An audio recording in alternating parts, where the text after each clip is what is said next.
Chapter 28-29, Beast Emperors loot Fire Dragon Empire, Flame Dragon City, the foe Saint army got annihilated, and 100 ghosts surrendered? How is that possible? When the various superpowers learned about the outcome of the battle at the Secret Covenant Tower, they were dumbstruck. After all, the forces attacking Zero Wing had included 1,000 mythic-ranked foe Saint monsters and the top combatants of 100 ghosts, a mysterious guild that even the 5 great super guilds feared. Nevertheless, such a force had actually lost. Moreover, the loss had been an utter rout, a one-sided massacre. The various superpowers were especially shocked when they saw the video of the purifying light vaporizing a large chunk of the foe Saint army and heavily injuring every one of the foe Saint saboteurs. They felt as if the system was playing a cruel joke on them when they watched this attack. Meanwhile, inside Frost Heaven's residence. When Mushin read the report her subordinate sent her, she exclaimed in shock, "Amazing!" As expected of Zero Wing. Frost Heaven had considered helping Zero Wing out of its predicament. However, after gaining a reserve spot for the 12 great guilds, Frost Heaven had faced many problems. Sky Dragon House and Pride Empire were especially troublesome. The 2 super guilds had clashed with Frost Heaven on numerous occasions in the Fire Dragon Empire after the competition. In addition, superpowers like mythology and miracles secretly interfered with Frost Heaven's operations. This made it incredibly difficult for Frost Heaven to spread its influence across the Fire Dragon Empire. If not for Frost Heaven garrisoning various major NPC cities in the Fire Dragon Empire and gaining a home ground advantage, the guild would have long since gotten torn to shreds. After all, Sky Dragon House and Pride Empire had incredibly deep roots in the Fire Dragon Empire. In fact, some of the Fire Dragon Empire's NPC forces had even allied with the 2 super guilds. Fortunately, Frost Heaven had also occupied the Snow Lion Kingdom, a coastal country. The kingdom provided Frost Heaven with a continuous supply of resources and funds, allowing the guild to keep fighting in the Fire Dragon Empire. A mobile fortress, is it? Xinyuan also couldn't help feeling a little envious when he read the information regarding the small mobile fortress. I wonder when we will be able to obtain one of our own? According to the reports, with the offensive and defensive capabilities of the mobile fortress, it could survive in a level 140+ neutral map. This made it a dream facility of all superpowers at this stage of the game. Not only did level 140+ neutral maps allow players to level up much more quickly, but they also held various rare resources, legacies, ancient ruins, and even 7 luminaries crystals. Originally, players could acquire 7 luminaries crystals from only a few specific maps. However, all maps above level 140 had a considerable chance of spawning 7 luminaries crystals. This was because the random team dungeons and time-limited regional dungeons that appeared in these maps all had a small chance of dropping 7 luminaries crystals. However, level 140+ maps were incredibly dangerous. Not only did foreign energies that would rapidly corrode a player's body permeate these maps, but powerful monsters were also rife in them. Although level 140+ maps were not as dangerous as Forbidden Lands, beast tides frequently occurred there, regardless of night and day. Even Tier 4 experts would perish if they accidentally came across one of these beast tides and got surrounded. Most importantly, level 140+ maps were the main hunting ground of NPCs. Now that Zero Wing had the mobile fortress, Xinyuan could already imagine just how much of an advantage the guild would have in the future. In fact, its complete control over the Secret Covenant Tower already provided it an advantage not even super guilds possessed. At this point, all Zero Wing needed to do was wait until it had a sufficiently large number of Tier 3 players. With ample strength, the guild could begin occupying various resource spots and NPC cities in God's domain. Eventually, Zero Wing might even become an existence rivaling the 5 great super guilds. At the same time, Cold Shadow, in the distant Apocalypse Empire, also received this shocking piece of news. Interesting. Even the foe Saint army and 100 ghosts are helpless against them. Cold Shadow revealed a rare smile on her face when she read the report her subordinate sent her. After suffering such a miserable loss, Lu Xinglua will most likely lose his position as heir. What should we do now, Vice Guild Leader? White Feather asked worriedly. The guild leader sent us here to lay a solid foundation on the eastern continent so that we can dominate both continents in the future. Yet, Zero Wing is growing stronger while Miracle has half a foot in the grave. Don't worry. So long as we complete the task Lord Odin gave us, mythology will no longer face any hindrances on the eastern continent, Cold Shadow said with a faint smile. If we're lucky, we might even get to take over Zero Wing cities. After all, the eastern continent's various powers don't have much time left. Not much time left? White Feather was slightly surprised to hear Cold Shadow's words. However, she quickly recalled something and asked, has Lord Odin succeeded on his side already? Emicham. The eastern continent will become the first battlefield. Cold Shadow nodded. When that time comes, the eastern continent's various powers can only watch as they gradually perish. Even Zero Wing with its mobile fortress won't be spared. Twin Towers Kingdom, Sky Spring City, because of Zero Wing's landslide victory, the various superpowers that had forcibly occupied Sky Spring City fell into dismay. They never thought that all their efforts would end up being for naught. Unlike the superpowers members, though, the members of Zero Wing, Unyielding Soul, and Crimson Emperor cheered and celebrated like maniacs. After all, the battle at the Secret Covenant Tower had left their three guilds with complete ownership of the tower. Meanwhile, with the Tier 3 legacies the tower produced, the number of Tier 3 experts in their three guilds would skyrocket.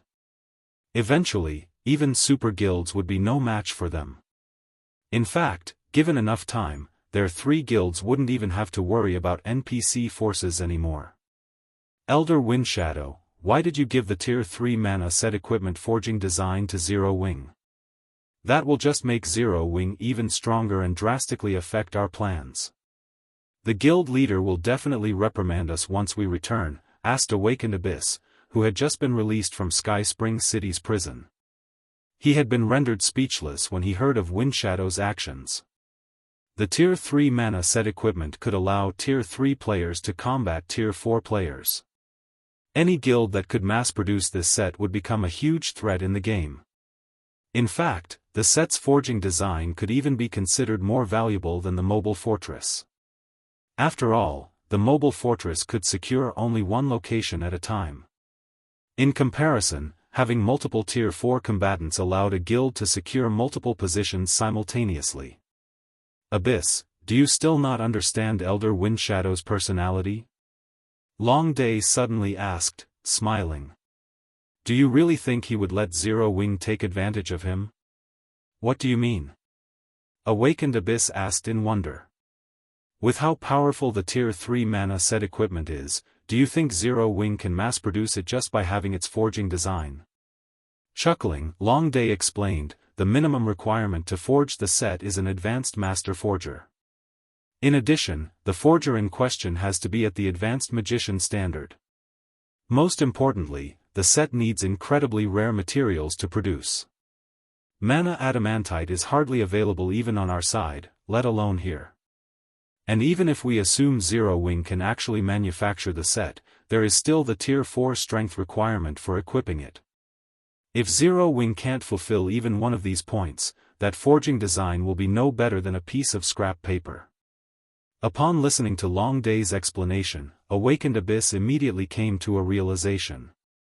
Smiling, he said, in other words, what Zero Wing got is merely a piece of scrap paper. That's right. That Black Flame thinks that he made a huge profit, but that's far from being the case in reality, Long Day said, nodding. However, we should leave this place quickly. The guild leader notified us that this continent is soon to be doomed. Once we finish our tasks here, we need to return as soon as possible. It would be bad if we got dragged into the mess. Read latest chapters at Wuxia World. I understand. I'll go complete the tasks the guild leader gave me together with Jade Leaf, Awakened Abyss said, growing even more excited after hearing Long Day's subsequent words. Previously, he had still been entertaining thoughts of revenge on Zero Wing. However, they now seemed superfluous. While 100 Ghosts' members were preparing to leave Sky Spring City, inside the distant mobile fortress, Shifeng was shocked when he inspected the items Beast Emperor dropped. How did this thing end up in his hands? For a time, Shifeng couldn't help doubting his eyes. This was because both items Beast Emperor dropped were extraordinary. One of them was even something Shifeng had been searching for all this time. The Treasure of Fire, Purification Crown. Chapter 28:30, Treasure of Fire. Shifeng couldn't help growing ecstatic as he looked at the Purification Crown. Finding the 7 treasures wasn't easy. Even though he could use the Golden Stigmata's detect skill to locate the 7 treasures, the skill had a limited range. Moreover, there were many ways one could block the effects of the skill. Take the Purification Crown in his hands, for example. Neither detect's active or passive detection effects were reacting to it at all. Hence, obtaining the Treasure of Fire from killing Beast Emperor came as an absolute surprise to Shifeng. He tapped his finger on the Purification Crown and called up its attribute panel, curious about the functions of this legendary Treasure of Fire. Purification Crown, fragmented legendary rank item, a fragment of the Treasure of Fire. However, due to being sealed by the evil god, the fragment is incapable of exhibiting its true power. Skill 1 Seed of Flame, can control and transform all flames into seeds of flame. Upon absorbing the Seed of Flame, the user will be able to manipulate the flame used to create the Seed of Flame. Can transform up to Tier 4 flames, cooldown, 3 days. Skill 2 Purification Fire, expend 300 fire-attributed magic crystals to produce a Purification Fire. The Purification Fire has a 20% chance of elevating a creature's life rating and an 80% chance of thoroughly extinguishing a creature. Skill 3 Divine Purification, expend God crystals to purify the Purification Crown. A total of 20 God crystals are required to purify the Purification Crown. Current number of absorbed God crystals, 0, this item is corroded by the evil god's power. The Golden Stigmata can purify the evil energy corroding this item with the help of God crystals. Cannot be destroyed. Has a chance of dropping on death.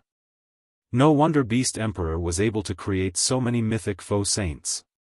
He's been relying on this crown's ability. Realization dawned upon Shifeng when he finished reading the Purification Crown's attributes. He had to admit that every one of the 7 treasures was heaven-defying. The Purification Crown's Purification Fire skill was an absolute treasure when it came to elevating a creature's potential. Its only flaw was the 80% chance of causing the death of the target creature. Unless one had already exhausted their latent potential and were still seeking further improvement, making use of the Purification Fire should be their last resort. Only someone like Beast Emperor, who could mass-produce foe saint monsters easily, could use the Purification Crown without worries. So long as he managed to produce even one mythic-ranked foe saint monster, it wouldn't matter even if he expended hundreds of Grand Lord-ranked foe saint monsters in the process. After all, producing Grand Lord-ranked foe saint monsters was an incredibly simple process. The only real problem Beast Emperor had was finding the necessary fire-attributed magic crystals.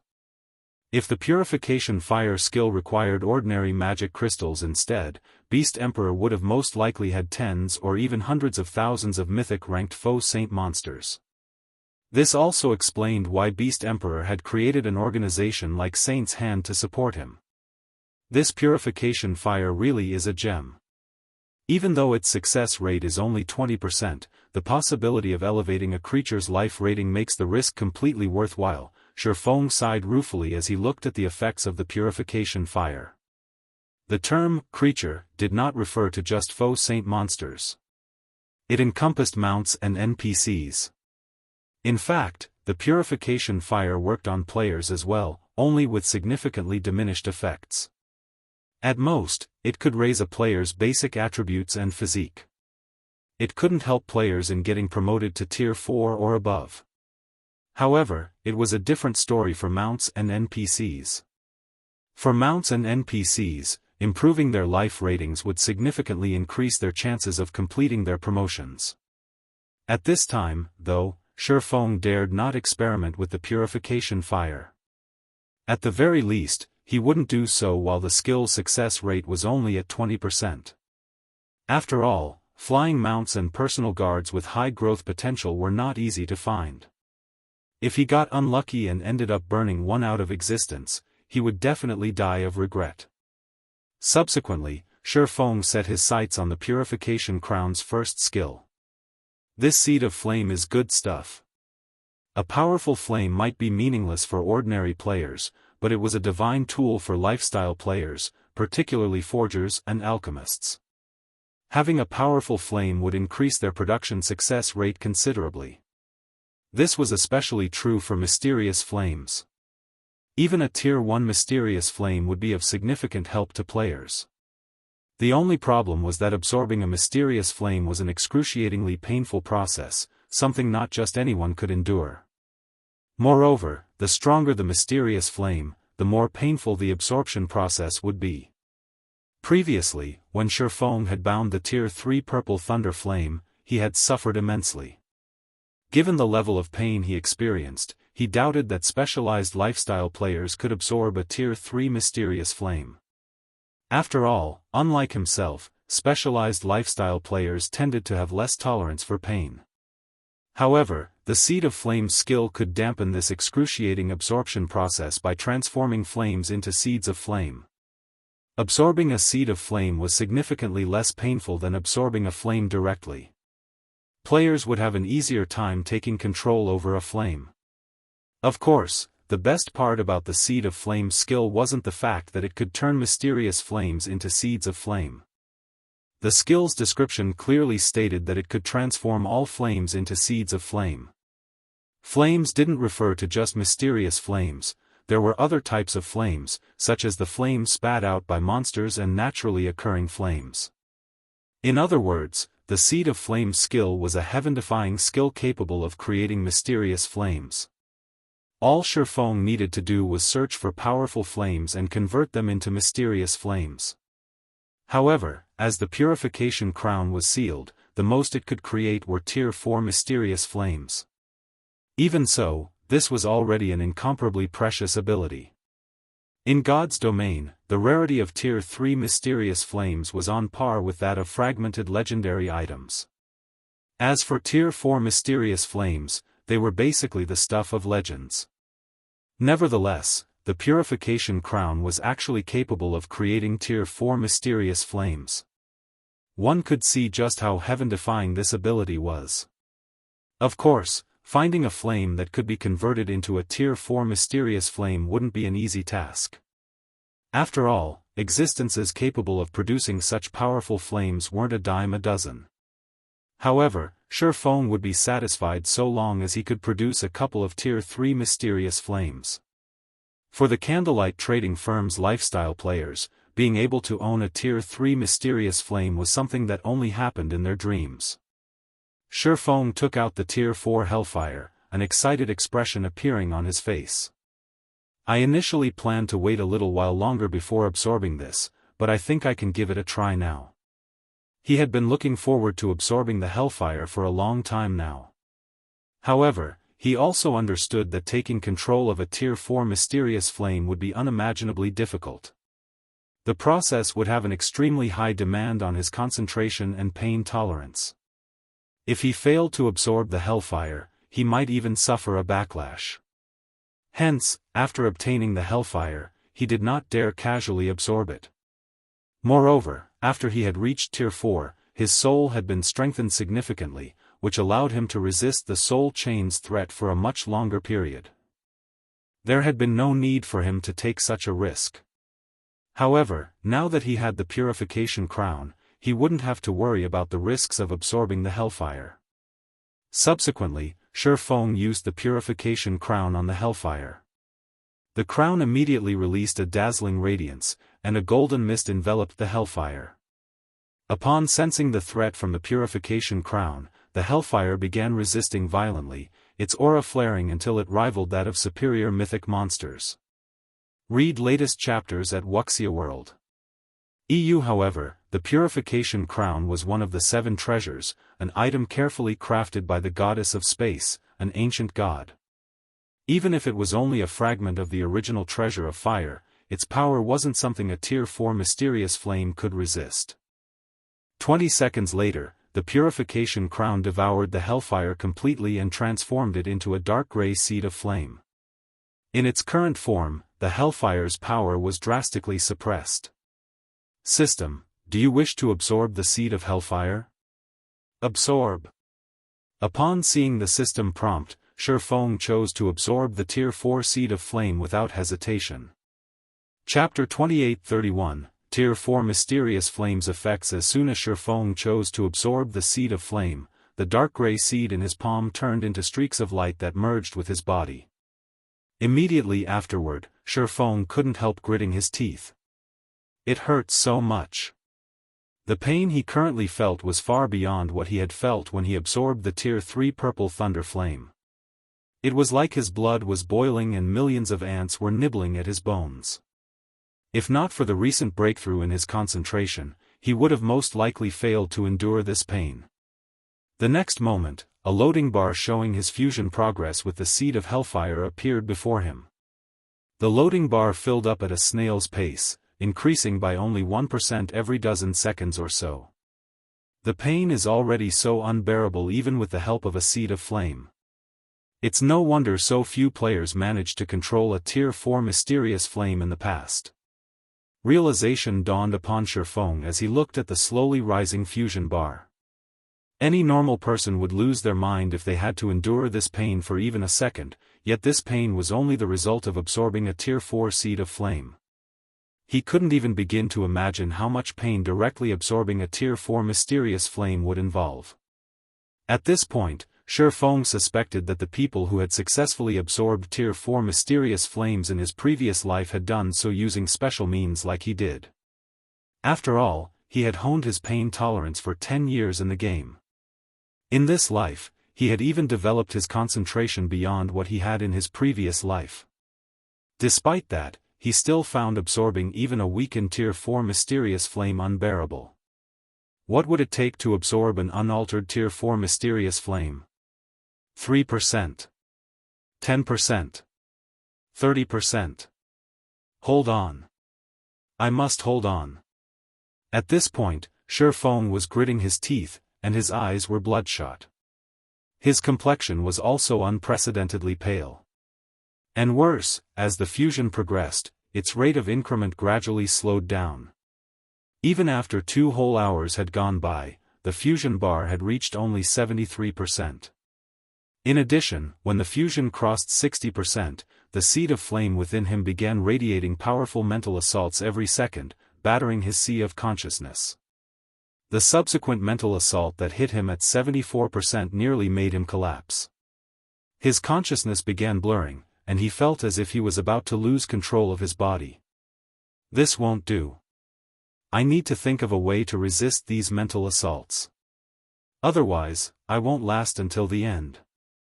While fusing with a mysterious flame, players had to remain conscious throughout the process. Otherwise, the fusion would be deemed a failure. Upon thinking up to this point, Shifeng began applying his mental defense technique against the seed of flame's mental assaults, gathering his focus into a single point and stealing his mind. While this technique worked wonders initially, after the fusion progress reached 80%, the seed of flame seemingly noticed his trick. Immediately afterward, the seed began releasing mental assaults at a much higher rate, going from once per second to twice per second, then even increasing to 3, 4, 5 times per second. The frequency of the mental assaults continuously escalated, the seed of flame adamant in breaking Shifeng's mind. It can even play such a move? Shifeng was stupefied by this situation. Faced with these high-frequency mental assaults, Shifeng dared not relax for even a moment. However, maintaining his mental defense technique also made him feel indescribably uncomfortable. This technique was akin to a person flexing their muscles. While one could harden one's muscles by flexing them, it would be exhausting to keep one's muscles flexed for long periods. Likewise, Feng couldn't keep his focus condensed for long periods. Moreover, as his mental defense technique was much more complex than the flexing one's muscles, the time he could maintain it was even shorter. 83%. 87%. 92%. The more frequent the mental assaults were, the less time he had to breathe. At some point, his mind even began feeling suffocated. Is it still not done? Looking at the fusion bar, Feng felt as if he was on the brink of collapse. At this time, his body pains already felt insignificant compared to the mental suffocation. In fact, his body was already ignoring the burning pain the seed of flame inflicted. Now, the only thing his mind could think of was finding an opportunity to catch a breath. Just when Feng felt as if he would die from suffocation, the system's indifferent voice entered his ears. System, the Hellfire's fusion is complete. The Hellfire is now bound as player Yifeng's personal property.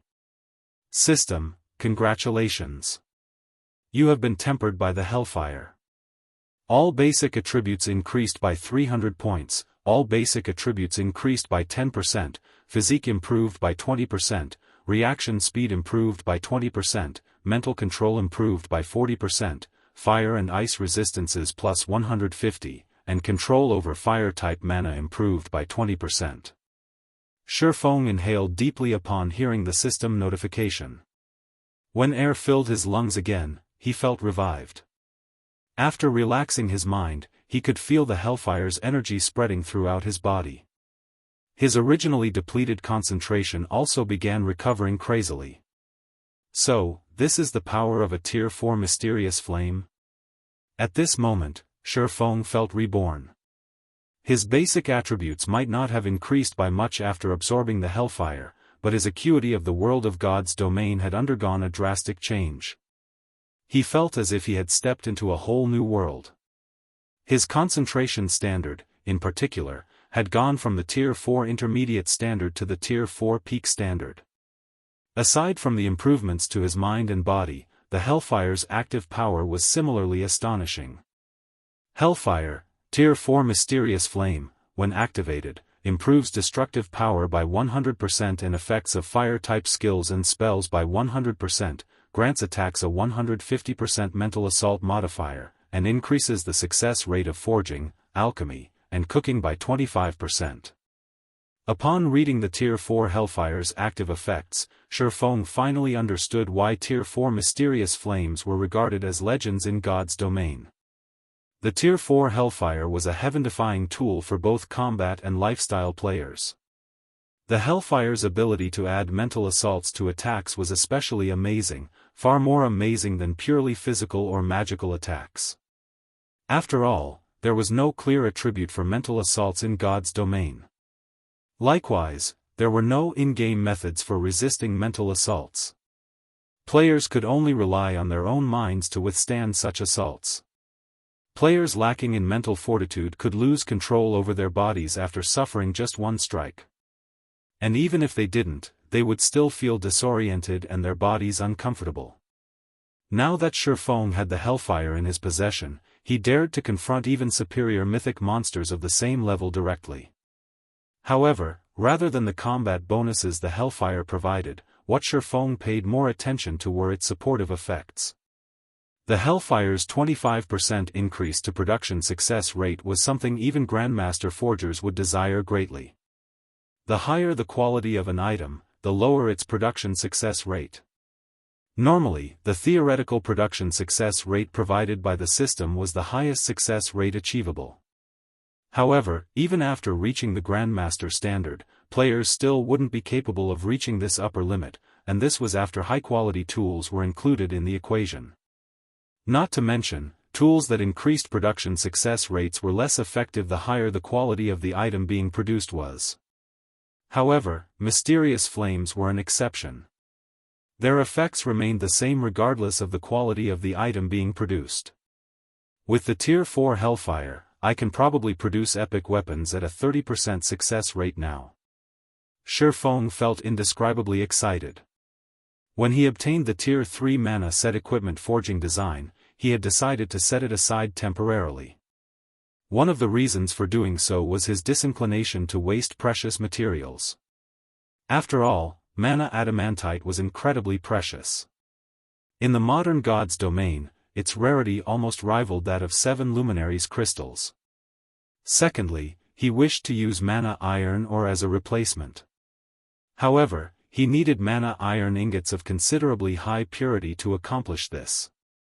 Although the Tier 3 Purple Thunder Flame possessed excellent smelting capabilities, it still couldn't smelt mana iron ore into special ranked mana iron ingots, producing only advanced mana iron ingots at best. Only a Tier 4 Mysterious Flame could accomplish such a feat. Of course, using special mana iron ingots to produce the Tier 3 mana set equipment would degrade the set slightly. However, the end result would still let Tier 3 players hold their ground against mythic monsters. As Shifeng was contemplating how to mass-produce the Tier 3 mana set equipment, he suddenly received a call from Fire Dance. After accepting the call request, Shifeng asked, "Did something happen over at Sky Spring City?" News of the battle at the Secret Covenant Tower had shaken the entire god's domain. At this point, it was no exaggeration to say that no player forces in the Twin Towers Kingdom would dare go against Zero Wing. Logically, there shouldn't be any problems there. Read latest chapters at Wuxia World. No. It's just that there are too many people applying to join Zero Wing right now, Fire Dance replied with a bitter smile. We gained over 500,000 new members after just half a day, including over 10,000 Tier 3 players. All of the top-tier weapons and equipment we got from the battle in Sky Spring City before have already been exchanged. If we don't replenish the warehouse, we won't be able to expand our forces further even if we want to. I understand. Shifeng smiled at Fire Dance's words and said, I still have some epic items as well as a bunch of level 130 plus weapons and equipment. They should be enough to tide us over for now. I'll figure out a follow-up solution later. Fire Dance simply responded with a helpless nod. With the number of guild members waiting to exchange for weapons and equipment, a few hundred pieces of level 130 plus weapons and equipment wouldn't make much of a difference. They would most likely be gone in half an hour. However, as she was pondering how the guild could acquire more weapons and equipment, a massive batch of weapons and equipment suddenly appeared in Zero Wing's guild warehouse. These weapons and equipment were none other than the epic weapons and equipment Shifeng had purchased in the ancient god's domain. There were also the various weapons and equipment he got from grinding at the anti-magic volcano, which numbered over 6,000, with even the most inferior piece being level 130 bronze equipment. Chapter 2832, Popular Warehouse Sky Spring City, Zero Wing's residence. Boss, now that we've joined Zero Wing, I get the feeling that Zero Wing isn't so amazing after all, a level 121, Tier 3 summoner commented to the red-haired woman standing beside him.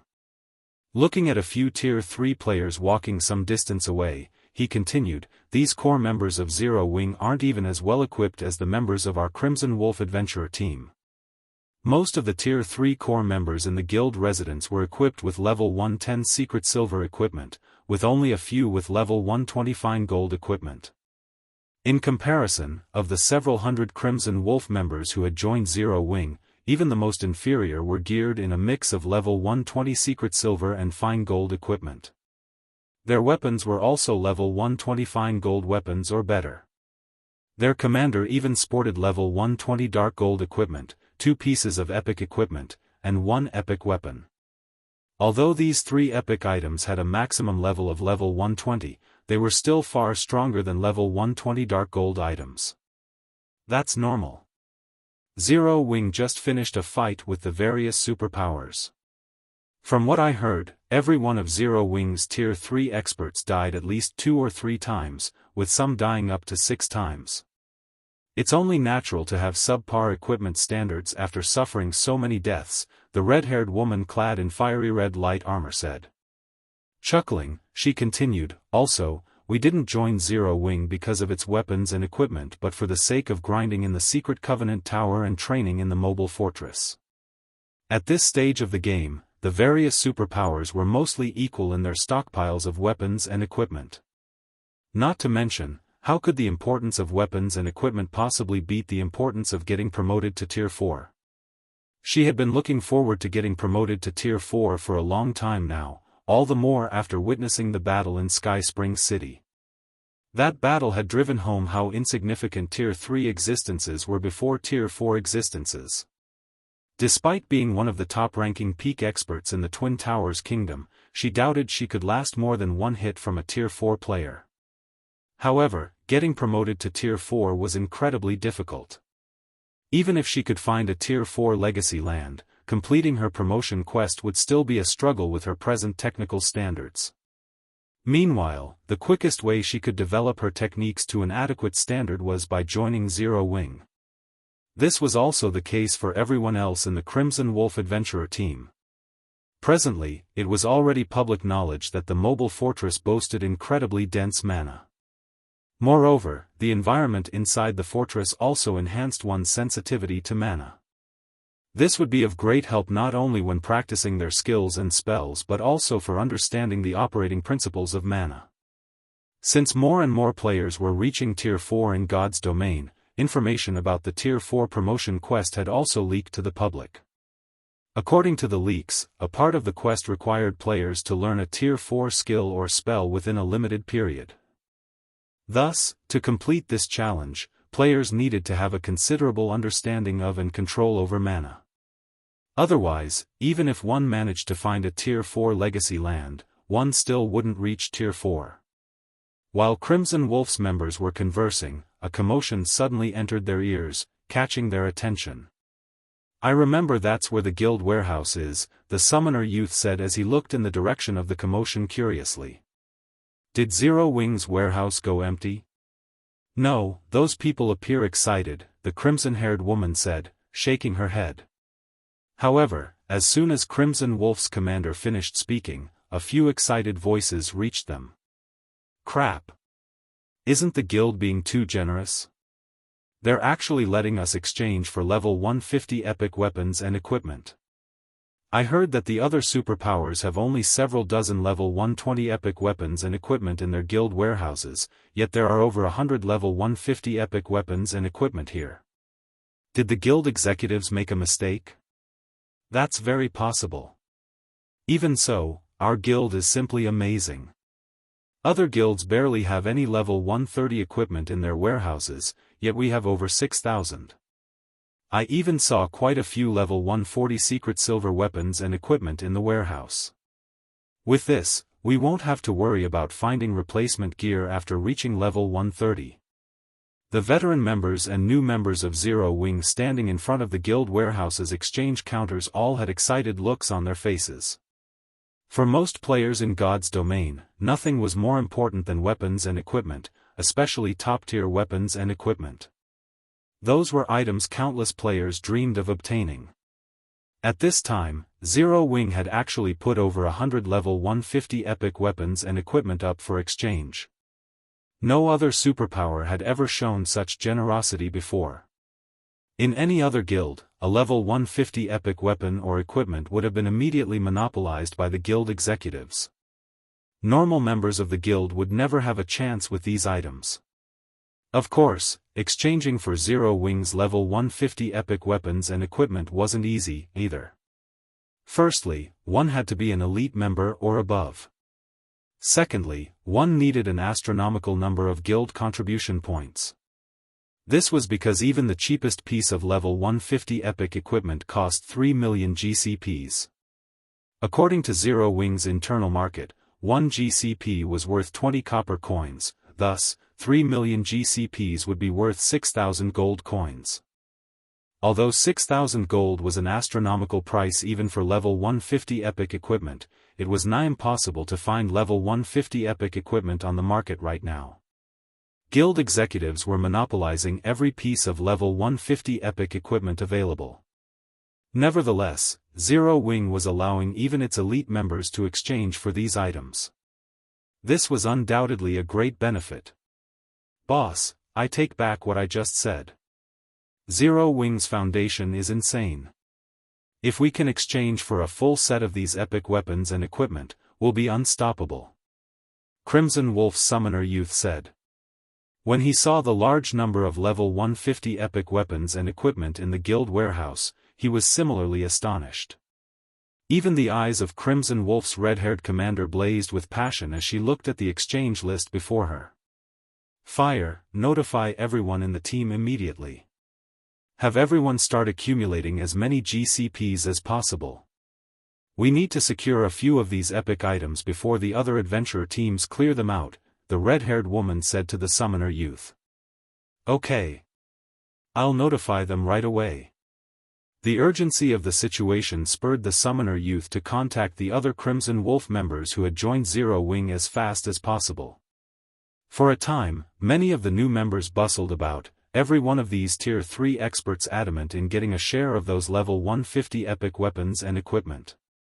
Some of the adventurer teams that joined Zero Wing recently even exchanged their level 110 to level 120 top-tier equipment for GCPs.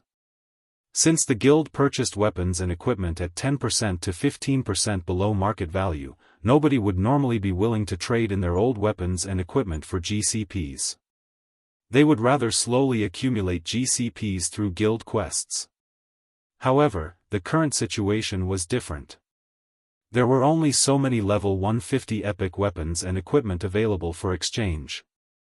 If they did not secure these items as soon as possible, other people would do so.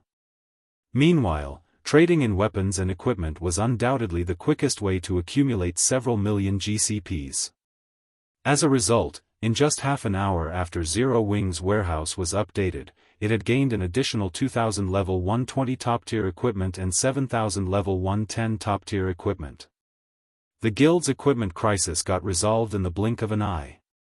Guild leader, this move of yours worked wonders.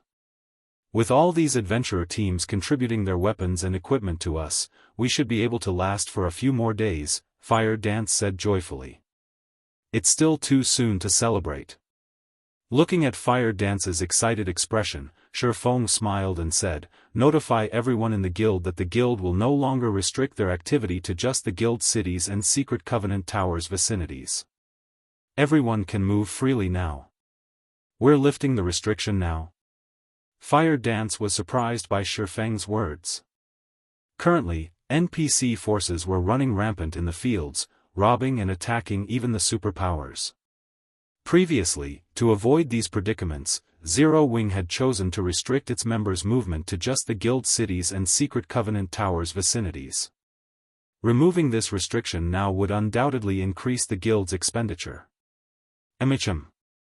Nodding, Shifeng said, we have fallen behind the other superpowers in raiding dungeons and acquiring resources. Letting this situation continue will only be detrimental to the guild. Now that the various superpowers no longer dare have designs on the Secret Covenant Tower, there's naturally no need for us to continue hiding. I understand. I'll make the necessary preparations right away, Fire Dance said. After giving the matter some thought, she found Shifeng's words reasonable. Now that Zero Wing's existence was unshakable, they indeed didn't have to lie low anymore. Read latest chapters at Wuxia World. EU. Meanwhile, as Fire Dance was drafting this announcement, Shifeng finished installing the 6th mirror of the World Mirror into the distant Zero Wing City's City Lord's mansion. System, do you wish to bind the World Mirror with Zero Wing City? Bind, Shifeng answered without hesitation. System, World Mirror bound successfully. System, congratulations. Zero Wing City has reached the requirement to become a basic main city. Do you wish to upgrade it? Chapter 2833 Promotion to Main City. Chapter 2833, Promotion to Main City. Seeing the system prompt, Shifeng chose to upgrade Zero Wing City without hesitation. System, Main City upgrade will cost 500,000 gold coins and 200,000 magic crystals. Do you wish to proceed? Proceed. Shifeng was not at all surprised by the upgrade cost, he had long since prepared the necessary funds. The next moment, 500,000 gold coins and 200,000 magic crystals disappeared from his bag. He then received another system notification. System, payment completed.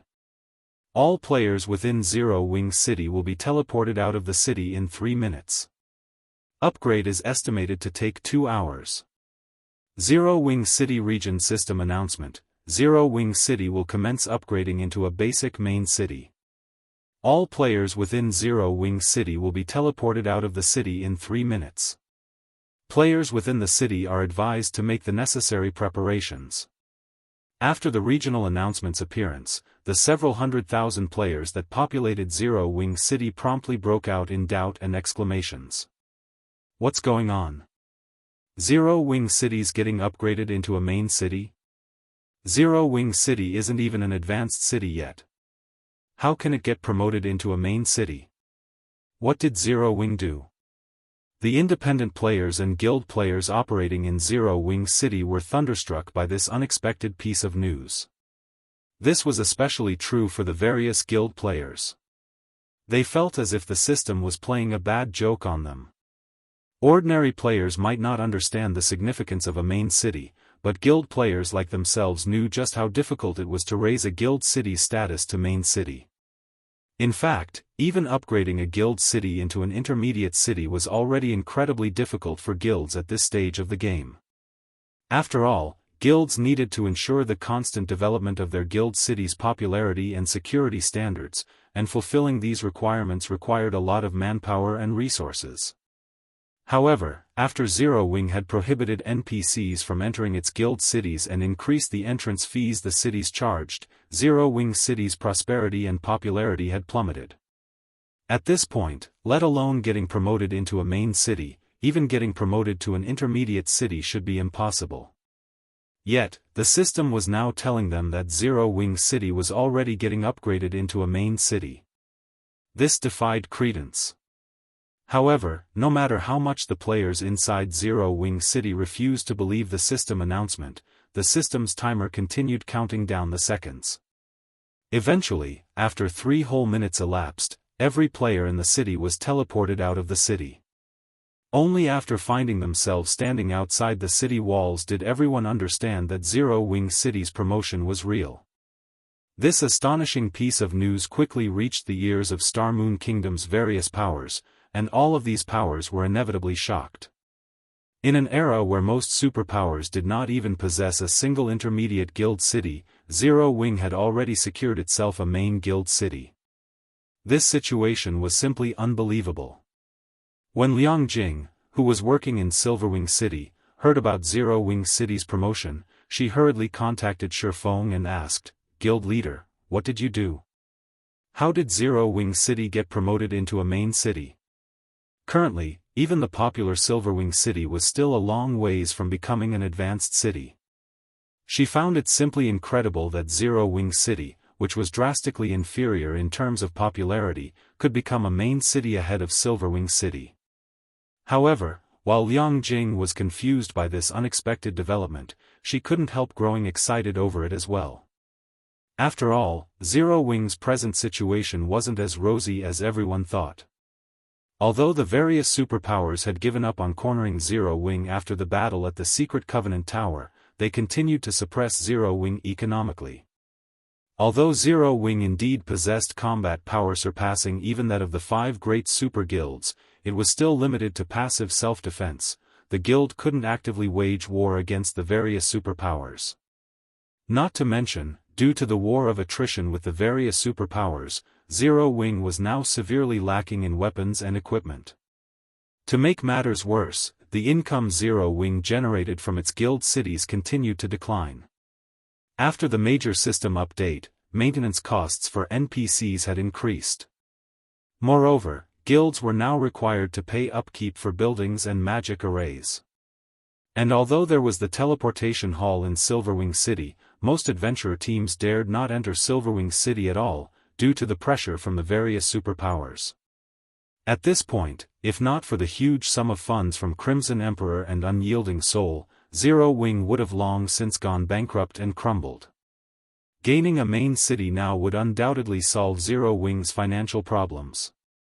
This was because a main guild city was much more amazing than an ordinary guild city. First and foremost, a main city was much larger than an ordinary guild city. Even a basic main city could easily accommodate more than 10 million inhabitants. Secondly, there were some high-end buildings that could be constructed only in main cities. Thirdly, a main city could recruit up to 30,000 NPC soldiers. With so many NPC soldiers, the main city's security system would be much less vulnerable than ordinary guild cities. Lastly, a main city had the authority to govern a region. With this authority, a city could dispatch up to 20,000 of its soldiers to fight outside the city. In other words, the entire map the city was located in would be under the city's control. If Zero Wing City really did become a main city, the guild could afford to open the city to NPCs, and none of the various NPC forces would dare make trouble in the city. It's a secret, Shifeng replied, chuckling. However, you should get ready on your side. Once Zero Wing City's upgrade is complete, I plan to open the city to the public and construct a teleportation hall in the city that will connect it with Sky Spring City. At that time, I'll need you to manage Zero Wing City. As for Silverwing City's management, leave that to Melancholic. You're having me manage Zero Wing City? Liang Jing was confused. But isn't Melancholic working in White River City?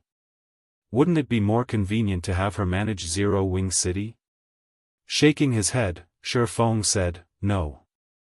After Zero Wing City's upgrade, I plan to transfer it to a neutral map far away from Star Moon Kingdom. Melancholic already has her hands full with Candlelight's matters in Star Moon Kingdom. The most she can do is manage Silverwing City. It would be impossible for her to manage Zero Wing City. Not only did Melancholic Smile have to manage the Candlelight trading firm, but as an advanced Master Forger, she also had to work on getting promoted to Grandmaster Forger. If she had to manage a main city on top of that, she wouldn't even have time to sleep. After all, a main city had many more things that required management than an ordinary guild city. Just the recruitment and management of the main city's 30,000 NPC soldiers would be more than enough to keep a person occupied. Zero Wing City's manager would have to assign daily tasks to these soldiers as well as constantly revise the weapons and equipment configuration of these soldiers, allocating better gear and positions to soldiers who performed well, and so on. From his experience as a guild leader in his previous life, Shifeng understood just how tedious it was to manage a main guild city. In the past, it was precisely because he had to devote a significant portion of his time to handling guild affairs that he failed to reach Tier 4. Hence, in this life, he had pushed all these tasks to other people while he focused on improving himself. Otherwise, he wouldn't have achieved his current combat power. You're also going to move the city? Liang Jing's breathing quickened when she heard Shifeng's words. Just the fact that Zero Wing City was getting promoted into a main city was already plenty shocking. If Shifeng could also move the city to a neutral map, Zero Wing would be rich. Emicham, so I need you to begin the necessary preparations now. You'll probably be very busy afterward, Shifeng said, nodding. Simultaneously, a hint of anticipation appeared in his eyes. Read latest chapters at Wuxia World. EU currently, of Zero Wing's 3 guild cities, Stone Forest City in the Dark Knight Empire and Silverwing City in the Orc Empire held strategic locations. In the case of Stone Forest City, it was necessary to stop the Dark World's invasion. As for Silverwing City, it served as a barrier to the Faux Saint Army's expansion. Hence, both cities should not be moved unless absolutely necessary. This left Zero Wing City as the only option to use as a foothold in high-level neutral maps. After all, unlike Stone Forest City and Silverwing City, Zero Wing City didn't counter any player forces. Moreover, Zero Wing City's position in Star Moon Kingdom no longer brought much value to the guild. 2 hours went by quickly, and an entirely new Zero Wing City came into view. Immediately afterward, Shifeng arrived in the City Lord's Mansion's core control room and injected 5,000 mana stones into the world mirror. He then transferred Zero Wing City to a level 140 neutral map, leaving the excited crowd outside the city dumbfounded. Chapter 28-34, New Zero Wing City. The city disappeared? What's going on? Wasn't Zero Wing supposed to get promoted into a main city? The players gathered at the Witch's Hill were inevitably confused when they saw Zero Wing City disappear all of a sudden. It just vanished into thin air. Did Zero Wing transfer the city elsewhere? That shouldn't be possible, right? This is a main city we're talking about. I looked into it before. If a main city will relocate within the borders of a country, transferring it requires not only an advanced city transfer order but also the permission of the host country. This is because a main city is deeply involved in the governance of the region it is in. A heated debate promptly arose over Zero Wing City's disappearance. Star Moon Kingdom's various powers, in particular, were nervous. After all, Zero Wing would automatically gain the ruling rights of whichever location Zero Wing City was transferred to. If this location happened to fall within their territory, they would have to say goodbye to their territory. Meanwhile, as Star Moon Kingdom's various players and powers were discussing this matter. Level 140 neutral map, Arctic Canyon, a majestic and wealthy city suddenly appeared on a cliff near the coast of this map, instantly occupying nearly half of the 20,000-yard coastline. The city faced a boundless, snowy forest and had its back to the frozen sea. It's finally my turn to control this region in this life. Shifeng couldn't help being a little excited as he looked at the ocean view outside the city. The Arctic Canyon was a level 140 to level 160 neutral map, one of the few neutral maps on the main continent connected to the sea. The Sea of Death was near the Arctic Canyon, and by crossing the Sea of Death, one could reach the western continent. The Arctic Canyon was one of the eastern continent's closest shores to the western continent. In addition, the Arctic Canyon also lay close to the top of the world. This was a new continent that countless experts in God's domain sought to conquer. Not only was the Arctic Canyon one of the few maps that led to the top of the world, but it was also the easiest entry point to this continent, which was 100,000 meters above sea level. In the past, every inch of land in the Arctic Canyon was worth its weight in gold. It was a place where the various superpowers sought to establish a foothold, no matter the cost. However, as most of the Arctic Canyon's terrain was uneven, the map could house only a limited number of guild cities, especially guild cities at the main city standard.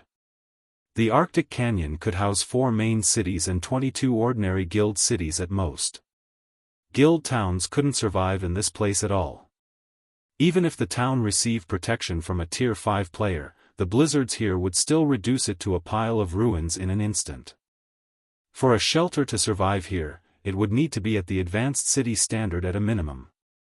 With such limited space, first-rate guilds and weaker would be dreaming if they thought they could establish a foothold here. In fact, most superpowers failed to do so in Shifeng's previous life. The 4 plots of land that could house main cities, in particular, were so heavily contested that even the 5 great super guilds met with failure. In the end, the 5 great super guilds had to share 2 of these lands, while the various superpowers shared the remaining 2. Yet, Shifeng had now claimed the Arctic Canyon's best plot of land for himself. How could he not be excited by this situation? After all, any player that had reached level 150, Tier 4 would have to visit the top of the world. This was because this new continent held plenty of ancient treasures and legacies, all of which were crucial for these players to further improve themselves. Back then, the top of the world was such a tempting place that even Tier 3 players had come to challenge it. Unfortunately, due to the top of the world being too distant from Star Moon Kingdom, it had been completely outside Shadow's sphere of development. Hence, Shifeng never actually set foot into the top of the world in the past. He had only ever heard stories about it. The Arctic Canyon, though, was a place he had visited in his previous life. This was because the Arctic Canyon served as a trade hub for the 2 main continents. Over 20% of the ships traveling between the 2 continents would stop at the Arctic Canyon. After all, not everyone had a flying mount, and neither was everyone capable of reaching Tier 4. The intercontinental magic arrays available had also been monopolized by the various superpowers. As a result, most trades conducted between the 2 continents were still seaborne. With this place serving as Zero Wing's base, the guild would no longer have to worry about matters relating to funds, resources, and leveling up. Even the various superpowers working together wouldn't be able to suppress Zero Wing. Next up is to set up the 12-array magic world. Shifting his gaze to the control room's core magic array, Shifeng took out various materials he had prepared beforehand. Apart from some basic materials, the 12-array magic world also required 300,000 magic crystals, 107 luminaries crystals, and 200 magic elven stones to set up. Once operational, the magic array would need 800 mana stones every day to maintain it. Even with the Philosopher's Stone's alchemical synthesis, it would still cost 40,000 magic crystals daily. Just its maintenance could already bankrupt the average first-rate guild. An hour later, Shifeng finished integrating the 12-array magic world with Zero Wing's core magic array. Once he injected the necessary mana stones into the magic array, he could activate it whenever he wanted. However, Shifeng did not rush to activate the 12-array magic world. Instead, he took out a gigantic, pitch-black heart from his bag. The heart was translucent like a crystal, and one could even see it beating occasionally. This crystalline heart was one of the 2 items Beast Emperor dropped. An evil demon king's heart. It was a bona fide inferior divine artifact ranked material. The value of this item rivaled a dragon's heart. Back when Shifeng picked up this item, he had even wondered if he had killed a Tier 5 evil demon king instead of Beast Emperor. An inferior divine artifact ranked power source was beyond extraordinary. It could even elevate a basic main city into an advanced main city. Of course, the evil demon king's heart wasn't suitable to be used as a city's power source since it contained evil energy. Using it as a city's power source would contaminate the city's mana. However, the evil demon king's heart was perfect to be used as a magic barrier's core. This was because a magic barrier exhausted the energy it was supplied with to manipulate the power of the outside world. In contrast, a city's core magic array didn't consume its supplied energy to generate results but spread the energy to all parts of the city. Previously, the 12-array magic world had given Shifeng a headache since it was only a master magic array. Normally, only grandmaster magic arrays could cover a main city. Although the 12-array magic world was indeed powerful, it could cover only an entire basic city at best. Let's hope this thing lets the magic array undergo a qualitative transformation. Taking a deep breath, Shifeng placed the evil demon king's heart onto the 12-array magic world's core. He then activated the magic array. Suddenly, he sensed a terrifying and violent energy flowing into the magic array. This violent energy then shattered the space above Zero Wing City through the magic array, creating a dark void with a 10,000-yard radius. Upon the appearance of this dark void, the nearby Great Lord-ranked monsters promptly fled the covered area, none of them daring to remain there. Immediately afterward, boundless mana surged out of the dark void and cascaded over Zero Wing City like a waterfall. So, this is the power of an inferior divine artifact-ranked power source? Shifeng was dumbfounded by this situation. Read latest chapters at Wuxia World. The present Zero Wing City already had extraordinarily dense mana due to the presence of the Mana Tower and the main city-ranked core magic array. In fact, its mana was even superior to Silverwing City's. Yet, the instant the boundless mana flowing out of the dark void flooded Zero Wing City, the mana in the city had turned into mist. However, due to the 12-array magic world suppression, the misty mana actually disappeared immediately afterward, hiding within the void of this area. On the surface, it looked as if everything had reverted to its original state. In reality, though, the mana within the city had undergone a qualitative transformation. At this point, Shifeng could sense that his perception of mana had improved by at least 150% compared to before. The affinity with and perception of mana he experienced here practically rivaled what he experienced in the NPC city he visited in the Ancient God's domain. Guild leader, how are things coming along on your side? At this time, Liang Jing suddenly contacted Shifeng. I'm already done selecting the first batch of players to send to Zero Wing City. These players are completely loyal to us and have fought dozens of small and large battles for us. Every one of them has reached Tier 3 and possesses great potential. I believe they can adequately handle Zero Wing City's security and suppress any NPC troublemakers in the city. I'm done here too. Chuckling, Shifeng added, however, I think it's best if you come here in person first before deciding on the exact arrangements. I've already granted you access to the city. You can teleport here through a residence now. Chapter 28:35, News of Zero Wing City. Sky Spring City, Zero Wing's residence. At this time, more than 10,000 Tier 3 experts had gathered in Zero Wing's residence in Sky Spring City. Such a force was already enough to overwhelm even first-rate guilds. Moreover, this number continued to increase as time passed. This development inevitably shocked the various powers operating within Sky Spring City. What's going on with Zero Wing? Why is it gathering so many of its Tier 3 members in its residence? Is Zero Wing planning some kind of big operation? That might be possible. After the battle at the Secret Covenant Tower, Saint's Hand declared an all-out war on Zero Wing. Meanwhile, since the popular Orc Empire is Saint's Hand's home ground, other guilds have stopped visiting Silverwing City lest they offend Saint's Hand and get targeted by those faux Saint monsters. So, there's a good chance that Zero Wing is gathering its forces for a counterattack. The various powers secretly discussed Zero Wing's purpose in gathering its forces. Many of them guessed that Zero Wing wanted to make use of its current advantage to launch a big operation. After all, now that Zero Wing had the Secret Covenant Tower as its foundation, nobody was capable of threatening the guild's existence. With Zero Wing's ability to produce a large number of Tier 3 players continuously, it wouldn't necessarily be impossible for the guild to confront Saint's Hand in the Orc Empire. At this time, the people in the outside world weren't the only ones confused by Zero Wing's sudden decision to gather its Tier 3 members. Even the players in Zero Wing's residence were confused by this situation. Fire, have you found out what is going on? Solitary Sword, the red-haired commander of the Crimson Wolf adventurer team, asked curiously as she looked at the Tier 3 summoner youth hurrying toward her. It would be hard not to notice the sudden appearance of so many Tier 3 experts in the residence. This was especially true now that so many top-tier epic weapons and equipment had appeared in Zero Wing's warehouse.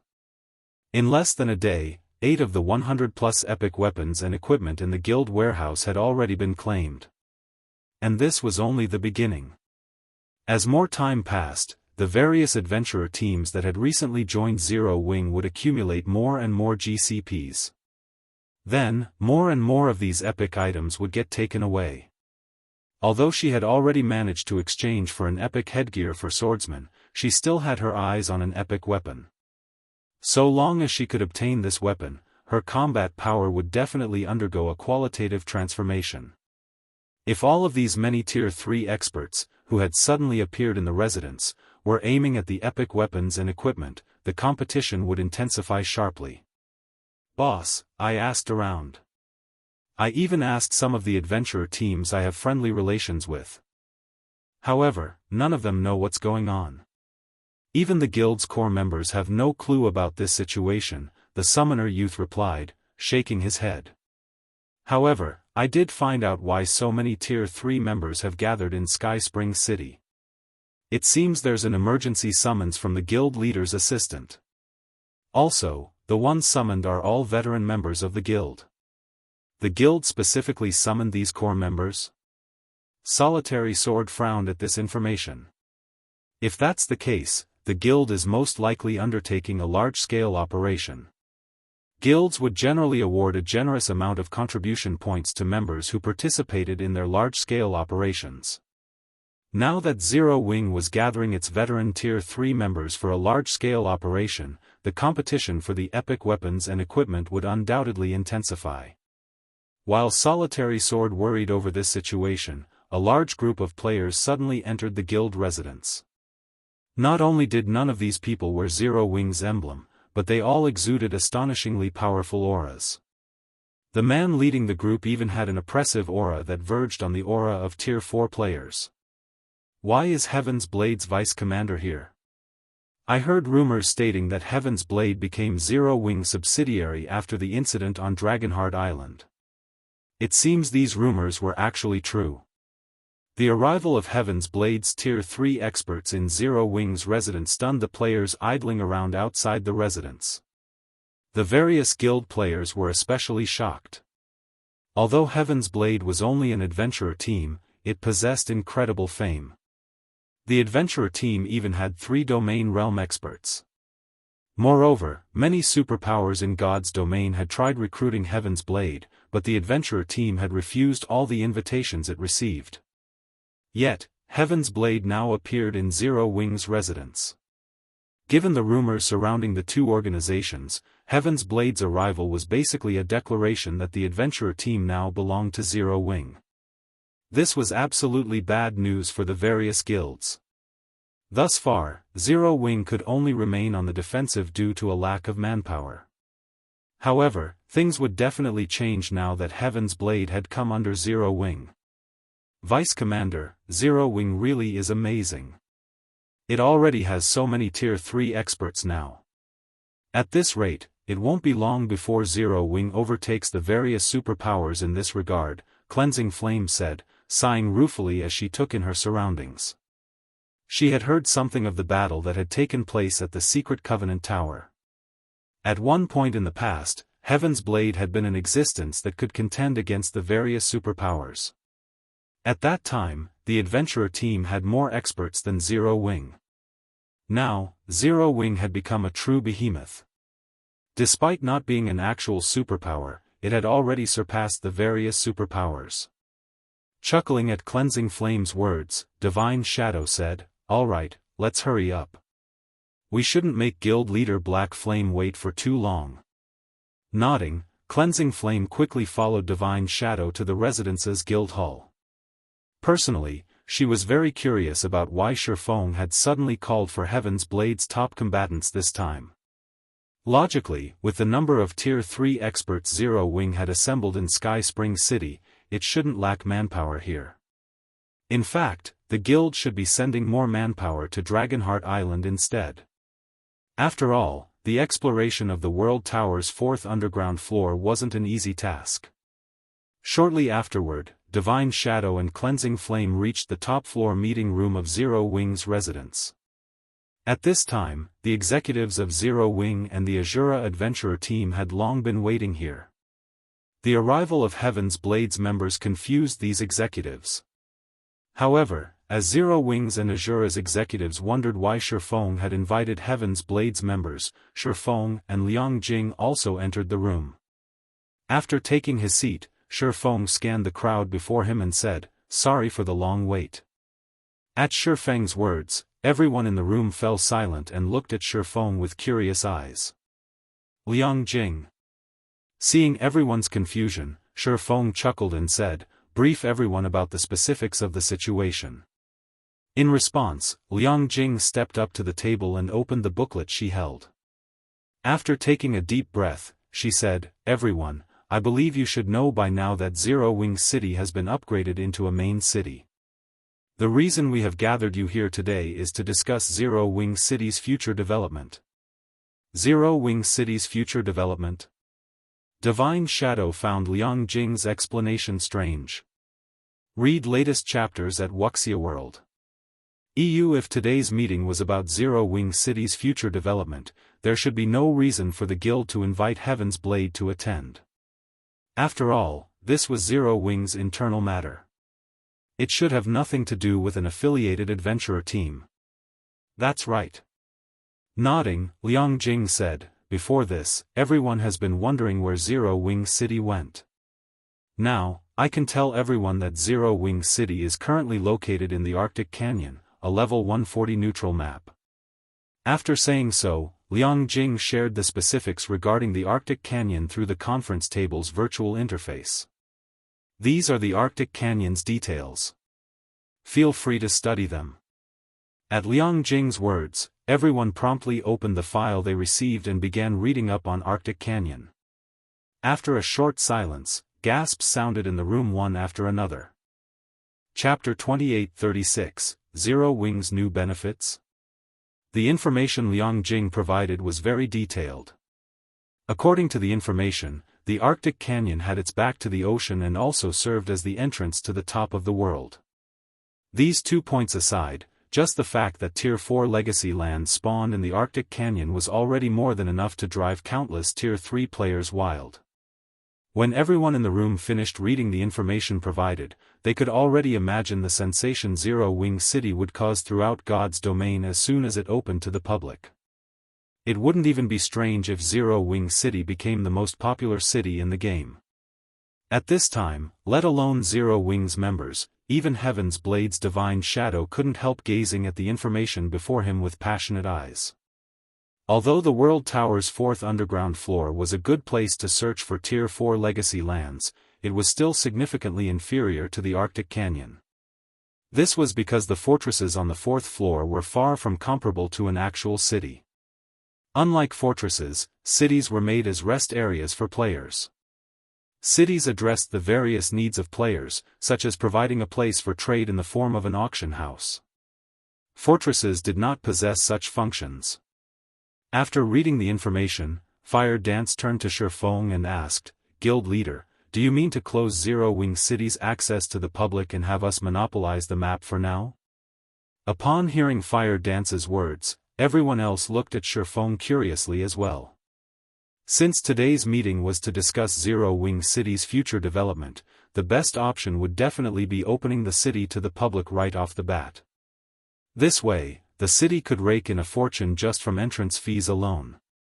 After all, with Zero Wing City's advantages, it would instantly become the most popular city in God's domain, surpassing even imperial capitals. It would become a mecca for countless Tier 3 experts. However, if Shifeng had decided to simply open Zero Wing City to the public, there would be no point in gathering them here today. He could do so on his own volition. That's right.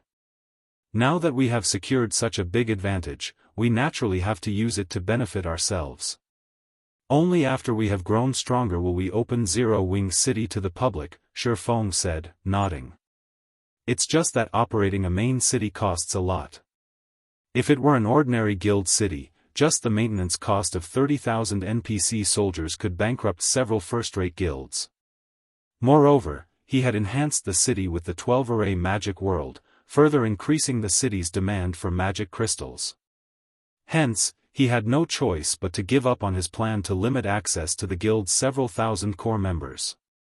After all, a measly few thousand players could hardly cover the expenditure of such a main city. In that case, we might as well give access to all guild members. Of course, we will also have to charge an adequate fee since running a closed city is a losing business, Flying Shadow suggested. That won't do. Shaking his head, Blackie said, we have a lot of people joining Zero Wing recently. If the various powers successfully sneak some of their members into our guild, we'll suffer a huge loss. Everyone in the room nodded in agreement with Blackie. Currently, many guilds had already begun sneaking their members into Zero Wing just because of the benefits offered by the mobile fortress and the secret Covenant Tower. To counter this problem, Fire Dance had deliberately made core membership a requirement for entering the mobile fortress.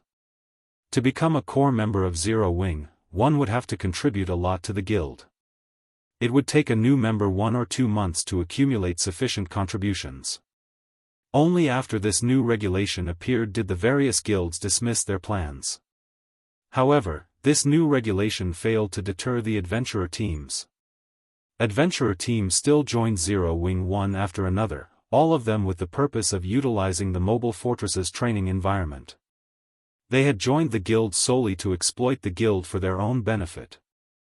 Once these adventurer teams achieved their goals, there was a high chance they would just pack up and leave. Of course, Zero Wing didn't mind that much. After all, these adventurer teams would have to make the corresponding contributions to obtain the benefits they sought. At this time, Yulan suggested, how about we learn from the mobile fortress's example and let only core members enter? I'm afraid we won't have enough numbers if that's the case. Shaking her head, Liang Jing explained, based on our current estimates, we need at least 80,000 people to keep Zero Wing City running normally. Even then, we'd have to charge 1 magic crystal per person. It cost 40,000 magic crystals just to keep the 12-array magic world running. After factoring in the magic crystals needed to keep the city's various other magic arrays and constructions operating, the city would need to make at least 80,000 magic crystals per day to avoid falling into the red. Moreover, this still didn't include the cost of the 30,000 Tier 3 NPC soldiers the guild planned to recruit. That much? Yulan was slightly surprised. A daily operational cost of 80,000 magic crystals was something even the various superpowers would find hard to stomach, especially since this was only one city they were talking about. That's why Liang Jing and I plan to open Zero Wing City to the elite members of Zero Wing and Zero Wing's affiliated powers as well. However, everyone will have to cover the teleportation fees themselves. Elite members will also have to pay 3 magic crystals to enter the city, while core members will have to pay 2 magic crystals, Shifeng said. Apart from the core members we gathered this time, everyone else will be free to choose whether they want to enter the city or not. 3 magic crystals per person? This entrance fee rendered everyone present speechless. It was undoubtedly the highest ever charged in God's domain's history. If the city were open to the public, there might still be many people entering the city despite the high cost. However, if access was limited to guild members, the number of players entering the city would be minimal. After all, players had far too few sources of magic crystals. For the average player, they could obtain magic crystals only by harvesting ores, doing quests, opening treasure chests, and raiding large-scale team dungeons. It was almost impossible for them to obtain magic crystals through standard grinding. If a player was merely seeking to level up, they would be much better off heading to the Secret Covenant Tower instead of the Arctic Canyon. As for those trying to find Tier 4 legacy lands. To put it bluntly, how many players in Zero Wing were actually confident of completing their Tier 4 promotion quests? Tier 4 legacy lands were necessary for the guild, not for the guild's members. If the average guild member found a Tier 4 legacy land, they would, at best, receive a reward from the guild. However, if obtaining this reward meant having to explore a level 140 neutral map and pay an entrance fee of 3 magic crystals, very few people would accept such a business proposition. After listening to Shifeng's words, Cleansing Flame turned to Divine Shadow and asked quietly, "Vice Commander, should the 2 of us head to Zero Wing City and take a look first?" Although we brought only core members with us this time, it would still be a considerable cost if all 2,000 of them enter the city. It would be a lie to say that they weren't tempted by the prospect of finding Tier 4 legacy lands. However, Heaven's Blade had already suffered a major loss due to its previous disbandment. Apart from some fixed assets, Heaven's Blade didn't have much resources left, and just maintaining the adventurer team's daily operation was a struggle. If they splurged their precious magic crystals now, they would be putting the cart before the horse.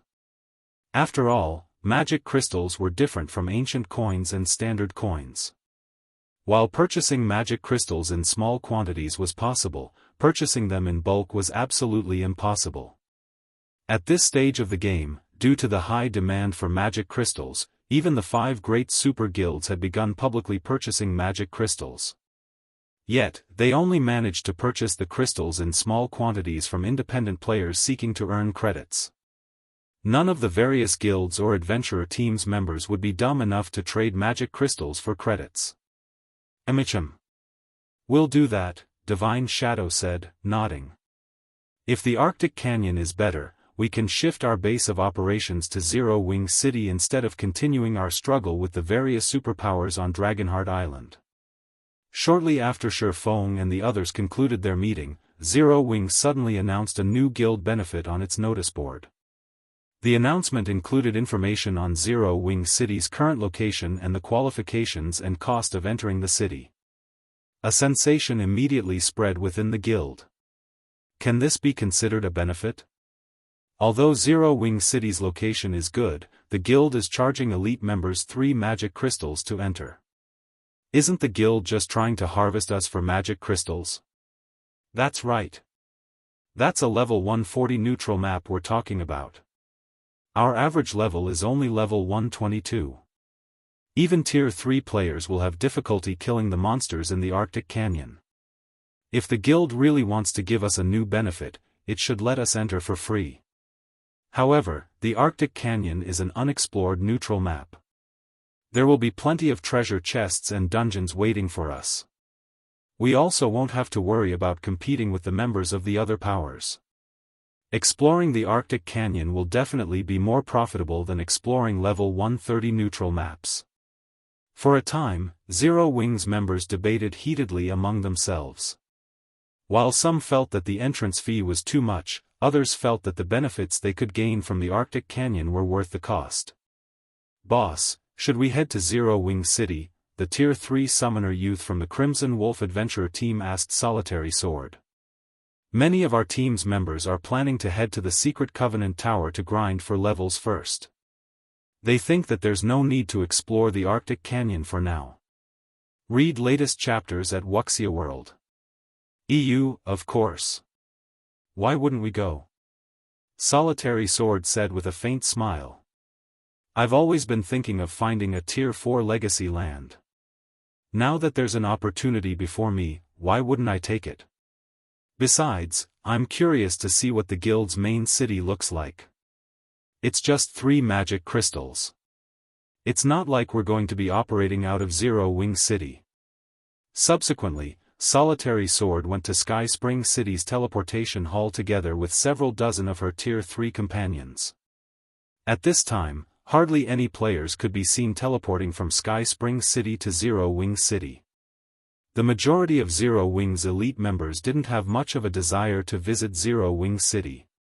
Compared to spending 3 magic crystals to go sightseeing in Zero Wing City, they would rather spend 1 magic crystal to enter the Secret Covenant Tower and grind for levels. Shortly afterward, the teleportation hall's teleportation array leading to Zero Wing City flashed. The several hundred members standing on the teleportation array then disappeared and reappeared in the distant Zero Wing City's teleportation hall in the blink of an eye. Chapter 2837, Holy Land Zero Wing City, Teleportation Hall. Accompanied by a bright flash, several hundred players suddenly appeared on one of the teleportation arrays in the teleportation hall. With the arrival of these players, the teleportation array, which was the size of a basketball court, instantly became overcrowded. However, despite this uncomfortable situation, none of the people present raised a fuss. On the contrary, they all stood blankly on the spot as if petrified. How is this possible? How can the mana here feel so dense?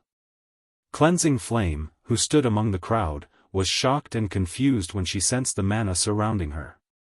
The ambient mana clearly wasn't a mist, yet she felt as if she had sunk into a lake the instant she arrived. This was the first time she found mana heavy. Even mana that had taken on a mist form could not compare to the density of the mana she was experiencing.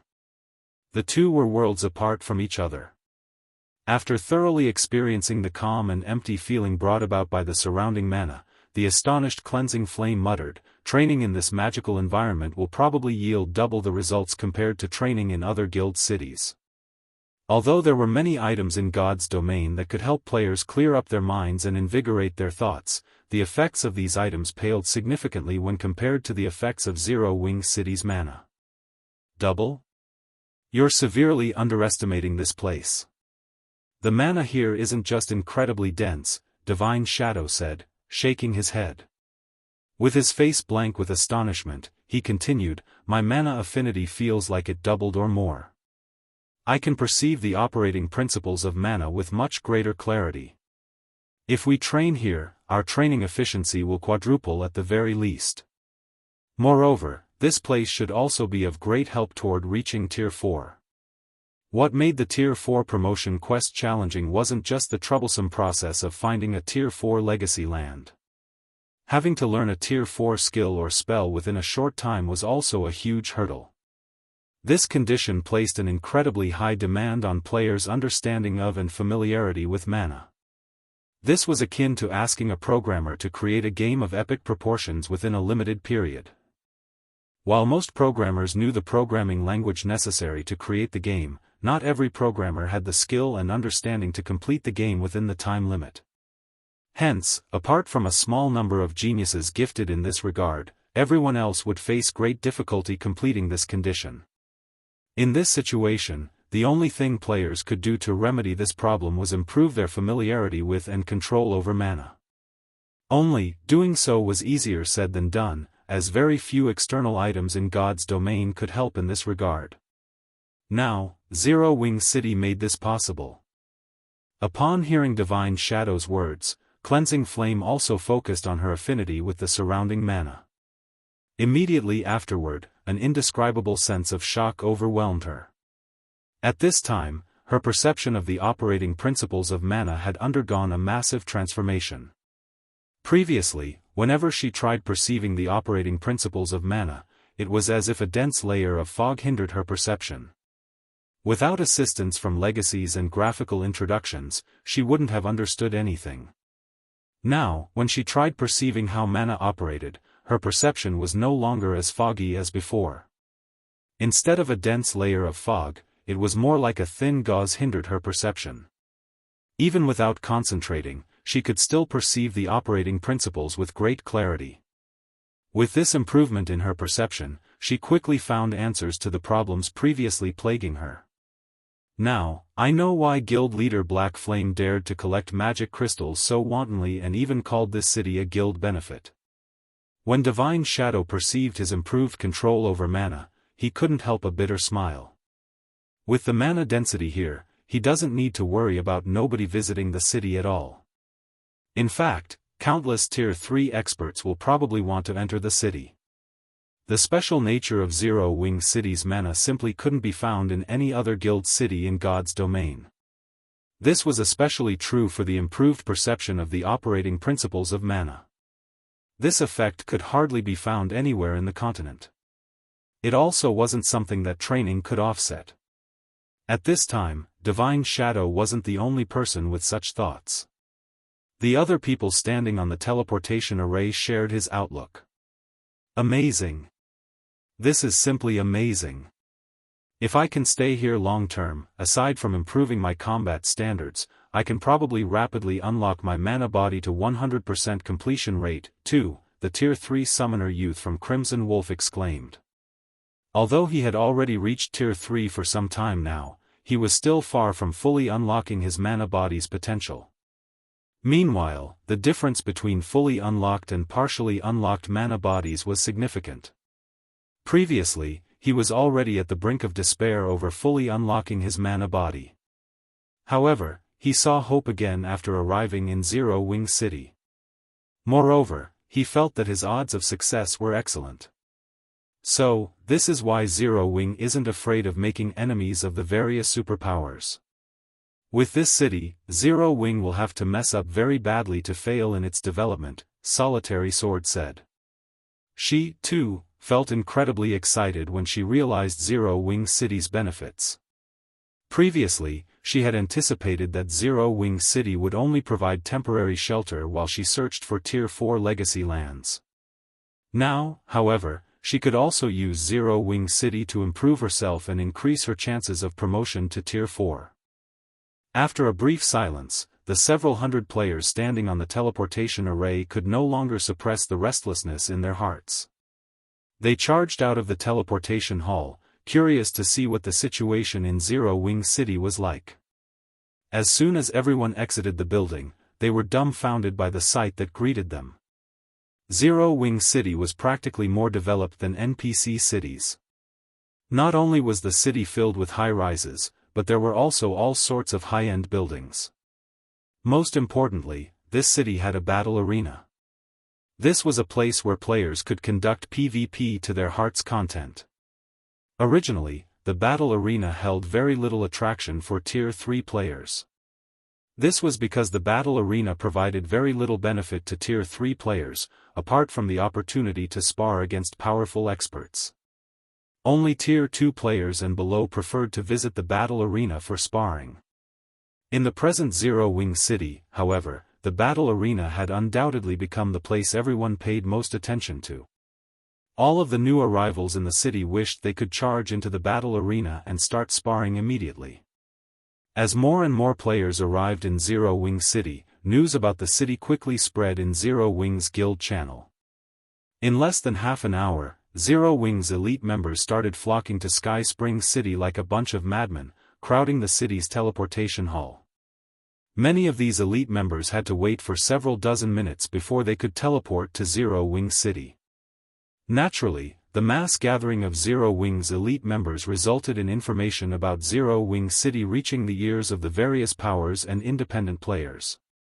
The various powers couldn't help wishing they could head to Zero Wing City and take a look at the situation there for themselves. Unfortunately, with Zero Wing's regulations, they could only watch from the sidelines. Contact Zero Wing immediately. Tell them that the Wind Valley Guild is willing to partner with them so long as they open Zero Wing City to us. Contact Zero Wing and say that the Draconic Adventurer team is willing to join Zero Wing, but Zero Wing must make all our members elite members. For a time, various guilds contacted Zero Wing for partnership, while adventurer teams sought to join the guild as a whole. There were even superpowers that made overtures to Zero Wing. Guild leader, over 40 first-rate guilds and 200 adventurer teams have contacted us already. We even received calls from 5 superpowers. All of them are either looking to form partnerships or join us with the condition of receiving access to Zero Wing City, Fire Dance reported excitedly when she read the statistical data her subordinate sent her. Some guilds are even willing to pay an entrance fee of 10 magic crystals per player. According to our current estimates, we can get an additional 500,000 players entering the city. Should we let them in? If they charged 10 magic crystals per person, they could gain an additional income of 5 million magic crystals per day. Even superpowers would go crazy from jealousy if they saw Zero Wing City raking in so many magic crystals. After all, the average superpower would have a stockpile of only several million magic crystals at this stage of the game, while Zero Wing City could earn that amount every day. Read latest chapters at Wuxia World. Now still isn't the time to let them enter the city, Shifeng said, shaking his head. However, you can tell them that Zero Wing is willing to conduct some preliminary partnerships. We will offer 1 million entry slots for now. Only 1 million? Fire Dance asked, confused. Zero Wing City was already a main city. Let alone 1 million, it could easily accommodate 10 million players. Even if they excluded the slots Zero Wing needed, such a tight restriction to the entry slots shouldn't be necessary. After all, they would be making 10 magic crystals for every non-guild member that entered the city. Any guild that has signed a strategic alliance or resource alliance with Zero Wing can purchase these slots, Shifeng said, nodding. We will auction off these slots through candlelight, with a starting bid of 10 magic crystals per slot. Auction? Fire Dance's eyes lit up in realization when she heard Shifeng's words. I understand. I'll notify them now. Chapter 2838, Astonishing news when Fire Dance announced Zero Wing's plan to sell 1 million entry slots for Zero Wing City, a commotion broke out throughout the eastern continent. Almost every power operating on the eastern continent promptly held a meeting among their executives to discuss the entry slots. Orc Empire, Crimson Flame Fortress, how arrogant of Zero Wing. Aren't they afraid of suffering a backlash for pulling such a stunt? Snow Scar, who was now a level 130, Tier 4 Berserker, sneered as he looked at the information displayed on the conference table. They probably aren't aware that Saint's Hand has already established a city in the Black Hills, together with over a dozen superpowers. The Black Hills. This was a level 130 neutral map connected to the Valley of Death, a forbidden land. Meanwhile, the Valley of Death was also the map that current players had the best chances of exploring successfully. Although the Forbidden Land was dangerous, according to the reports of the Tier 4 experts who had explored it already, the number of Tier 4 legacy lands appearing inside far exceeded that of other places. There were also plenty of ancient ruins hidden in the map, which were of significant help with getting promoted to Tier 4. In fact, even Tier 4 players could reap a lot of benefits from these ancient ruins. In response to Snow Scar's words, Xinyuan, who was now a level 131, Tier 4 Great Wizard, turned to the woman exuding a heroic and charming aura, seated at the table's seat of honor. In a respectful tone, he said, "Vice Guild Leader, Saint's Hand has sent us an invitation as well. They say they will offer us 10% of their new city's shares once it is constructed. However, we will need to garrison the city with one Tier 4 player and 20,000 Tier 3 players in return." How calculative of Saint's Hand. They must be aiming to have us help them deal with Zero Wing in the Orc Empire, a level 128, Tier 4 female assassin said, smirking. However, if they want to use us as pawns, don't you think that the price they're offering is too low? Snow Scar also nodded in agreement with the female assassin. The Blackwater Guild was no longer the same as it was before. Under Wuxia's lead, the guild had grown to a point where it could rival even super guilds. Moreover, unknown to the public, the guild even had 6 Tier 4 experts already. Xinyuan, tell Saint's Hand that they need to show more sincerity if they want to partner with us. We want at least 30% of the city's shares, Wuxia said, opening her eyes. Also, notify Zero Wing of Saint's Hand's actions. Tell them that Blackwater is willing to partner with Zero Wing to go up against Saint's Hand's alliance. However, in return, they must allow all of Blackwater's elite members into Zero Wing City. Vice Guild Leader, you know how Zero Wing operates. There's no way they will agree to such a condition, Xinyuan argued, feeling a headache incoming. He had negotiated with Zero Wing for partnership many times in the past, yet he had faced rejection every time. Now that Zero Wing had the potential to rival the 5 great super guilds, it had even less need to heed Blackwater's demands. It doesn't matter if they don't accept it now, Wuxia said nonchalantly. Once Saint's Hand opens their city and that side arrives, Zero Wing will have no choice but to agree to our demands. I understand. Xinyuan nodded. The current Zero Wing indeed had the qualifications to be arrogant. However, once Saint's Hand opened its city in the Black Hills, the situation would quickly reverse. After all, mainstream players were currently only at level 120. Although the Arctic Canyon was also an excellent location, it simply wasn't a place mainstream players could visit. At most, they could only make use of Zero Wing City's incredible mana environment. Not to mention, Saint's Hand's alliance consisted of more than a dozen superpowers. With the manpower and resources available to them, the alliance would soon become an existence that even the 5 great super guilds had to be wary of. At that time, Zero Wing's advantage in Tier 4 players would also disappear. However, Saint's Hand's alliance still wasn't the biggest problem Zero Wing would have to face but the world-shattering war looming over the main continent. A guild like Zero Wing, which had established a base in a level 140 neutral map, would definitely head the list of cannon fodder for this war. Currently, though, very few people in God's domain actually knew of this upcoming war. The only reason Blackwater knew about it was Wuxia's special identity. Just when Blackwater was about to notify Zero Wing of Saint's Hand's actions, Saint's Hand actually announced its astonishing plan to the entire eastern continent.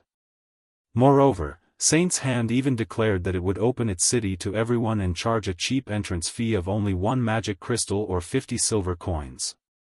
As soon as this news came out, many of the first-rate powers considering partnering with Zero Wing promptly changed their minds. After all, although Zero Wing City possessed an excellent environment, the entrance fee it charged was simply beyond the various first-rate powers' means. Not to mention, the city's entry slots would be auctioned. In other words, the entry slots wouldn't cost just 10 magic crystals. By the end of the auction, each slot might actually go for 15 or even 20 magic crystals. Moreover, this was only the price to enter the city. Once inside the city, they were bound to incur all sorts of other expenditures as well. Rather than spending all those magic crystals, it would be much better to head to Saint's Hand's city and explore the Valley of Death for ancient ruins and Tier 4 legacy lands. Not only could they save up on a lot of magic crystals by doing so, but their potential income was also higher. Sky Spring City, Zero Wings residents, guild leader, 90% of the first-rate powers seeking to partner with us and 80% of the adventurer team seeking to join us changed their minds after Saint's Hand's announcement, Fire Dance said, a hint of disbelief in her eyes as she read the report she just received. There won't be any competition for the entry slots. In fact, the 1 million slots we're offering exceed the remaining guild's demand. It doesn't matter. Let Saint's Hand do whatever it wants. Our plan will remain the same. We will still sell 1 million entry slots during the auction, Shifeng said, chuckling as he looked at the statistical report. When the time comes, just sell as many slots as possible. To begin with, we're not doing this to earn magic crystals. We're just trying to keep Zero Wing City operational. You might be right, but if we have enough magic crystals, we could construct another mobile fortress, right? Fire Dance said regretfully. The magic crystals Zero Wing earned from its members visiting Zero Wing City were already more than enough to keep the city functioning normally. The only problems remaining were the recruitment and maintenance of the city's NPC soldiers. However, resolving these issues wasn't a big deal for the present Zero Wing. This was because many guild members were willing to develop themselves in Zero Wing City. There were also more than 20,000 Tier 3 experts from Heaven's Blade and Azura. In total, Zero Wing City already had an astonishing 50,000 Tier 3 players operating in it. At this point, all they needed to do was wait until the guild accumulated enough Tier 3 members to ensure Zero Wing City's security. Once the city's security was no longer a concern, they could open up the city to NPCs and begin recruiting NPC soldiers in large numbers. However, the mobile fortress's power had made a deep impression on Fire Dance. She believed it would be wonderful if Zero Wing could gain another mobile fortress. Let's not talk about getting another mobile fortress, Shifeng said, chuckling. What we can do is further increase the number of Tier 4 players we have to improve the guild's strength. Read latest chapters at Wuxia World. Further increase? Fire Dance parroted, confused by Shifeng's words. Is that even doable? Producing Tier 4 players was easier said than done. Finding Tier 4 legacy lands was one thing, mastering a Tier 4 skill or spell within the allotted time was another thing altogether. The help Zero Wing City's environment provided for this aspect could already be regarded as the best available in God's domain. She found it hard to imagine other ways to help Zero Wing produce even more Tier 4 players. Of course. Smiling, Shifeng said, contact Summer and the others and have them gather in Zero Wing City's City Lord's mansion. If it were before he had visited the ancient god's domain, he would indeed have no way of accomplishing such a feat. However, after his trip to the ancient era, he did. And that was by using the ancient beast sculpture. Chapter 2839, Statues Astonishing Function Zero Wing City, City Lord's Mansion, Alluring Summer, Shadow Sword, Turtledove, Cola, Yulan, Blackie, Flying Shadow, Silent Blade, Stubborn Bone, Yi Wumian, Rampant Blade, Su Qianlu, Minor Wind, and Graceful Moon gathered in the second underground floor of the City Lord's Mansion after receiving Fire Dance's summons. Looking at Fire Dance, who was guiding their group, Cola asked curiously, "Commander, why did the guild leader suddenly have us come over?" At Cola's question, the others in the group also looked at Fire Dance curiously.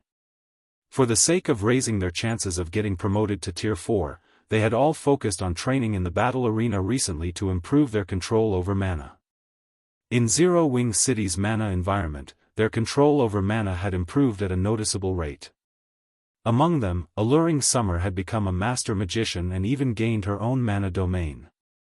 Her achievements had spurred the rest of them to train even more zealously. Yet, instead of letting them focus on their training, Fire Dance had suddenly summoned them here. "It's a secret," Fire Dance answered with a smile. "Moreover, this trip will be beneficial for you. You might even increase your chances of getting promoted to Tier 4 by a large margin." Fire Dance naturally knew of everyone's desire to get promoted to Tier 4. After all, Zero Wing City's environment was greatly beneficial to even a Tier 4 player like herself, let alone Tier 3 players. Moreover, in the current God's domain, Tier 3 players couldn't make any waves at all. Only by reaching Tier 4 would a player have an impact on the big picture. Are you trying to trick us, Commander? We already have Zero Wing City's environment to help us. Is there really another way to increase our chances of promotion further? Shadow Sword asked skeptically. However, he couldn't help growing a little eager and excited at Fire Dance's answer. He understood very clearly that with his current standards, it would be incredibly difficult for him to get promoted to Tier 4, even with the support of Zero Wing City's excellent environment. It would most likely take him several attempts before he could get promoted. And worse, players who failed their Tier 4 promotion quest had to wait for a long period before they could re-challenge their promotion quest. Even if he could find another Tier 4 legacy land quickly, he would still have to wait up to a month. If he suffered consecutive failures, it could very well take him up to half a year or possibly more to reach Tier 4. If he were to hover at Tier 3 for half a year, he simply couldn't imagine how far he would fall behind the current Tier 4 players. After all, there were still many places in God's domain that only Tier 4 players and above could set foot in. Meanwhile, the opportunities, legacies, and items available in these forbidden lands were far superior to what other maps provided. That was what the guild leader said, Fire Dance said, nodding. Otherwise, he wouldn't have interrupted your training spree and called you here. After saying so, Fire Dance stopped before a stone door sealed by a magic array. Standing guard beside this stone door were 4 level 140, Tier 3 fine gold guards. Even if a Tier 4 player came here, they shouldn't think of getting past these NPCs quickly. When the 4 NPCs saw Fire Dance, they promptly removed the seal on the stone door. Subsequently, the stone door parted slowly, revealing a room the size of a basketball court. Many magic arrays isolated the room. Even if a Tier 4 player made a ruckus inside the room, their actions would go unnoticed in the outside world. Shifeng was waiting inside the isolated room. After glancing at everyone, Shifeng said, "Come on in." In response to Shifeng's words, Fire Dance entered the room curiously, followed by the rest of the group shortly afterward. After everyone entered the room, the 4 guards outside the room closed the door and quietly stood watch by the door, none of them daring to relax for even a moment. Having entered the room, Fire Dance and the others couldn't help looking at Shifeng in confusion. This was because even after entering the isolated room, they failed to sense anything special about it. In fact, the mana density inside the room even seemed slightly lower compared to outside. Upon seeing everyone's confusion, Shifeng smiled and said, "You must be wondering why I summoned you to such a place, right?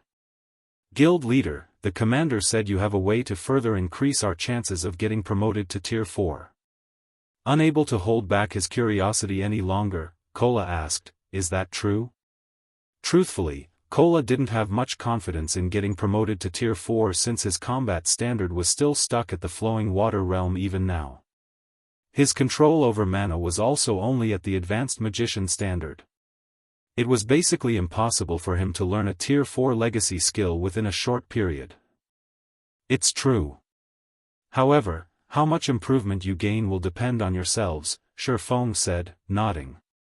He then pointed at the ancient beast statue set up in the center of the room and continued, "This thing is the key to your promotion to Tier 4.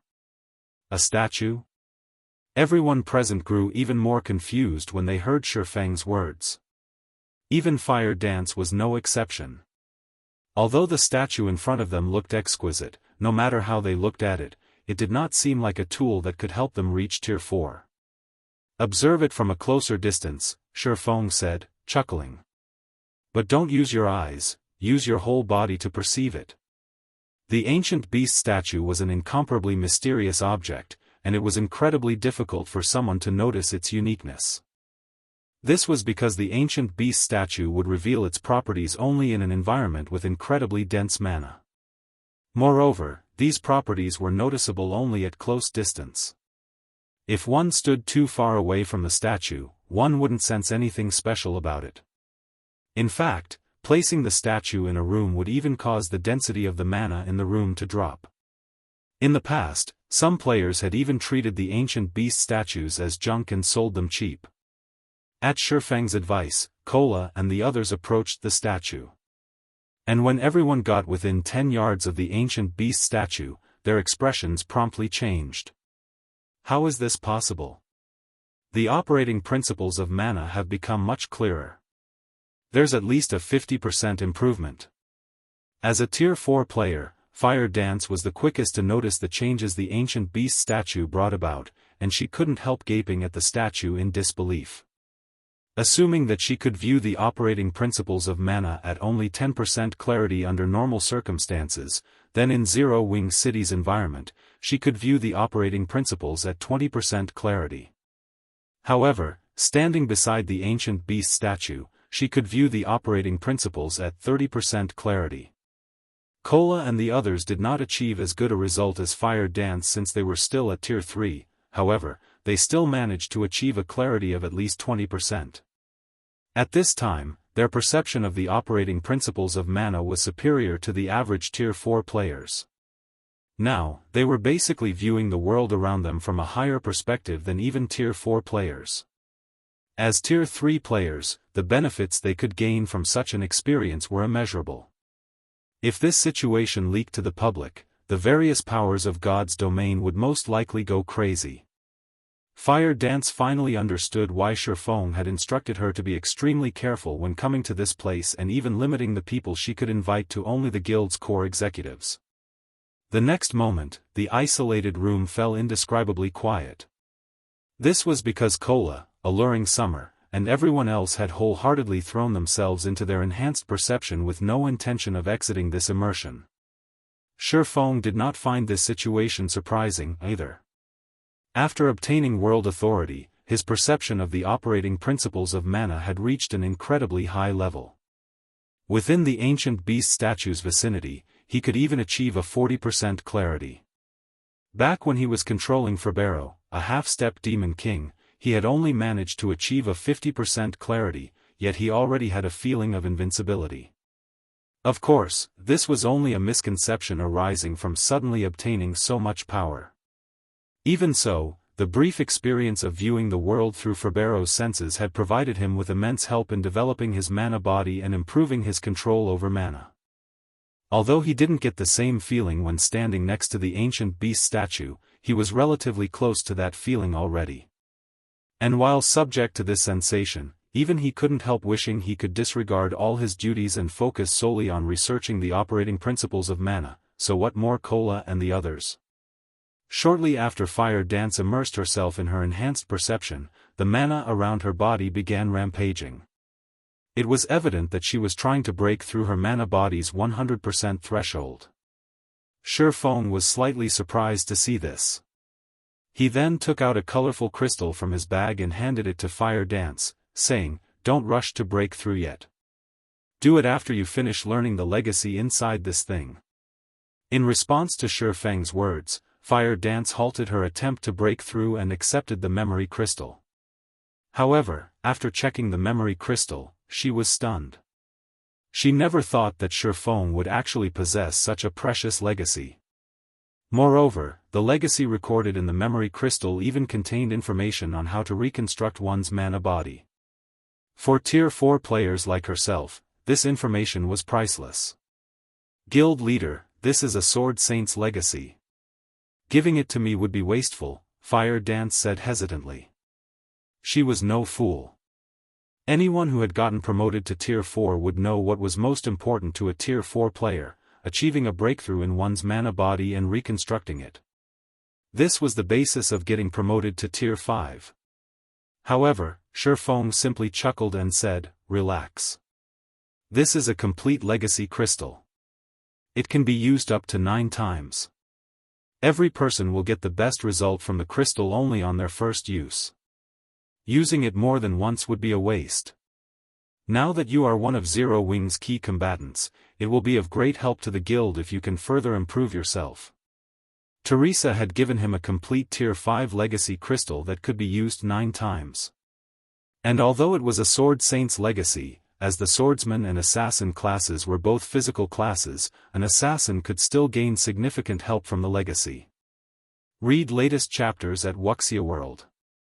EU. If Fire Dance could elevate her mana body's potential to 105% due to this legacy crystal, it would be of significant help to the present Zero Wing.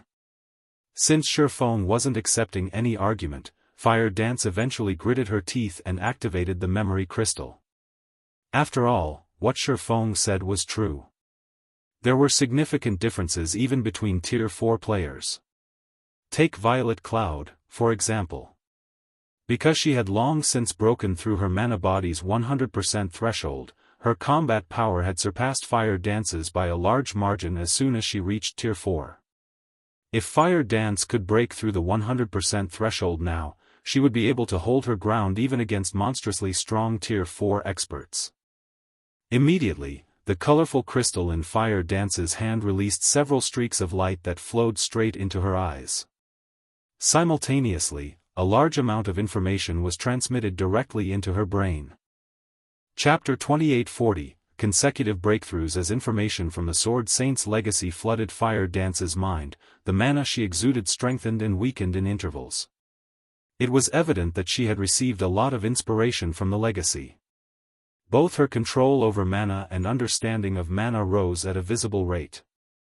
Seeing this development, Shifeng couldn't help growing envious. Truthfully, he had constantly been thinking of using the Sword Saint's legacy himself ever since he received it. However, he also understood that he wouldn't benefit much from it. This was because the current bottleneck he faced wasn't related to mana but his concentration. To raise the strength of his mana body to a whole new level, he needed to raise his concentration to a point where he could control his mana body with a threefold manipulation method. Hence, using the Sword Saint's legacy now would simply be a waste. I should start training and adapting to a threefold manipulation method as well. Shifeng smiled involuntarily when he saw everyone in the room improving rapidly. Then, he sat down and began his own training. Back when he was in the Ancient God's domain, his concentration standard had only been at the Tier 4 intermediate standard. Among Tier 4 existences, that wasn't anything to brag about. However, merging with the Tier 4 Hellfire had thoroughly tempered his concentration. He now estimated that his concentration was at the Tier 4 peak standard already. He should be only one step away from reaching the Tier 5 standard and achieving world creation. Of course, just elevating his concentration standard to Tier 5 wouldn't be enough to achieve world creation.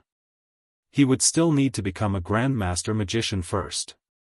This was also the main reason many players and NPCs couldn't achieve world creation even after reaching Tier 5. After all, becoming a Grandmaster Magician was incredibly challenging. Generally, most people capable of becoming a Grandmaster Magician were lifestyle Grandmasters.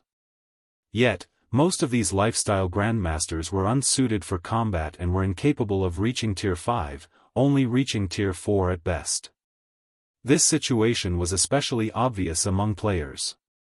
In the past, over 70% of experts that had achieved world creation were lifestyle Grandmasters stuck at Tier 4, and many experts who had risen to Tier 5 couldn't help envying those players. After all, the disparity in combat power between individuals with and without world creation was like the difference between heaven and earth. Even at Tier 5, world creation could still influence a battle. Following which, time passed swiftly. In the blink of an eye, half a day had gone by already. Amid Shifeng's repeated attempts at executing a threefold manipulation method, the mana Fire Dance exuded suddenly skyrocketed in intensity. Her rapid transformation even kicked up a mana storm, the phenomenon startling everyone in the room. What's going on with this fire? The mana she's exuding is so powerful. Flying Shadow exclaimed. He was thunderstruck when he saw the white mist wreathing Fire Dance's body. She should have broken through her mana body's limits, Turtledove said enviously.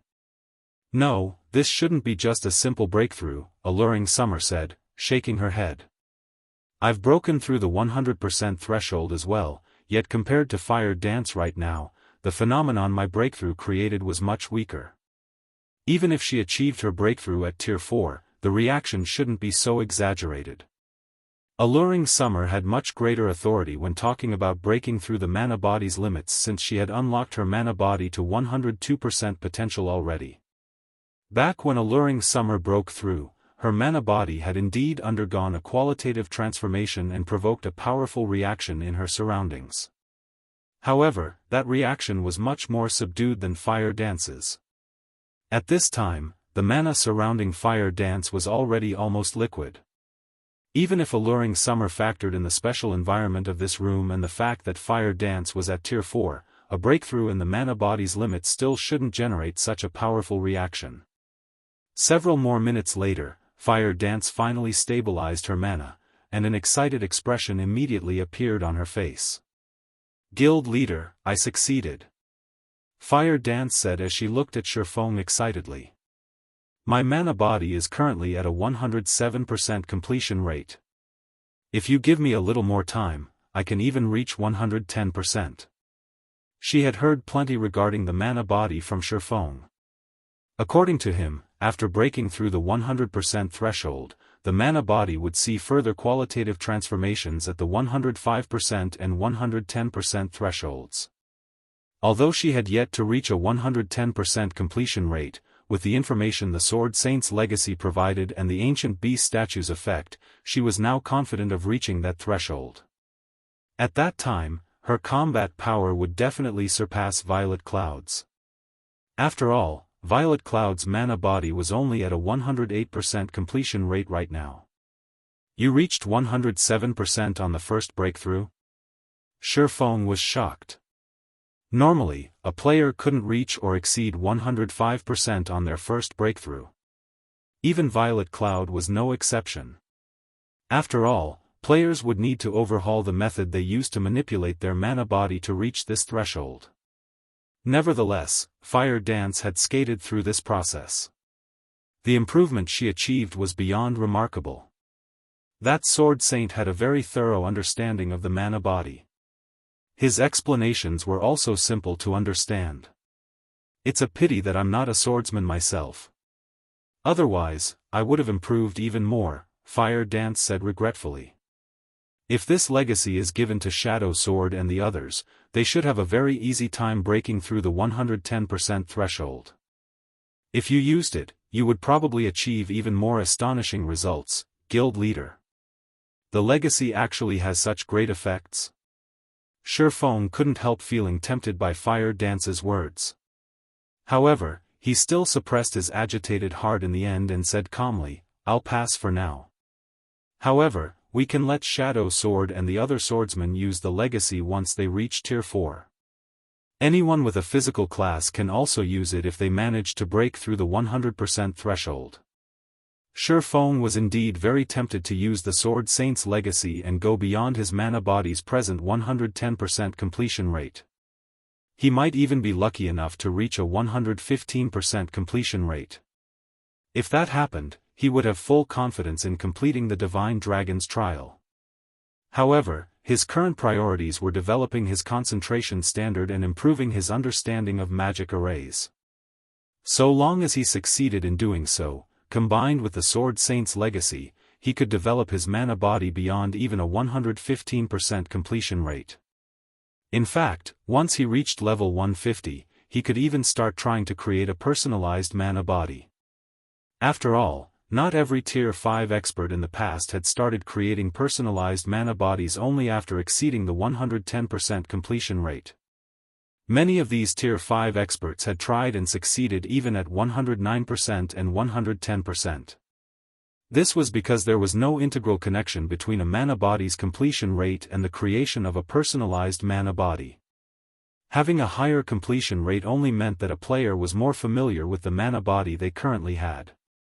At most, this familiarity would grant the player an easier time in creating a personalized mana body. It wasn't essential. As for the matter of sharing the Sword Saint's legacy, if it were possible, he would prefer to let only Tier 4 swordsmen use it. However, given the circumstances, Zero Wing didn't have 7 more Tier 4 swordsmen suitable. Hence, he had no choice but to loosen the condition. That way, the guild could produce more above-average Tier 4 players. I understand. Fire Dance nodded. Over the next 10 days, Zero Wing's core executives achieved significant breakthroughs one after another, thanks to the ancient beast statue. In addition, as the guild had discovered quite a number of Tier 4 legacy lands in the Arctic Canyon, everyone began challenging their Tier 4 promotion quests.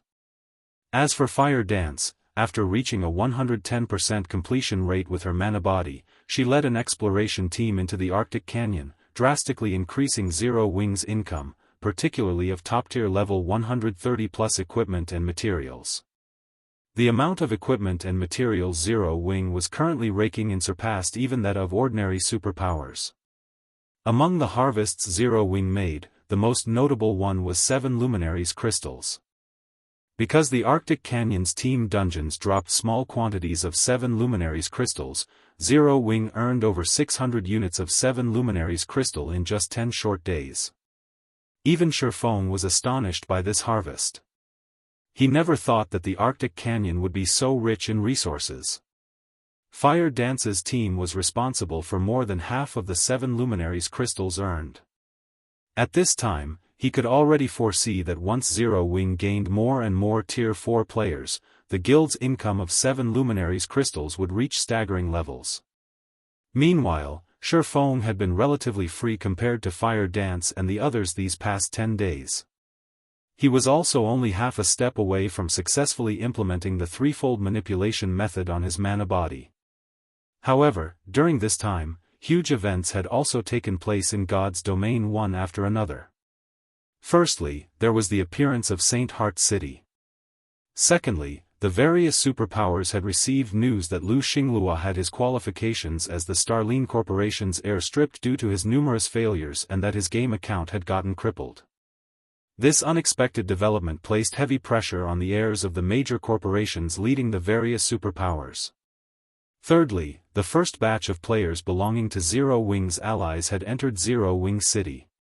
When these 20,000 players entered the city, Zero Wing's allies instantly understood Zero Wing City's value.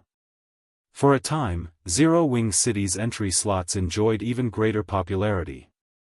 However, the best piece of news for Zero Wing was Gentle Snow, Aqua Rose, Zhao Yueru, Yan Tianxing, and Yi Luofei's successful promotion to Tier 4. Their success had instantly boosted Zero Wing's overall combat power by a large margin, and exploring the Arctic Canyon became a lot easier. Zero Wing City, Candlelight Trading Firm, Special Forging Room. Sure enough, breaching the Grandmaster Magician threshold isn't an easy task. A pale-faced Shifeng smiled bitterly as he looked at the Tier 3 mana set equipment he had just produced. After several days of research, he concluded that only 2 methods would let him achieve threefold manipulation, developing his concentration to the Tier 5 standard and becoming a Grandmaster Magician. For the time being, developing his concentration to the Tier 5 standard was nigh impossible since it required fortuitous encounters and undergoing tempering. This left him with raising his magician rank. Producing Tier 3 mana set equipment was one of the ways that could help him do so because the most difficult aspect of producing the set was engraving its magic array. Although the system deemed the set's magic array as only a master magic array, it rivaled even Grandmaster magic arrays in complexity. If he could successfully engrave the entire magic array in one go, he wouldn't be far off from becoming a Grandmaster Magician. Unfortunately, even after working for several days consecutively and producing more than 200 sets of Tier 3 mana set equipment, he still couldn't engrave the set's magic array in one go.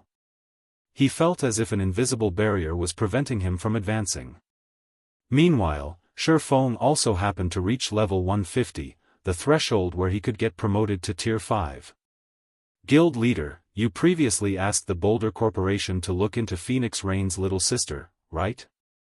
At this time, Liang Jing suddenly contacted Shifeng. They just sent back news that Phoenix Rain's little sister should be staying in Haitian City's upper zone. Read latest chapters at Wuxia World. Alright, got it. Nodding, Feng promptly chose to log out of God's domain and decided to pay Haitian City's upper zone. Apart from checking up on Phoenix Rain's little sister, he could also use this opportunity to broaden his business circle to Haitian City's upper zone. Every upper zone had its own contribution competition. Since the various corporations were placing such heavy importance on this season's competition, it would be a huge waste not to take advantage of it and make a killing.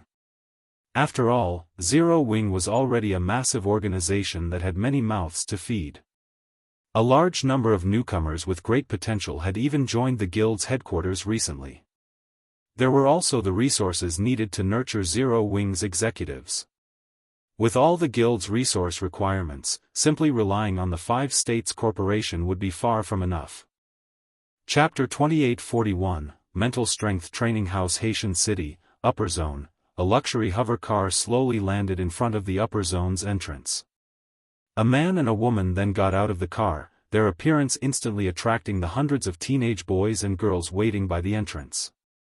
This man and woman were none other than Feng and Mushin. However, all of the teenagers focused on Mushin, their eyes filled with surprise and confusion. Why is the Boulder Corporation's heir here at Haitian City's upper zone? Could she be transferring to our upper zone? That's impossible.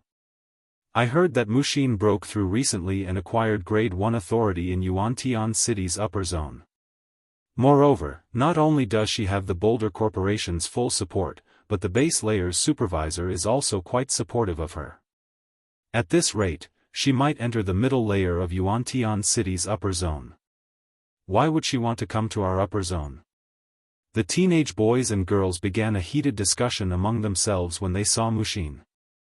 They couldn't understand why a big shot like her would suddenly come to Haitian City's upper zone. Mushin, on the other hand, paid no attention to the teenagers discussing her. She behaved as if these people did not exist at all. Why are there so many people taking Haitian City's test? It's more than 10 times the number I saw at Yuantian City, Feng asked, astonished when he saw the crowd thronging the entrance. When he took the test to enter Yuantian City's upper zone, there had only been several dozen other people taking the test with him. Such a huge difference between upper zones was incredible. Haitian City's upper zone is more populous than Yuantian City's upper zone. It was also constructed a little earlier. Looking at the teenagers waiting by the entrance, Mushin shook her head and explained, however, these people aren't talents the Green God Company is nurturing internally. They were born inside Haitian City's upper zone. Also, this place is holding its annual evaluation, which is why so many people are here. The corporations behind these people will use the test results to determine their future successors and daily resource allocations. For these people, this period will most likely be the most competitive period of their lives. At this point, a hint of frustration darkened Mushin's eyes. It was precisely because of this competition that her relationship with Kurue wasn't particularly good. Compared to life in the outside world, life in an upper zone was much harsher. I see. So that's why these children have such astonishing physical fitness, Feng commented. When he looked at the teenagers before him, he couldn't help sighing ruefully. He had to admit that the upper zone's children were indeed amazing. From what he could see, every one of these teenagers could easily beat up martial artists below the master standard.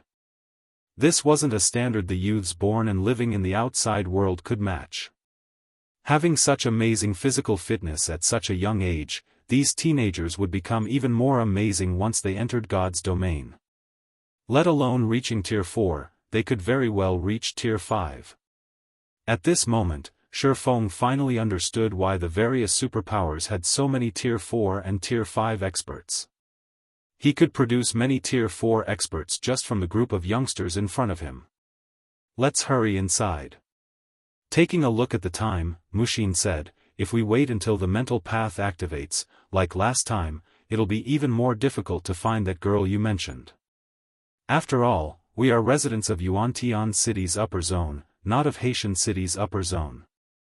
Feng nodded in response and followed Mushin straight into Haitian City's upper zone. Although a person could freely visit all upper zones once they had a registered ID, the upper zones operated like independent organizations and competed with each other. In fact, some of the tasks the Green God Company assigned to the various upper zones were dependent on the performance of each upper zone. Hence, the residents of every upper zone were somewhat hostile toward the residents of other upper zones. Under normal circumstances, an upper zone's resident wouldn't visit another upper zone. After all, one mistake could easily result in a fight. Upon seeing Muxin and Shifeng walking straight into the upper zone, the teenagers standing by the entrance couldn't help envying them. This was because people older than 20 who could enter the upper zone directly had already obtained IDs in the upper zone. These people wouldn't have to struggle to enter the upper zone, unlike themselves. Who's that man? Why is a person like Muxin escorting him? He might be the son of some big shot living on the middle layer. Otherwise, why would someone of Muxin's standing guide him?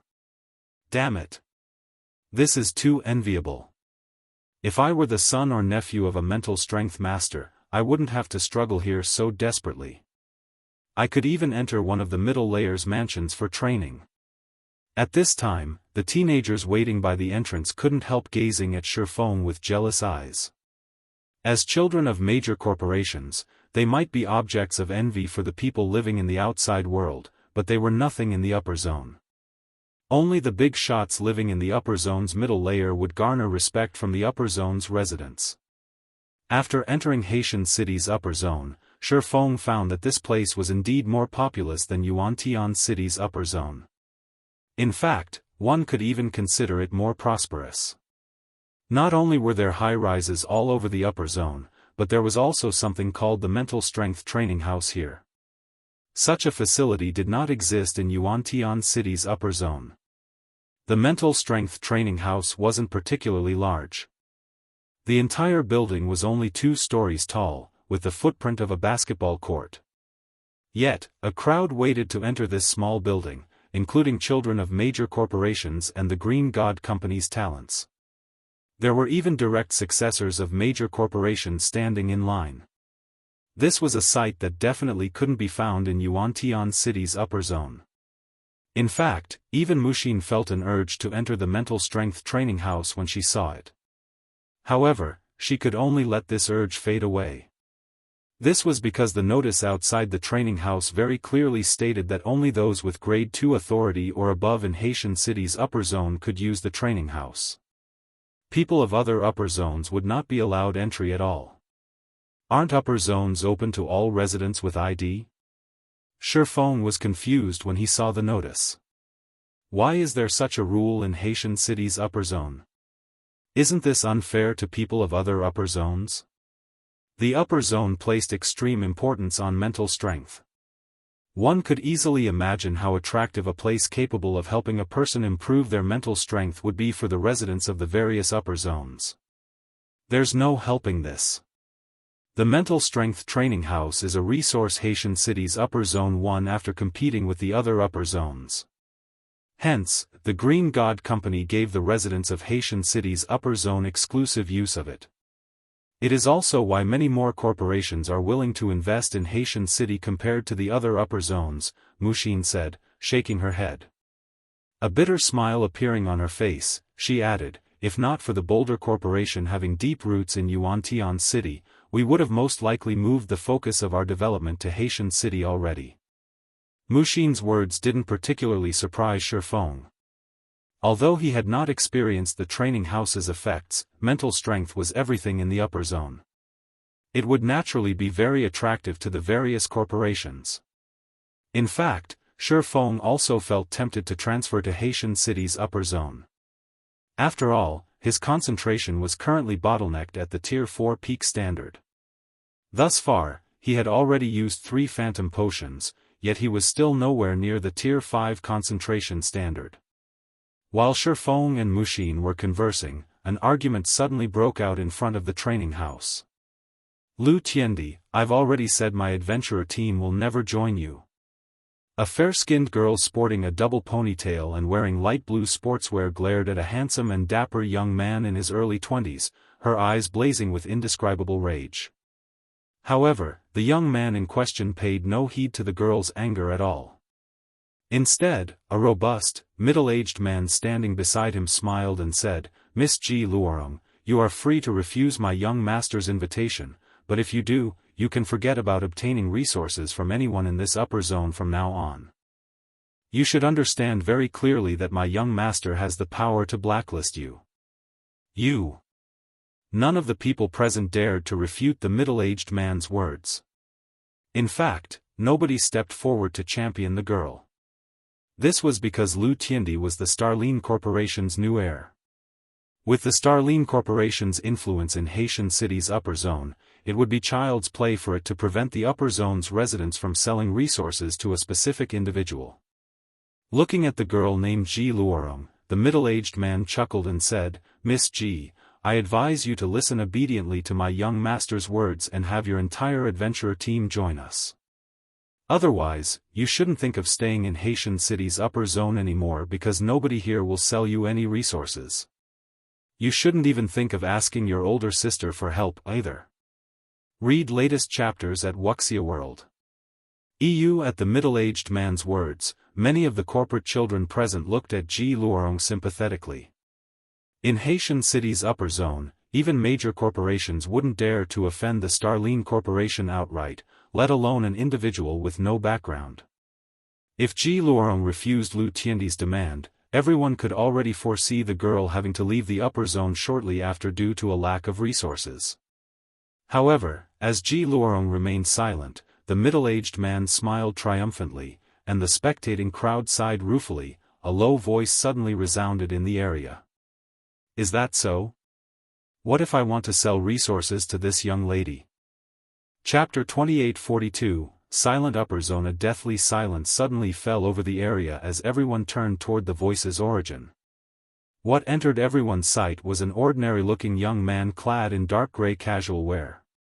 Besides his ordinary appearance, the young man also felt no different from an ordinary passerby. This person was none other than Shifeng. Although he had grown a lot taller as his physical fitness improved, he still couldn't change his plain appearance. "Who is that guy? Isn't he a little too courageous? That guy is dead for sure." Even the successors of the other major corporations here wouldn't dare blatantly refute Lu Tiandi's words. Could this guy be a newcomer to the upper zone? The gathered people were astonished as they looked at Shifeng. They never imagined that such an ignorant person could exist in Haitian City's upper zone. If it were the Starline Corporation of the past, there would still be many people who would dare go against it. They definitely wouldn't let Lu Tiandi, who was merely the corporation's heir, act so arrogantly. Even Lu Xinglua, the corporation's previous heir, hadn't dared behave like Lu Tiandi was behaving now. However, Lu Tiandi's background was different from Lu Xinglua's. Lu Tiandi had caught the eye of one of the middle layer's big shots at a young age and had been secretly nurtured by this big shot since then. Only after Lu Tiandi had replaced Lu Xinglua as the Starline Corporation's new successor had this matter gotten exposed. Due to this revelation, the Starline Corporation's status in Haitian City's upper zone had instantly skyrocketed. Now, even the other major corporations operating in the base layer had no choice but to tuck their tails in front of the Starline Corporation. Otherwise, Kue, Lu Tiandi's butler, wouldn't have dared to be so arrogant, openly making such a bold statement in public. Ji Luorong, who had been standing silently in front of the training house all this time, couldn't help turning to Shifeng in surprise and confusion. She never thought that someone would be willing to stand up for her. At the same time, though, she couldn't help worrying for Shifeng. This was because she was well aware of Lu Tiandi's extraordinary identity. He was destined to live in the middle layer, and even the Green God Company would have to show him a certain degree of respect. "Kid, it seems you're quite courageous, huh? Do you not know who my young master is?" Kue asked as he looked at Shifeng coldly. "Or do you intend to make an enemy of the Starline Corporation?" Kue had just stated that so long as Lu Tiandi gave the word, nobody in Haitian City's upper zone would dare trade resources with Ji Luorong. Yet, no sooner had he made this declaration than Shifeng announced his intention to trade with Ji Luorong. Shi Feng had basically slapped the Starline Corporation's face. Upon hearing Yi Kuei's words, many people present frowned at Shi Feng worriedly. Everyone could tell that Yi Kuei was up to no good. The middle-aged man was escalating a trivial matter into a problem that concerned the reputation of the entire Starline Corporation. If Shi Feng dared to say anything more now, the consequences were unimaginable.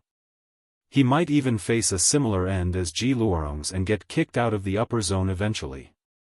After all, it was incredibly difficult to live in the upper zone without resources. When Ji Luorong heard Yi Kuei's words, she gritted her teeth and resolved to stop Shi Feng from championing her.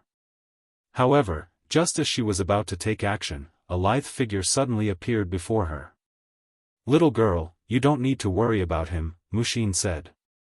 Looking at Ji Luorong's worried expression, Mushin smiled and continued, "Even the Starline Corporation wouldn't dare do anything against him." Shi Feng not only possessed Grade 1 authority in the upper zone but was also a neutralizing grandmaster. Let alone the measly heir of the Starline Corporation, even if the Starline Corporation's current owner were here, he wouldn't be able to do anything against Shi Feng. Looking at Mushin's dazzling beauty, Ji Luorong could tell that Mushin had an extraordinary background, which should mean that Shi Feng did as well. However, she still couldn't help worrying. But, before Ji Luorong could say anything more, however, a low voice resounded throughout the area once more. "So what if I am?" These 5 simple words instantly created a commotion among the spectating crowd. Is he crazy? He's actually openly making an enemy of the Starline Corporation? Does he not know what death is? If it were the Starline Corporation of the past, even the upper zone's ordinary corporate children wouldn't fear offending it. After all, they were all residents of the upper zone's base layer. Why should they be afraid of each other? However, the situation was different now that the Starline Corporation had the backing of a middle-layer big shot. That big shot could just make some random excuse and have them removed from the upper zone temporarily. Once they were outside the safe haven known as the upper zone, the Starline Corporation would have plenty of means to deal with them. Upon hearing Shi Feng's response, Yi Kuei was momentarily dumbfounded as well. After snapping out of his daze, he bellowed, "Punk! It seems you really are itching for a beating. In that case, I'll help you loosen those bones of yours." Although the Green God Company prohibited fighting in the upper zone, the company would turn a blind eye to small conflicts in private settings. So long as one did not go too far, the Green God Company wouldn't look too deeply into the matter. After all, disputes were bound to occur wherever people gathered. However, if anyone dared to take things too far, the Green God Company was bound to dish out a severe penalty. In fact, many corporations and forces had gotten banished from the upper zone and suffered an early demise because they had crossed this line. Hence, nobody would dare to openly defy the Green God Company's rules. The next moment, Yi Kuei stomped his right foot on the ground, and his body shot forward like a cannonball. The impact of his feet shook the ground slightly and even left a deep footprint behind on the cement. As his body shot forward, Yi Kuei punched, perfectly integrating his fist's speed with the speed of his moving body. His fist generated explosive noises due to this perfect combination as it collided with the air. Evidently, his punch had already exceeded the speed of sound. A sonic boom? He's a Xinyuan Grandmaster. When everyone heard the explosive noises, they stared at Yi Kuei in shock. The upper zone's environment allowed one to develop one's physical fitness rapidly. In fact, even developing one's physical fitness to the standard of a Xinyuan Master or a half-step Xinyuan Grandmaster wouldn't be a problem. However, those who could actually overcome the final hurdle and become a Xinyuan Grandmaster were incredibly rare. Even in the upper zone, such people were considered top-tier experts and treated as VIPs by major corporations. These corporations would even be willing to grant a Xinyuan Grandmaster the position of elder to rope in such individuals. This was because every Xinyuan Grandmaster was no different from a humanoid beast. Hence, everyone couldn't believe that Yi Kuei was serving as a mere butler of a corporation's successor, despite being a Xinyuan Grandmaster. Let alone the spectators, even Mushin was astonished by this situation. Only two people weren't surprised by this situation, Lu Tiandi and Ji Luorong. It's over. Ji Luorong reflexively shut her eyes at this sight. She had found out that Yi Kuei was a Henglian grandmaster only because Yi Kuei himself had revealed his strength to her during one of their previous meetings. Hence, she knew that Yi Kuei wasn't just an ordinary butler but was also a terrifying bodyguard. If Shi Feng got struck by Yi Kuei's punch, he would be fortunate to leave with only a few broken bones. It wouldn't be strange if he ended up hospitalized for half a month. Boom! The next moment, as if a grenade had exploded, the sound of an explosion echoed throughout the area. Even those standing over a dozen meters away felt the intense impact. Almost everyone present shut their eyes subconsciously.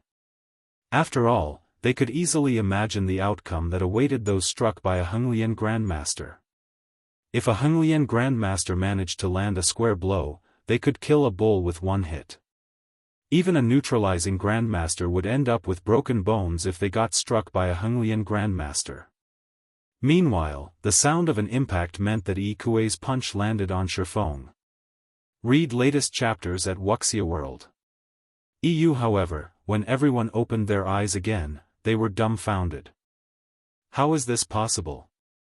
At this time, not only was Shi Feng completely intact, but he had actually caught Yi Kuei's iron fist with just one hand. Yi Kuei himself was surprised by this situation. He never thought that his punch would meet with such a result. You've made your move. Holding on to Yi Kuei's fist, Shi Feng looked at the middle-aged man and asked calmly, "Is it my turn now?"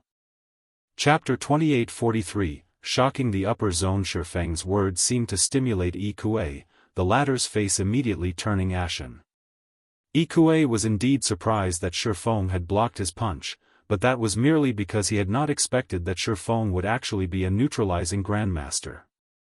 Moreover, although his previous punch seemed fierce and domineering, he had actually used only about half of his strength. After all, he would be in big trouble if he created too much of a scene. At that time, even Lu Tiandi wouldn't be able to protect him. However, Yi Kuei never thought that Shi Feng would take advantage of this fact and turn him into a laughingstock in the eyes of the crowd. He was a dignified Henglian grandmaster. Even the owners of international corporations would have to be polite to him and treat him as a VIP when meeting him. As for neutralizing grandmasters, they could only cower in fear in front of him. He had never once suffered such humiliation before. "You bastard!" Yi Kuei took a step forward and punched with his other hand. Half-step collapsing punch. This time, Yi Kuei did not hold back at all. The only thing on his mind was to make Shi Feng regret his words. Shi Feng responded to this second attack in a similar manner, extending his other hand to catch the punch. He didn't seem to have noticed that Yi Kuei's present punch was different from the one before. Upon seeing this, Yi Kuei sneered. A punch carrying 50% of his strength indeed wouldn't pose a threat to a neutralizing grandmaster. A neutralizing grandmaster could easily block the attack by relying on technique. However, it was a different story for a punch carrying his full strength. A neutralizing grandmaster who tried blocking such an attack would definitely end up with broken bones. Yet, Shi Feng was ignorantly trying to receive his punch using the exact same method. Boom! A loud explosion rang out as Yi Kuei's fist collided with Shi Feng's palm. The shockwave generated by the impact this time was much stronger than before. Nevertheless, Yi Kuei was still dumbfounded as he looked at Shi Feng. This was because the result of his second punch was exactly the same as his first. Shi Feng had still caught his fist without fail. Did I subconsciously hold back in fear of getting into trouble? Inevitably, such a thought occurred to Yi Kuei. After all, this was the only reasonable explanation he could think of for this situation. Otherwise, how could a neutralizing grandmaster possibly receive his full-powered punch? However, Shi Feng did not give Yi Kuei any time to react at all. Immediately, he pushed Yi Kuei's hands aside and executed a palm strike on the latter's chest. The palm strike was so fast that the attack had already connected with Yi Kuei's chest before he realized what was going on. However, even after noticing the attack, Yi Kuei paid no attention to it at all. As a Xinyuan grandmaster, he had long since developed an instinctual defensive mechanism. Whenever his body received an attack, his muscles would tighten, giving them a toughness resembling steel and neutralizing the attack's impact. If neutralizing grandmasters were proud of their techniques, then Xinyuan grandmasters were proud of their physical body's toughness. In simpler terms, a Xinyuan grandmaster was someone trained to take hits and dish out devastating blows. Even if a Xinyuan grandmaster managed to land only 1 out of 100 attacks on a neutralizing grandmaster, this one attack would end the fight instantly. Boom! Yi Kuei stood steadily even after receiving Shifeng's palm strike. He also looked at Shifeng in silent contempt. Nobody present found it surprising that Shifeng's attack had no effect on Yi Kuei either. This was because Xinyuan grandmasters were precisely this powerful. They were truly monsters in human skin, and trying to harm these monsters with the hands and feet of ordinary humans was an utter joke. This was also why the various major corporations in the upper zone would desperately try to recruit or befriend Xinyuan grandmasters. Kid, I admit that you're strong. However, you can't hurt me. Patting his clothes, Yi Kuei said disdainfully, on the other hand, how long do you think your stamina can hold out against my attacks? A neutralizing grandmaster's ability to exert complete control over their physical body was indeed extraordinary. However, when it came to stamina, a neutralizing grandmaster was far from comparable to a Xinyuan grandmaster. A Xinyuan grandmaster could fight 3 days and 3 nights without rest. In contrast, a neutralizing grandmaster would be fortunate to last even half a day. Hence, neutralizing grandmasters would frequently curse Xinyuan grandmasters as merely a bunch of simple-minded brutes with well-developed bodies. Spectating from the sidelines, Muxin grew worried when she saw this situation. She never thought that Lu Tiandi would have a Xinyuan grandmaster as his bodyguard. The Boulder Corporation had to pay a great price just to get a Xinyuan grandmaster to become one of its elders. Moreover, apart from the Boulder Corporation's master, everyone else in the corporation treated this Xinyuan grandmaster with awe and respect. Yet, Lu Tiandi actually had such a powerful expert working as his henchman. It was ineffective. Shifeng also couldn't help looking at Yi Kuei in surprise. Ever since his concentration had reached the Tier 4 peak standard, his control over his body in the real world had improved by a significant margin. After factoring in his improved physical fitness, he now even dared to apply some of the techniques he used in God's domain in the world. This was also why Shifeng had provoked Yi Kuei. He was very curious to find out where his current limits lay. When Shifeng was catching Yi Kuei's second punch, he hadn't just caught the attack with an open palm. Instead, he had executed 3 rapid palm strikes against Yi Kuei's fist. In other words, he had used the 3 extreme slashes technique, a simplified version of Miracle Dragon's 6 extreme slashes. As Shifeng had executed his 3 palm strikes against Yi Kuei's fist almost in the same instant, it was practically impossible for the human body to tell that it wasn't just 1 but 3 separate attacks. Thus, Shifeng had succeeded in blocking Yi Kuei's full-powered punch. Otherwise, even if his physical fitness had improved a lot after he began living in the upper zone, he would still have to avoid Yi Kuei's full-powered attack. Meanwhile, the offensive palm strike Shifeng executed against Yi Kuei was currently his strongest attack. For extreme slashes. From an outsider's perspective, Shifeng's attack would look like an ordinary palm strike. In reality, his attack consisted of 4 palm strikes executed in rapid succession on the same location. This attack placed a heavy burden on his mental strength, and he couldn't use it a second time even if he wanted to. Looking at Shifeng's surprised expression, Kuei smiled. Kid. Now it's my turn to. Just when Yi Kuei thought to attack again, his body suddenly stiffened, and he collapsed to the ground willy-nilly. His breathing became stifled, and he had difficulty even speaking. In fact, even his vision started to blur. These abrupt changes discombobulated Yi Kuei. He couldn't understand what was happening at all. What the hell did you do to me? Struggling to lift his head, Yi Kuei gaped at Shifeng in confusion. He simply couldn't wrap his mind around how Shifeng had managed to injure him so severely with just a palm strike. Now, he found even standing up from the ground difficult. The spectators were likewise surprised when they saw Yi Kuei collapse to the ground. He defeated a Xinyuan grandmaster in one strike. Who is this guy? At this time, the onlookers eyed Shifeng as if he were a monster.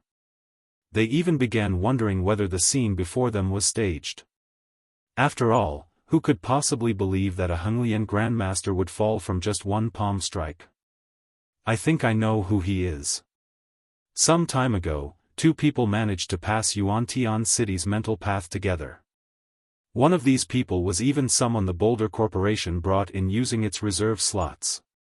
According to the rumors, that person was Zero Wing's guild leader, Black Flame. Although this guy looks different from God's Domain's Black Flame, they should be the same person. Read latest chapters at Wuxia World. What? He's the guy responsible for dragging down the Starline Corporation's Lu Xinglua? Among the crowd, some people who kept tabs on Yuan City's upper zone recognized Shifeng. For a time, the street bubbled with commotion. Nobody had thought that Black Flame, the mythical sword emperor of God's domain, would actually appear in their upper zone. Moreover, the man had even defeated a Xinyuan grandmaster with a single palm strike. His strength was simply terrifying. So, he is the Black Flame Big Sis told me about? Ji Luorong gaped in shock as she looked at Shifeng. After all, Black Flame was currently rumored to be the strongest person in God's domain right now. He was an existence even the 5 great super guilds had to tiptoe around. Chapter 2844, God's Domain's Black Flame, so, that's why he dared to stand against Lu Tiandi. He's the one responsible for Lu Xingluo's removal. Lu Tiandi will probably have to tread cautiously around him. Amazing. As expected of Black Flame. I never thought that he would be the person who received Grade 1 authority in Yuan City recently. This is interesting. It seems Lu Tiandi has met his match. Everybody present knew of Black Flame, but they did not know much about Black Flame's identity in the real world. After all, they had many things they needed to handle. How could they possibly have the time to look into the real-world identity of every famous expert in God's domain? Only if they were particularly interested in a specific person would they spend some money to commission a detailed investigation. Not to mention, Black Flame was someone who had never publicly declared his God's domain identity in the real world. This made it even more difficult to investigate his situation. Only superpowers that paid close attention to Zero Wing would know of Black Flame's identity. While most people did not know of Black Flame's identity in the real world, it was a different story for the name Black Flame itself. This name was far too well known in God's domain. Not only was this name involved in many iconic battles in the game, but it was also behind the creation of many miracles. In fact, many of Black Flame's battle videos had circulated through the various kingdoms and empires forums and were regarded as a paradigm for swordsmen. It wouldn't be an exaggeration to say that almost every player operating on the eastern continent would know Black Flame's name. Needless to say, residents of upper zones like themselves, who were expert players in God's domain, would definitely know of Black Flame. Although Zero Wing started out as a guild with no backing or background, it was now publicly recognized as a superpower. Compared to the various superpowers that had relied on powerful organizations to gain their strength, the influence Zero Wing had over the public was many times greater. In fact, Zero Wing's influence over the virtual gaming industry almost rivaled the 5 great super guilds already. Zero Wing had already become an absolute titan in God's domain. Thus, Ji Luorong felt like she was dreaming when she looked at Shifeng. While the onlookers were discussing quietly among themselves, Lu Tiandi, who had been silently spectating the situation all this time, suddenly approached Shifeng. It seems I have been impolite. I didn't think that you would be Zero Wing's guild leader, Black Flame, Lu Tiandi said as he looked at Shifeng with a friendly smile. He also gave off an indescribably calm feeling, betraying no anger over Shifeng having heavily injured his butler.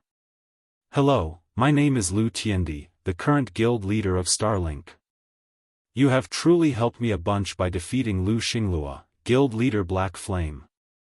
Otherwise, I would most likely have to expend a lot of time and effort to take over Starlink.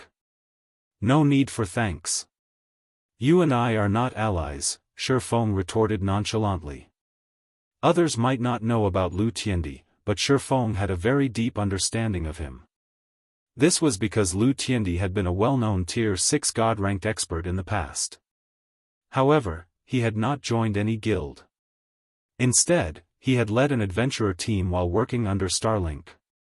Although Lu Tiandi appeared friendly on the surface, he was deep down a very conniving person. He had toyed with many powers in the past. These powers had worked for Lu Tiandi only to get backstabbed. For this reason, many superpowers had detested Lu Tiandi. However, because of Lu Tiandi's extraordinary strength and his tremorous clown adventurer team, one of God's domain's 7 great dark adventurer teams, none of the various superpowers could do anything against him. Guild leader Black Flame, must you be so unapproachable? Lu Xinglua and I are 2 different people. There are many people within the corporation who dislike Lu Xinglua for his overbearing and arrogant attitude as well. However, he is, after all, the patriarch's son. Even if others have an opinion regarding his behavior, nobody dares to say anything. Guild leader Black Flame's dragging Lu Xinglua off his pedestal is an event worth celebrating for the Starline Corporation, Lu Tiandi said, chuckling. Since Miss G is your friend, Guild leader Black Flame, I will naturally stop trying to recruit her. Also, I have admired Zero Wing for a long time now. May I know if you are willing to form a partnership with me? To present Starlink's sincerity in this partnership and apologize for my rudeness to Miss G, I can sell a large batch of phantom potions to you and Miss G at cost on behalf of Starlink. May I know what you think of this, Guild leader Black Flame?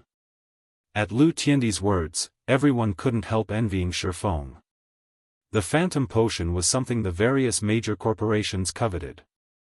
Let alone at cost, they would even be willing to buy the phantom potion at double or triple the original price.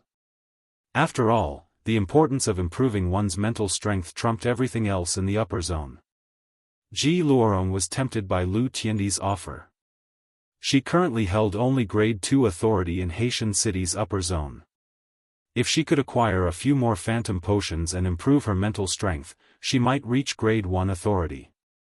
At that time, she would have a much easier time operating in the upper zone. After all, only around 300 people held Grade 1 authority in Haitian City's upper zone, and the Green God Company placed heavy importance on every one of them. At that time, even if a corporation in the upper zone wished to target her, they would face incredible difficulty. She also wouldn't be tight for resources, as the tasks offered to Grade 1 authority holders would sometimes award phantom potions. Thank you for your goodwill, Guild leader Lu, but Zero Wing already has its own collaborators. Currently, Zero Wing has no plans to cooperate with more guilds, so there is nothing I can do about this, Shifeng said, directly rejecting Lu Tiandi's offer. If there is nothing else, we will be taking our leave now. If that's the case, then it truly is a pity. Sighing, Lu Tiandi said, if you have any intentions of forming a partnership in the future, feel free to contact me any time, Guild leader Black Flame. Shifeng responded to these words with just a polite smile. He then turned around and left the training house together with Ji Luorong and Mushin. The spectating crowd also dispersed, leaving Lu Tiandi and Yi Kuei alone. After the crowd dispersed, Yi Kuei made a full recovery after consuming a life potion. Looking at Shifeng's departing back, Yi Kuei said in a quiet voice, "Young master, Black Flame is simply too arrogant. You already extended such a sincere invitation to him, yet he actually refused to show you any respect. It's no wonder he managed to anger Lu Xinglua that much. Should I find an opportunity to teach that kid a lesson?" Yi Kuei was furious over Shifeng's successful surprise attack on him. Had he been a little more careful earlier, he definitely wouldn't have suffered such a serious injury. Moreover, he had also noticed that Shifeng looked a little pale after attacking him. Shifeng had probably suffered a significant backlash from his own attack. If that were the case, landing a fatal blow on Shifeng would have been entirely possible. I don't know why, but he seems to be extremely wary of me, although this is clearly our first meeting. It seems it'll be impossible to use him for our own purposes. If that's the case, let's teach him a small lesson. However, I'm afraid you alone won't be enough, Lu Tiandi said, shaking his head. That Shifeng actually managed to execute Miracle Dragon's trademark move in the real world. Evidently, he has reached an incredibly high level in both his physical fitness and mental strength. It'll be tough for you to take care of him by yourself. I'll ask Brother Wang to accompany you. You'll have Mr. Wang come as well? Yi Kuei was momentarily surprised by Lu Tiandi's words. However, he quickly revealed an ecstatic expression and said, if this is the case, that kid is dead. Read latest chapters at Wuxia World. The brother Wang Lu Tiandi mentioned was a Henglian grandmaster who was only half a step away from becoming a mental strength master. He was also Lu Tiandi's senior brother and a resident of the upper zone's middle layer. It would be child's play for such an expert to take action against someone living in the base layer. By the way, when you head back, notify the others in the team to take action against Ji Luorong's adventurer team immediately. Make sure to destroy them as quickly as possible, Lu Tiandi instructed calmly. Since I can't have Ji Luorong's adventurer team, there's no reason why I should let Shifeng have it. Rest assured, young master. We have long since been keeping track of those people. If not for your love of talent, they would have been doomed already, Yi Kuei responded, smiling. Nodding, Lu Tiandi then entered the mental strength training house. Chapter 2845, soon to break seal Haitian City Upper Zone, Northern Mountain Villa Community. Shifeng couldn't help doubting his eyes as he stared at the three-story mansion before him. You've been living in this place all this time? Shifeng asked as he looked at Ji Luorong strangely. The mansion before him not only looked luxurious but also occupied an area as large as 2 basketball courts. It was even larger than the Boulder Corporation's mansion in Yuantian City's upper zone, which had cost 30 million trade points to exchange. Meanwhile, Ji Luorong lacked both influence and authority in the upper zone. In fact, she was even living in the upper zone by herself. Apart from her family's corporation operating in the outside world, she did not possess any backers or background whatsoever. Hence, Shifeng found it truly hard to believe that she had managed to purchase such a large mansion. Even Mushin was a little surprised by this situation. After all, the base layer's mansions couldn't be bought by just anyone with sufficient points. Normally, one also needed to have grade 1 authority or above. However, from the information she obtained on Ji Luorong's background, the latter had only grade 2 authority. This is the mansion my maternal grandfather left behind, Ji Luorong said, nodding. Because of my family's decline, we had no choice but to live in the outside world.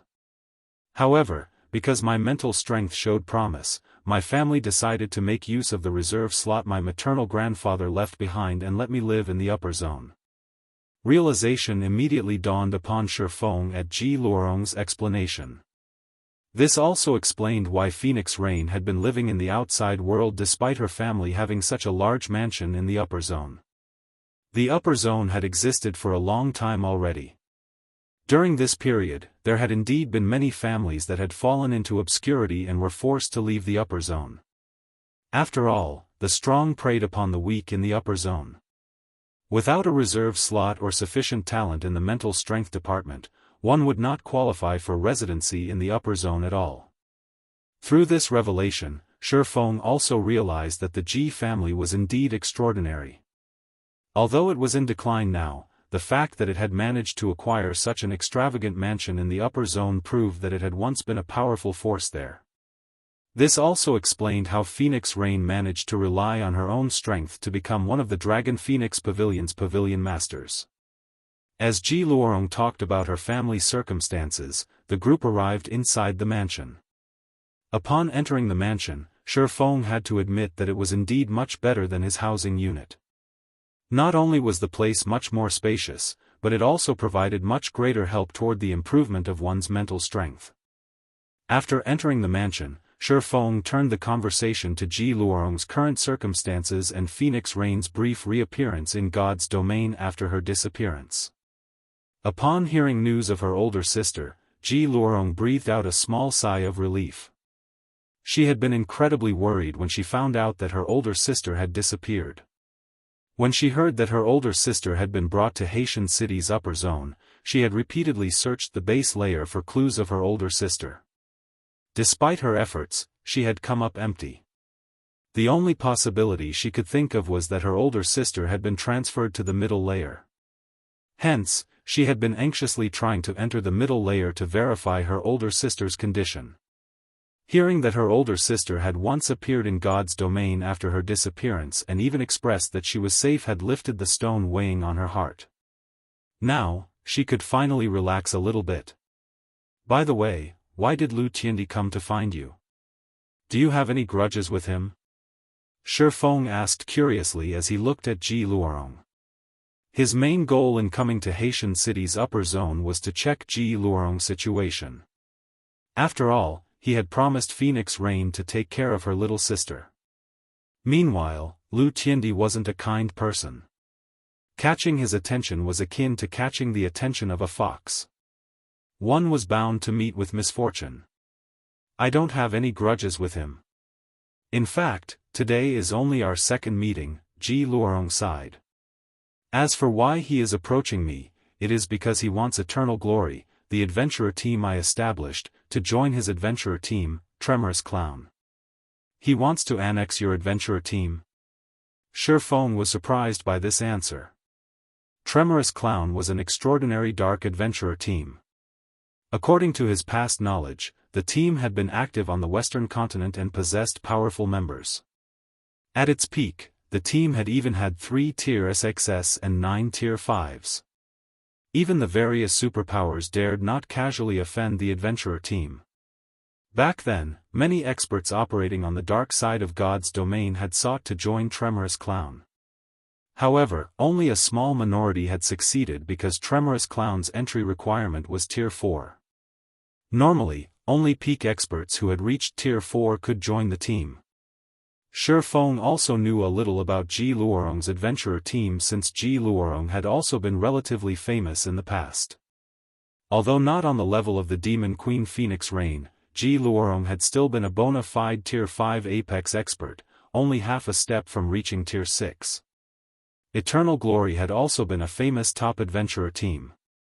At its peak, the team had had not only a Tier 6 God-ranked expert but also 3 Tier 5 experts. However, Eternal Glory was currently merely a well-known adventurer team. Its overall strength was still incredibly weak. This included Ji Luorong, the adventurer team's commander. Shi Feng doubted that the team even had a single Tier 4 player in its ranks right now.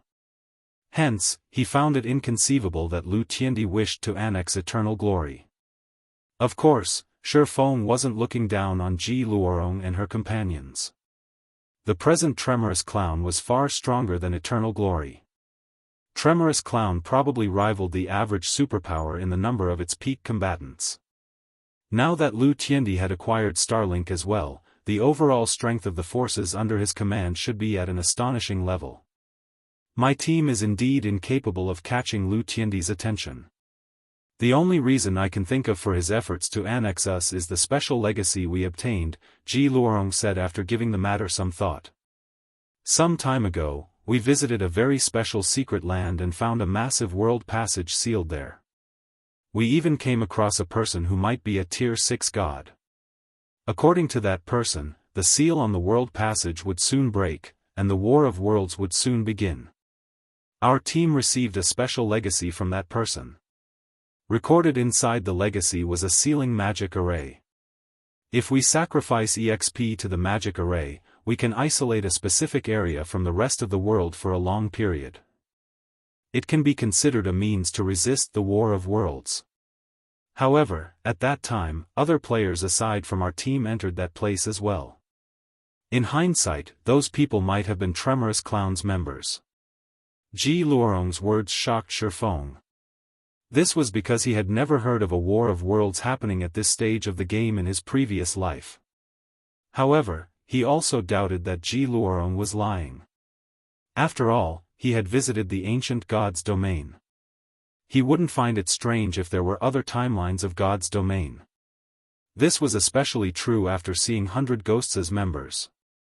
Those people clearly didn't come from the ancient God's domain but most likely were from another interstellar continent. This so-called War of Worlds was probably a great war between Earth's players and the said interstellar continent's players. If this was true, it would be a disaster for Earth's God's domain. After all, in terms of resources and experts, the interstellar continent's God's domain was far superior to Earth's God's domain. If the two sides were to wage war against each other, it wouldn't take a genius to imagine that Earth's side would suffer a catastrophic defeat, with many superpowers getting annihilated. Even the present Zero Wing would have a difficult time facing the interstellar continent's offensive. This explained why Lu Tiandi wanted Ji Luorong's adventurer team to join Tremorous Clown.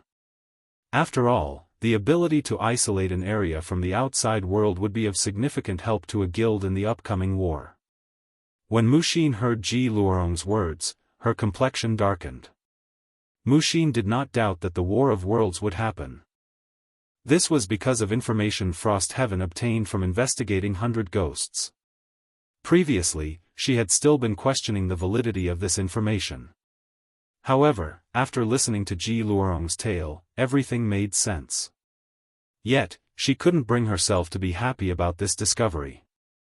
Frost Heaven had gone to great lengths to secure one of the reserve seats for God's domain's 12 great guilds.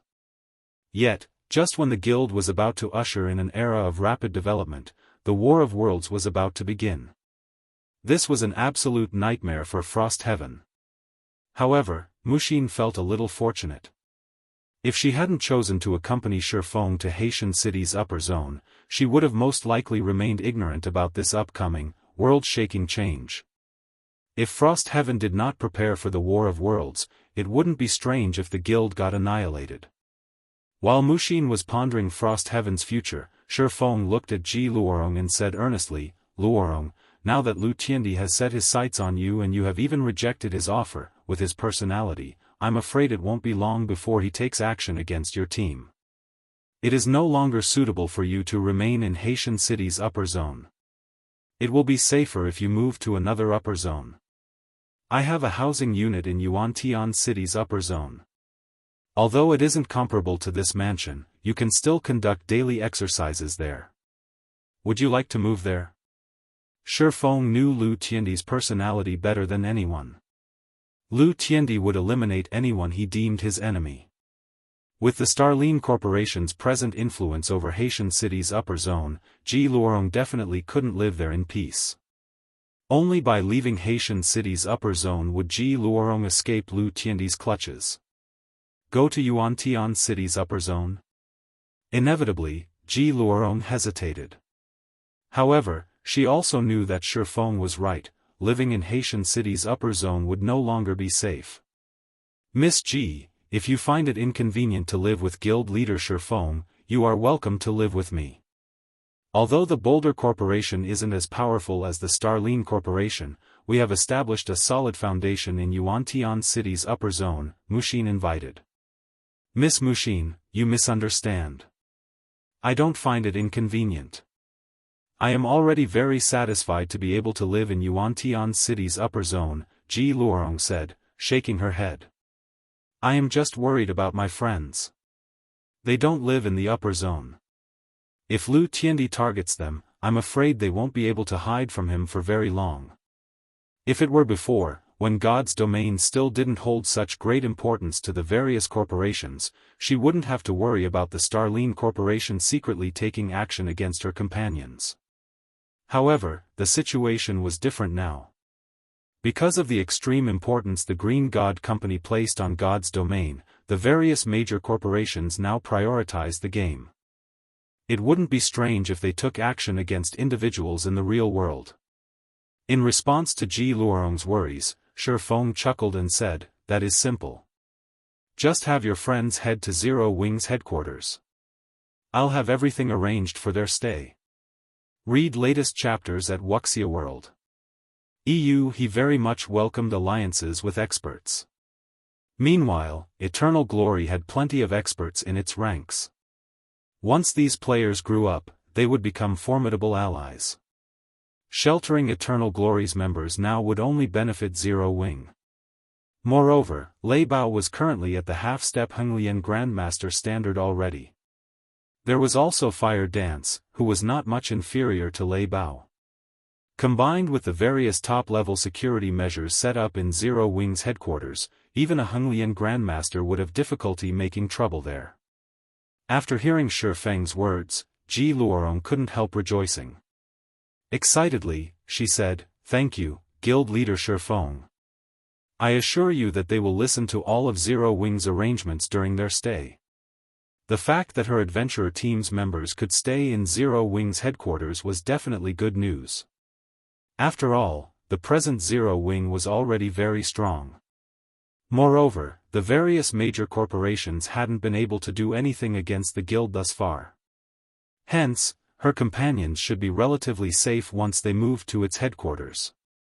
After ending her conversation with Shi Feng, Ji Luorong promptly contacted her companions and had them hurry to Zero Wing's headquarters immediately. Chapter 2846, Frightening Headquarters. The sun was setting, and the sky was growing darker. Originally, this was a time when countless office workers would be getting off work and going home. However, the lights of Zero Wing Tower remained brightly lit. Compared to the buildings around it, the tower looked much livelier, with many people coming and going from it. There was even a long queue of young men and women waiting outside the entrance to take the basic tests for joining Zero Wing.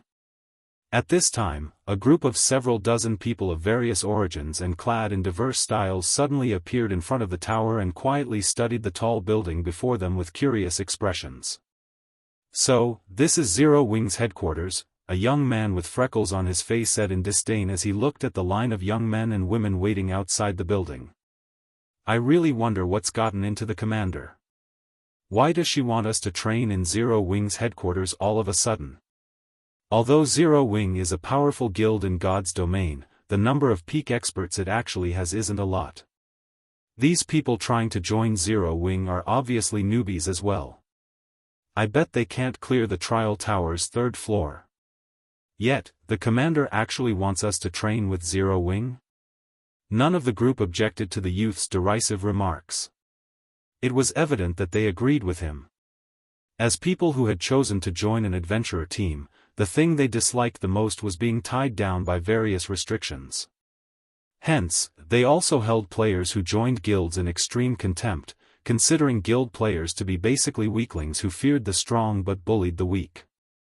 In comparison, every member of their adventurer team could become a core member of a guild, even a super guild, should they choose to join one.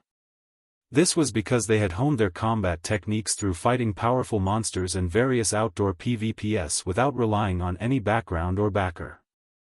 They were completely different from the experts pampered and cultivated by guilds. Moreover, they were also incredibly strong in real-world combat, much stronger than the fighting champions frequently mentioned on TV. This was also why they felt that going out of their way to train with Zero Wing was a complete waste of their time. However, the middle-aged man leading the group shot a glance at the freckled youth and said coldly, "Enough, Tiantong. This is the commander's order. Either you go to Zero Wing or leave the team." "Do you wish to leave the team?" The freckled youth named Tiantong no longer dared complain.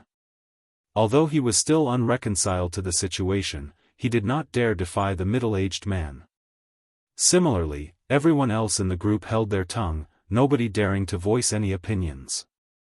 This was because this middle-aged man wearing a black shirt was not only Crimson Mask, the Eternal Glory Adventurer team's vice commander, but also the strongest person in the adventurer team.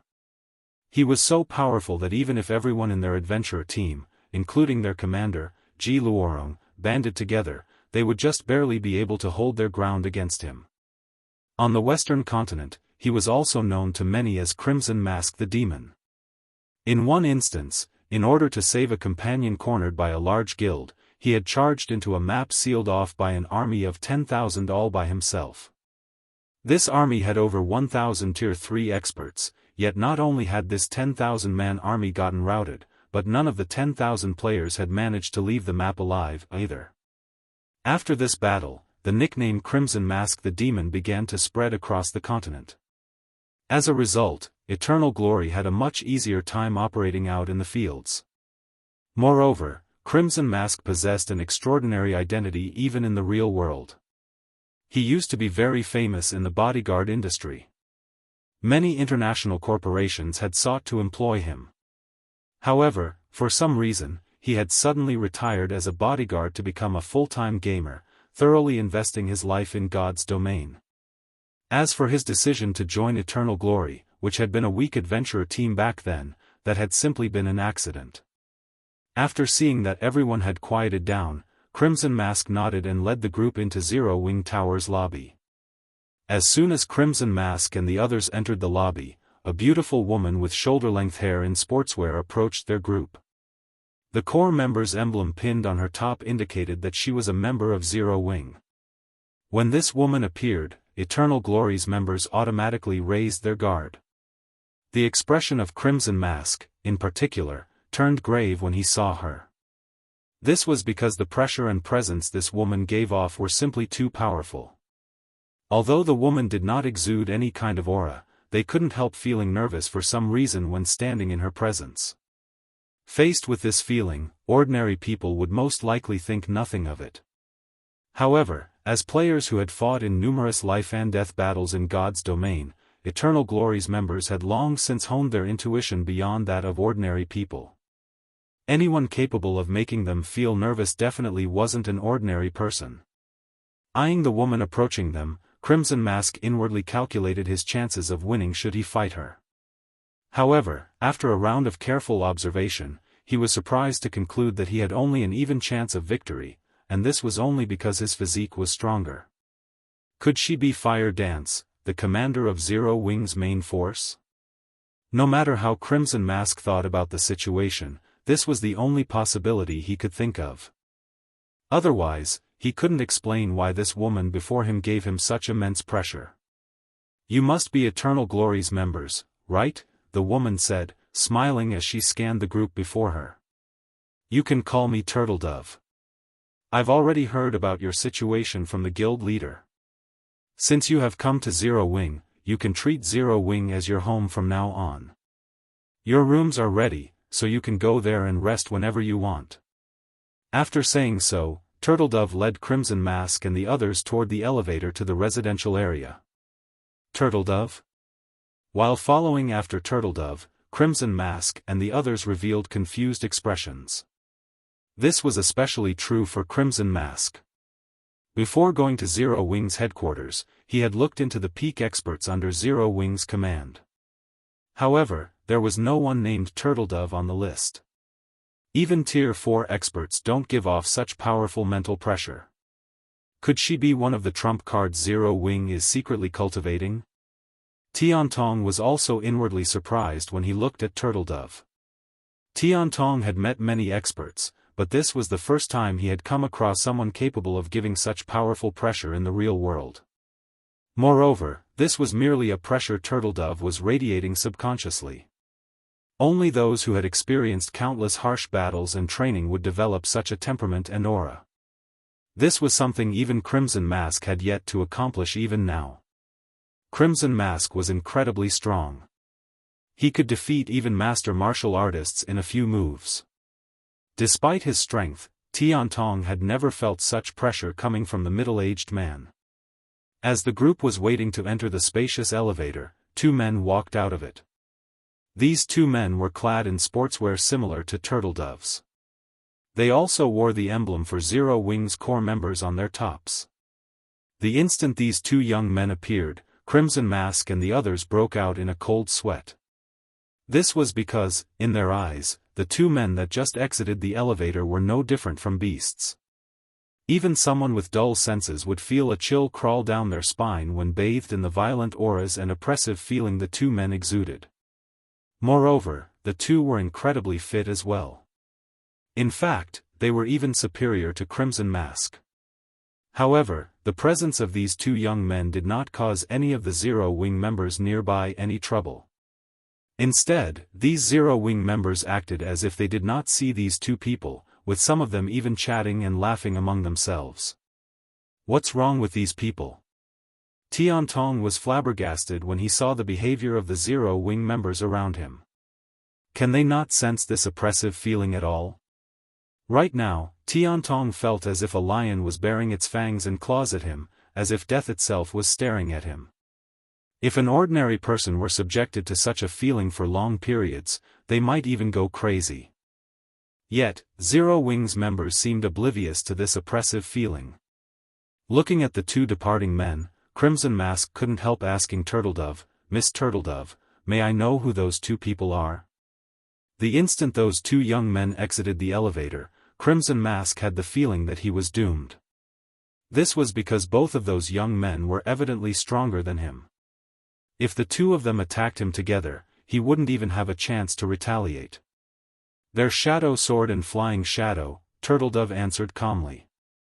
"Because they have been improving quite slowly recently, Big Sis Fire has been scolding them a lot. Currently, the two of them must train with Master Lei Bao for 2 hours every day. Otherwise, they will be prohibited from entering God's domain." Slow improvement? Turtledove's words rendered Tiantong speechless. She must be boasting.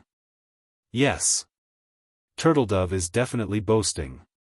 After all, who could possibly find two guys who are both stronger than Crimson Mask to be lacking?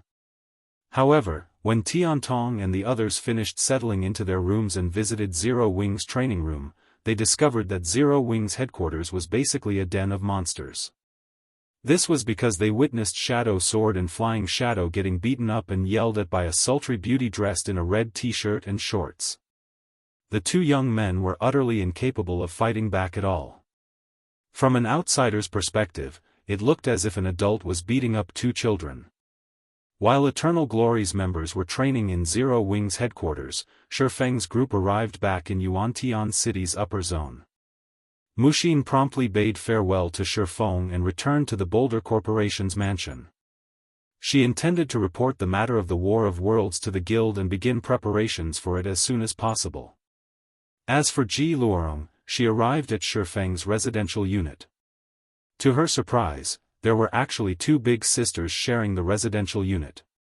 Neither of these two big sisters was inferior to her older sister in appearance. This was especially true for Gentle Snow.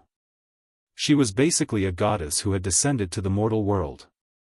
Moreover, these two big sisters were incredibly strong and knowledgeable in combat as well.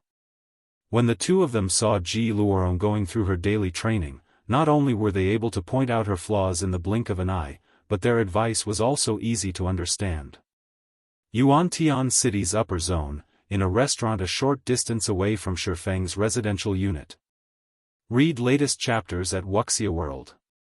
Yu Kuei stood respectfully beside a burly young man and reported carefully, "Mr. Wang, according to my investigation, Black Flame and that little girl are living in that residential area. However, they are currently remaining in their house, so it isn't suitable to take action now. I'm afraid I'll have to waste some of your time." "No need for that much trouble." Chuckling, the youth named Wang Xianming said nonchalantly, "That's merely an ordinary residential area. Besides, it's just teaching a neutralizing grandmaster a lesson. I can just sneak in at midnight. I guarantee that none of the surveillance systems in place will notice me." "Then, I'll have to trouble you with that, Mr. Wang." Kuei did not doubt Wang Xuanming's claim. Those surveillance systems might be able to stop him, but they definitely couldn't stop someone like Wang Xianming. Of course, it would be a different story if Shifeng were living in a mansion. Unfortunately, Shifeng was only living in an ordinary residential area, and the level of security in such a place wasn't particularly amazing. Chapter 2847, Den of Monsters. The night was quiet, and the moon hung high in the sky. Apart from the street lights, no other light source shone in the 6th Southern District. It was evident that the people living in this residential area had already gone to bed. Outside the residential area, Yi Kuei approached Wang Xianming, who was all in black, and reported carefully, "Mr. Wang, all the houses in the residential area have already turned off their lights. Only a few monitoring facilities are still operating there. In addition, we found 32 enforcement robots patrolling the area. They do not follow any set patrol routes." The reason the upper zone was incredibly safe wasn't just the Green God Company's absolute authority in the upper zone. Apart from that, there was also the fact that anyone who had lived here for some time would gain a physique rivaling that of Xinyuan masters in the outside world. Moreover, while the upper zone prioritized mental strength above all, every resident living in the upper zone still possessed exceptionally high combat standards. Defeating such people within a short period would be incredibly difficult. Most importantly, enforcement robots constantly patrolled every corner of the upper zone. Not only did these enforcement robots operate using state-of-the-art artificial intelligence, but their bodies were also made of titanium alloy and other special alloys. Even if they received a hit from a cannon of ancient times, they would, at most, suffer minor damage, although it was highly unlikely that a cannon could ever land a hit on these enforcement robots. This was because these robots possessed inhuman reaction speeds and physiques. Thanks to these factors, they could rival neutralizing grandmasters. Before these enforcement robots, both neutralizing grandmasters and Xinyuan grandmasters were nothing. Hence, Xinyuan grandmasters dared not take any covert action in the upper zone. At most, they would openly cross hands with their opponents. This frightening technology was exclusive to the Green God Company and was one reason the various corporations worldwide feared the Green God Company so much. 32. Nodding, Wang Xianming said, "Okay. Give me a map of their general location." Wang Xianming was not the slightest bit surprised to find so many enforcement robots in a residential area. In fact, this number was significantly lower than what mansion districts would boast. Even an ordinary mansion district would have at least 200 enforcement robots on patrol at all times. The security there was truly impeccable. It was only because Shifeng was living in an ordinary residential area that Wang Xianming had an opportunity to take action. Even then, Wang Xianming was only confident of teaching Shifeng a small lesson and heavily injuring him. This was because these enforcement robots were incredibly fast. The first enforcement robot would arrive within 8 seconds of the moment he broke into Shifeng's house. This was also the basic arrangement for ordinary residential areas. Hence, after Wang Xianming factored in the time he needed to escape, he concluded that he only had a very short time to do battle. If he delayed too long and got discovered by an enforcement robot, he shouldn't even think of escaping. As for putting up a fight against the enforcement robots, that was simply suicidal. "These are the locations of the 32 robots 10 seconds ago," Yi Kuei said as he transferred the data to Wang Xianming's quantum watch. Immediately, 32 red dots appeared on the map displayed on Wang Xianming's watch. After glancing at the map, Wang Xianming smiled and said, "It seems Xinyuan is treating this guy quite well. With this distribution, I'll only have 7 seconds to conclude the operation." 7 seconds? Yi Kuei frowned at Wang Xianming's estimate. "How about I attract the attention of those robots? There might only be a 1-second difference between 7 seconds and 8 seconds, but a Xinyuan grandmaster could cross a distance of several dozen meters in 1 second. Hence, 1 second was by no means a short period.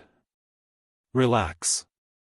Grinning, Wang Xianming said, "Let alone this residential area, I've infiltrated even more dangerous places than this in the past. 7 seconds is more than enough for me already. If an ordinary Xinyuan grandmaster were taking action, 7 seconds would indeed be insufficient for them to injure a neutralizing grandmaster and escape without getting caught. Not to mention, Shi Feng was a neutralizing grandmaster who had achieved an incredibly high standard in his mental strength. The control he had over his body was far superior to the average neutralizing grandmasters, which would make teaching him a lesson even more difficult. However, this wasn't a problem for Wang Xianming. After all, he was only half a step away from becoming a mental strength master. The control he could exert over his body was far beyond what an ordinary Henglian grandmaster like Yi Kuei could exert. In a situation where Wang Xianming fully exerted himself, he would need only 3 seconds to kill a Henglian grandmaster, let alone a neutralizing grandmaster. Besides, his goal was only to injure Shi Feng heavily. Yi Kuei did not doubt the man in the slightest. After all, not only was Wang Xianming incredibly famous in Haitian City's upper zone, but Yi Kuei had sparred with him before and suffered defeat after exchanging a single punch. Moreover, after that exchange, his entire arm had gone numb and became paralyzed for a short period, despite Wang Xianming holding back. Before that fight, Yi Kuei had never thought that it would be possible for a person to possess such incredible strength. Wang Xianming's strength could practically rival Superman's. With such strength, it would be child's play for Wang Xianming to teach Shi Feng a lesson. After Wang Xianming made some basic preparations, he promptly sneaked into the residential area by himself. Wang Xianming's actions were swift and silent. Despite Yi Kuei keeping a close eye on him, the latter disappeared from his sight after just 3 seconds. Did his control over his body improve even further? Yi Kuei shuddered involuntarily when Wang Xianming disappeared into the coverless residential area. This was the first time he had seen someone with such an astonishing grasp of their body and surroundings. If Wang Xianming decided to take action against him, the consequences would be unprecedented. Yi Kuei felt very fortunate that Lu Tiandi had a good relationship with Wang Xianming. If the two of them were hostile, then as Lu Tiandi's butler-cum-bodyguard, he would definitely suffer a miserable death. While Yi Kuei was in awe of Wang Xianming's capabilities, Wang Xianming successfully evaded the enforcement robots one after another and arrived before Shi Feng's residential unit undetected. However, Wang Xianming did not rush to break into the house. Instead, he hid in a corner and silently observed his surroundings, then inspected the distribution of the 32 enforcement robots. He was being so cautious because the only way he could enter the house was by breaking down the door. Hacking the lock system was simply impossible. Meanwhile, the moment he broke down the door, the nearby enforcement robots would take action. Hence, he needed to have a precise grasp of his timing and plan his escape route first. Otherwise, he would definitely get caught. Good. There are 3 escape routes. So long as I can teach that Shi Feng a lesson in 5 seconds, I can get out of this residential area scot-free. After planning his escape routes on his quantum watch and conducting some mental simulations, Wang Xianming set his sights on the nearby door. He then put on the helmet he carried, thoroughly concealing his identity. And as soon as he finished mentally preparing himself, he strode forward silently and arrived in front of the door in the blink of an eye. Subsequently, he kicked the door without hesitation. The door deformed, smashed open in an instant. Immediately afterward, the alarm in the house rang, and 6 enforcement robots received the alert almost simultaneously. These 6 enforcement robots then dashed straight for Shi Feng's house. Meanwhile, Shi Feng, who was logged into God's domain, also received the intruder alert as soon as the alarm sounded, and logged out of the game immediately. His reaction speed was so fast that he completed the entire process in just 1 second. However, for a Henglian grandmaster, 1 second was a long time. Even though the house had a 200 square meter footprint, Wang Xianming still passed through the long corridor and arrived in the middle of the living room in just 1 second. The next moment, just as Wang Xianming entered the 60 square meter living room and was about to charge toward Shi Feng's bedroom, he was stunned. This was because he discovered a woman with silky, waist-length hair sitting on the living room sofa. Wearing a snow-white nightgown, she quietly regarded Wang Xianming with eyes that carried neither joy nor sorrow. Looking at the absolute beauty before him, Wang Xianming smiled and said, "Miss, it's bad for your skin to stay up this late. Wang Xianming did not stay surprised for long.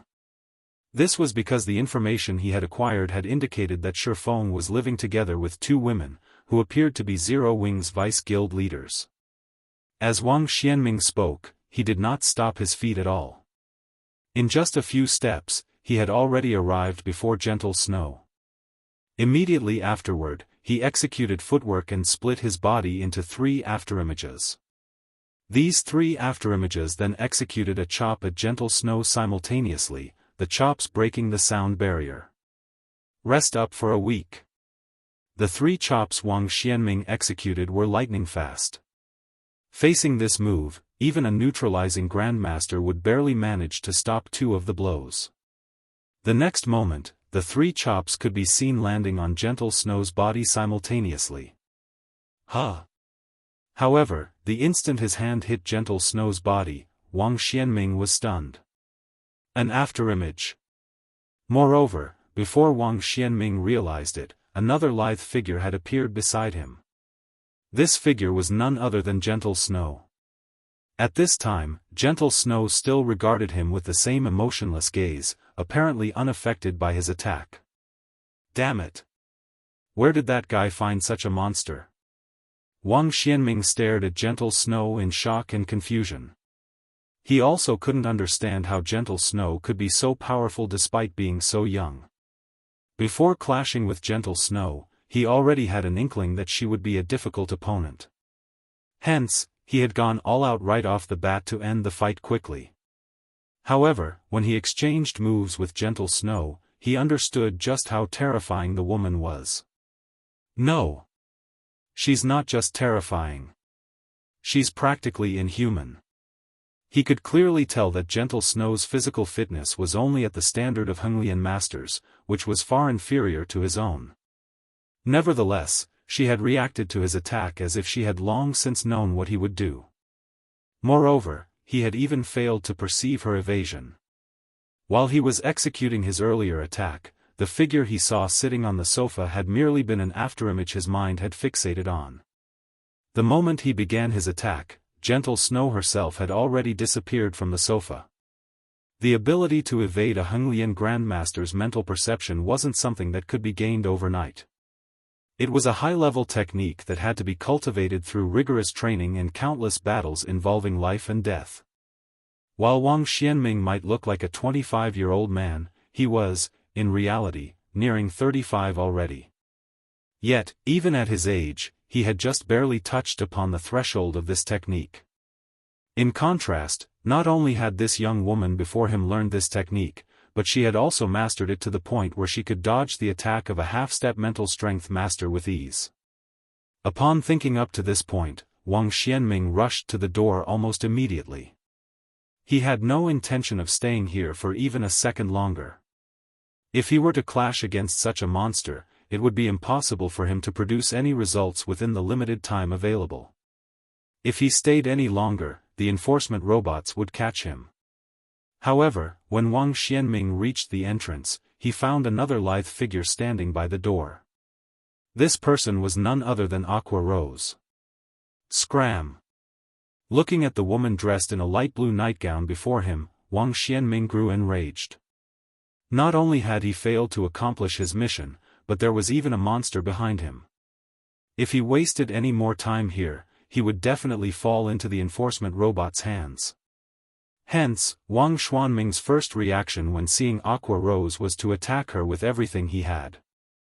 The next moment, over a dozen fists could be seen punching at Aqua Rose, every punch carrying the full strength of a Xinyuan grandmaster. Even a Xinyuan grandmaster would suffer internal injuries and lose consciousness if they got hit by such a barrage of punches. However, Wang Xianming was dumbfounded once he finished executing his attack. When his fists had landed on the woman before him, he felt as if he were shadowboxing. Not only did his attacks fail to repel the woman, but the woman had even moved closer to him. By the time Wang Xianming had executed well over 100 punches, Aqua Rose stood only half a step away from his 2-meter-tall body, her delicate palm smacking his chest. Despite Aqua Rose only executing a gentle strike, Wang Xianming felt an intense pain in his chest. The pain was so unbearable that he stumbled 2 steps back. How is this possible? Wang Xianming gaped at the woman before him in disbelief. A monster. Read latest chapters at Wuxia World. EU another monster. At this time, Gentle Snow arrived behind Wang Xianming and was quietly looking at the burly man. Wang Xianming revealed an incomparably ashen expression as he switched his gaze between Aqua Rose and Gentle Snow, wishing he could kill Yi Kuei. How did that man conduct his investigation? 2 inhuman monsters actually lived inside an ordinary residential unit. Even the security level at the mansion areas couldn't compare to the security of this little house. Chapter 2848, Uproar at the entrance of the 6th Southern District. 10 minutes have gone by already. Looking at his quantum watch, Yi Kuei smiled in delight. Mr. Wang should be taking action right about now. Yi Kuei did not doubt Wang Xuanming's strength in the slightest. If not for the enforcement robots being too powerful, Yi Kuei would have wanted to spectate the fight at a close distance and see how terrified and helpless Shifeng was against Wang Xianming. After all, a neutralizing grandmaster like Shifeng would be utterly incapable of resisting Wang Xuanming's strength. The most he could do was run away. Once Shifeng was taken care of, dealing with Ji Luorong would become a lot easier. Just as Yi Kuei was entertaining such thoughts, a loud noise suddenly came from the residential area. Has he started taking action? Yi Kuei grew excited when he heard the noise, and he couldn't help taking a few steps toward the residential area. Although he knew that the most he would see from his location was Shifeng's building, this was more than enough. He was only curious to find out how many seconds Shifeng would last against a monster like Wang Xianming. 3 seconds? Or perhaps 4 seconds? Based on the strength Shifeng had displayed previously, Yi Kuei admitted that the younger man was indeed stronger than himself. However, if it came down to an all-out fight, he would have a great chance of victory. After all, Xinyuan grandmasters did not possess just incredible defensive capabilities but also recovery abilities far superior to the average person's. Yi Kuei might have suffered significant damage from Shifeng's palm strike, but he had also recovered from the injury very quickly. One could say that the only advantages Shifeng had over the average Xinyuan grandmaster were speed and destructive power. However, in front of Wang Xianming, these advantages would be negligible. Hence, Shifeng would probably last against Wang Xianming roughly as long as an average Xinyuan grandmaster would. After leaving his hiding spot, Yi Kuei immediately noticed Wang Xianming charging into Shifeng's house. Wang Xuanming's speed was so fast that Yi Kuei didn't even catch a clear sight of him. However, 2 seconds after Wang Xianming disappeared into the house, he actually reappeared at the entrance. He's done already? Yi Kuei was dumbfounded when he saw Wang Xianming back at the entrance of Shifeng's house. He never thought that Wang Xianming would be so powerful as to end the fight in just 1 second. With such strength, calling Wang Xianming a monster wouldn't be an exaggeration at all. Wang Xianming was on a whole different level from Xinyuan grandmasters like himself. However, in the next moment, Yi Kuei was stunned once more. A woman wearing a light blue nightgown had actually appeared before the entrance without him realizing it. Meanwhile, as if agitated by this woman's appearance, Wang Xianming promptly launched a flurry of punches at her. Even from several hundred meters away, Yi Kuei could clearly sense the terrifying aura Wang Xianming exuded. Madness. Violence. Destruction. Nobody could possibly survive Wang Xuanming's chaotic punches. Has he lost his mind? Yi Kuei was horrified. If Wang Xianming had simply taught Shifeng a lesson and landed the latter in the hospital for several months, the Green God Company wouldn't look too deeply into the matter. At most, it would strengthen the residential area's security and give Shifeng some compensation. However, if Wang Xianming took a life in the upper zone, he would touch the Green God Company's bottom line. At that time, the company would definitely conduct a thorough investigation into the matter until it found the culprit. Once Wang Xianming was caught, even the big shots living in the middle layer wouldn't be able to help him. In fact, he might even drag down Lu Tiandi and Yi Kuei as accomplices. However, before Yi Kuei could recover from his shock, he received yet another jolt. This time, his eyes nearly fell out of their sockets. This was because the woman dressed in a nightgown actually remained unscathed despite facing Wang Xuanming's flurry of punches. She even moved closer and closer to Wang Xianming and eventually planted a palm on his chest. The instant the woman's blow landed, Wang Xianming actually stumbled 2 steps back and clutched his chest in pain. He also stared at the woman before him with fear in his eyes. Who is she? Why did such a monster appear in Shifeng's house? Yi Kuei was shocked and confused as he looked at Aqua Rose, who stood in the corridor outside Shifeng's house. He even rubbed his eyes to make sure he wasn't hallucinating. Wang Xianming, an incredibly powerful Henglian grandmaster, had actually lost to a frail woman. As Yi Kuei gaped in shock, Wang Xianming added to Yi Kuei's confusion by charging forward and attacking Aqua Rose once more. He actually showed no signs of trying to escape from another location. However, Yi Kuei quickly noticed that another woman of extraordinary beauty had walked out of the house. This woman was similarly dressed in a snow-white nightgown and had silky black hair flowing down to her waist. Under the illumination of moonlight, she looked just like a goddess that had descended to the mortal world. Although this woman did not exude an imposing aura, the indifference in her eyes combined with Wang Xuanming's strange behavior allowed Yi Kuei to guess what was going on. Most likely, the woman behind Wang Xianming was a monster as well. Hence, he did not choose to enter the house and break out from another location. After all, if Wang Xianming were to fight inside the more spacious house, he would have to face those 2 monstrous women simultaneously. No matter how powerful Wang Xianming was, he definitely wouldn't have any opportunity to escape under such circumstances. Hence, he could only choose to fight in the narrow hallway and risk a pincer attack. However, contrary to Wang Xuanming's expectations, Gentle Snow had no intention of double-teaming him. She simply stood aside and quietly looked at the broken door, appearing quite bothered about it. In other words, the broken door seemed much more important to Gentle Snow than Wang Xianming was. On the other side, Aqua Rose treated Wang Xuanming's series of desperate attacks as if they were child's play. Not only did she evade all of them effortlessly, but she also landed another palm strike on Wang Xianming, aggravating his injuries. Their clash continued for 4 seconds. At this point, Wang Xianming could no longer stand steadily, so weakened that even a Henglian grandmaster could go up against him. Trying to escape in such a condition was a luxury he couldn't afford. Before Wang Xianming could launch another round of attacks against Aqua Rose, the alerted enforcement robots finally arrived at the scene. After distinguishing everyone's identities, the enforcement robots promptly took Wang Xianming into custody. Once arrested by the enforcement robots, even a Henglian grandmaster would have no chance of putting up a struggle. As Yi Kuei watched Wang Xuanming's capture, he noticed Gentle Snow walking out of the house and looking in his direction.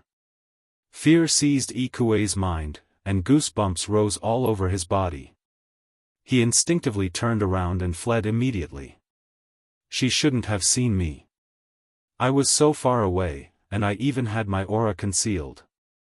Even if she's a monster, she shouldn't have discovered me.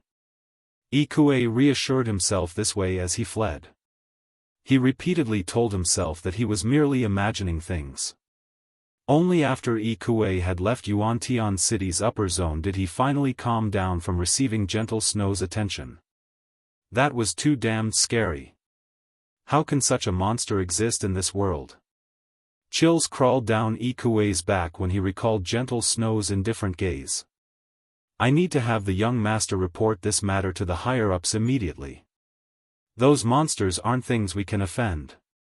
Those 2 women simply aren't human. As Yi Kuei was fleeing Yuantian City's upper zone, Xinyuan, the base layer's general manager, arrived at Shifeng's residential area together with several supervisors. Who's the fool who would actually dare assault someone in a residential area? Luo Hanbin frowned as he looked at the broken door before him. It had already been several years since a home assault had happened in Yuantian City's upper zone. The previous occasion had greatly angered the Green God Company. Although the victim had sustained only heavy injuries, not only had the offender gotten banished from the upper zone forever, but he was even imprisoned for 10 years once outside. Now that another occurrence had taken place, even if the Green God Company's executives didn't say anything, the managers of Yuantian City's upper zone definitely wouldn't spare the offender. However, when Luo Hanbin entered the house and saw Wang Xianming being held in place by 2 enforcement robots, his eyes nearly fell out of their sockets. Wang Xianming, a peerless genius of Haitian City's upper zone. Wang Xianming was a big shot who was only half a step away from becoming a mental strength master. Even a supervisor like Luo Hanbin had to act politely around him. Meanwhile, with Wang Xianming's strength, he could rank within the top 3 of Haitian City's upper zone's base layer. The man even had a mental strength master as his teacher. With all these conditions, he was almost certain to become a permanent resident of the middle layer. Let alone Luo Hanbin, even Xia Qingying was shocked. Originally, she had expected the offender to be an ignorant punk. She never imagined that the offender would be a peerless genius of Haitian City's upper zone. She also couldn't help wondering how Shifeng had apprehended Wang Xianming. With Wang Xianming's skills, Xia Qingying had only a slight edge over him. She couldn't guarantee she would win if they clashed. And if Wang Xianming focused solely on escaping, even she wouldn't be able to hold him down for 7 or 8 seconds. Looking at Shifeng sitting on the living room sofa, Xia Qingying blurted out, "You sure know how to surprise people. The last time, you broke the mental paths record. Now, you even brought down Haitian City's Wang Xianming." Smiling bitterly, Shifeng said, "An accident. This really is an accident. I never thought that a big shot from Haitian City's upper zone would actually take action against me out of the blue." From the time Wang Xianming had broken into the house and until his apprehension, Shifeng hadn't done anything. He had been a spectator all the while. He also never expected an expert like Wang Xianming to attack him. Read latest chapters at Wuxia World. EU. Not wishing to reveal Gentle Snow and Aqua Rose's matters for the time being, he did not dispel Xia Qingying's misunderstanding. "Alright, then." Seeing that Shifeng didn't intend to continue speaking, Xia Qingying said, "Now that Wang Xianming has been arrested, the Green God Company will definitely punish him. Even his teacher won't be able to do anything about it. However, his teacher is incredibly protective of his students. While he might not be able to do anything about Wang Xianming's punishment, he is sure to pick a fight with you. Although we will strengthen the security of this area, you should still be careful. It's best if you don't leave the residential area for the time being." Even base layer general managers like herself would have a headache dealing with the anger of a mental strength master, let alone Shifeng, who held only grade 1 authority. "Thank you for your warning, General Manager Xia," Shifeng said, nodding. Shortly after Xia Qingying's group left with Wang Xianming, word of Wang Xianming's assault on Shifeng's house spread like wildfire. Even though it was already midnight, everyone in Yuantian City's upper zone still quickly received news of it. Chapter 2849, Hong Xinyuan's choice in one of Yuantian City's upper zone's mansion districts. "Uncle Hong, did something happen? Why did you suddenly call for me?" Muxin asked in confusion as she looked at Hong Xinyuan, who was standing by a French window and looking at the night view outside. She was just about to explore an ancient ruin. She had gathered her subordinates already. If she were lucky, she might discover a Tier 4 legacy land or a legacy guidance there. These things were incredibly important for the current Frost Heaven. The War of Worlds would be starting soon. Although her investigation had turned up very little information about the war, she had managed to deduce that they would face players of another world. At that time, the only options left for them would be to conquer or be conquered. It would be different from when players of other worlds entered the main continent. There would be no third option available to them. Hence, Frost Heaven needed to make as many preparations as possible before the War of Worlds began. Naturally, increasing the number of Tier 4 players the guild had was a top priority. Kurue, who stood beside Mushin, was also confused by Hong Xinyuan's summons. She had just fallen asleep, yet before she could get any rest, she was rudely roused out of bed. Hence, she was still incredibly sleepy and wanted nothing more than to crawl back into her bed right now. "Take a look for yourselves," Hong Xinyuan said as he passed a document to Mushin and Kurue. The document was none other than a summary of Wang Xinyuan's home assault in the 6th Southern District. How is this possible? Mushin couldn't help doubting her eyes when she read the report. She had heard of Haitian City's upper zone's Wang Xianming. An expert of his caliber could definitely rank as the number 1 or number 2 expert in the base layer of Yuan City's upper zone. If such an expert decided to take covert action, even the Boulder Corporation would be powerless. All the corporation could do was have its members take shelter in its mansion temporarily. Nevertheless, Wang Xianming had not only failed in his attack on Shifeng but even gotten apprehended. How could anyone possibly believe this? He was actually that powerful? After reading the report, Kurue was now wide awake. Simultaneously, a hint of confusion had appeared in her eyes. Everything is as the report states. Looking at Mushin's surprised expression, Hong Xinyuan said, "I have to admit that I indeed underestimated Shifeng. It seems that he has kept a lot more secrets than we thought." After pondering on the matter for a moment, Mushin asked, "Uncle Hong, do you mean for us to deepen our relationship with Zero Wing?" "That's right. You already know what's coming in the future. When the war begins, even superpowers will have difficulty surviving. If we wish to survive, thoroughly solidifying our alliance with Zero Wing will undoubtedly be a good choice," Hong Xinyuan said, nodding. "I also plan to sell some of the corporation's phantom potions and life potions to Zero Wing. These should be what Zero Wing lacks the most right now." "I understand. I'll contact Zero Wing immediately." Mushin nodded and promptly left the living room. Kurue snapped out of her daze. Looking at Hong Xinyuan, she asked, "Uncle Hong, do we need to go to such lengths?" If Hong Xinyuan were merely trying to form a strategic alliance with Zero Wing, then she could still accept such a decision. After all, the present strength and potential Zero Wing had displayed far exceeded those of the various superpowers. In fact, Zero Wing might even become an existence rivaling the 5 great super guilds. The only things the guild lacked now were time and talents. However, Hong Xinyuan's decision to sell some of the Boulder Corporation's phantom potions and life potions to Zero Wing greatly confused her. These items served as the foundation for the various corporations. Even the successors of major corporations could get their hands on only a limited number of them. "You don't understand. Wang Xianming isn't someone who can be defeated so easily. The cards and secrets Shifeng has hidden are absolutely extraordinary." Shaking his head, Hong Xinyuan said, "Deepening our relationship with him now will be beneficial for both the corporation and you two sisters." In reality, apart from Shifeng's great potential, another reason behind Hong Xinyuan's decision to go to such lengths to befriend Shifeng was an astonishing piece of information Xia had leaked to him. Shifeng wasn't the person who defeated Wang Xianming. Hong Xinyuan knew that Wang Xuanming's combat power was only slightly beneath Xiaxing's. Hence, defeating Wang Xianming was an incredibly challenging proposition. Needless to say, defeating him in just a few seconds would be even more difficult. Only the big shots living in the upper zone's middle layer could defeat Wang Xianming that fast. If the Boulder Corporation could befriend such big shots, it would bring much greater benefits to the corporation than simply silently developing its foundations on the base layer.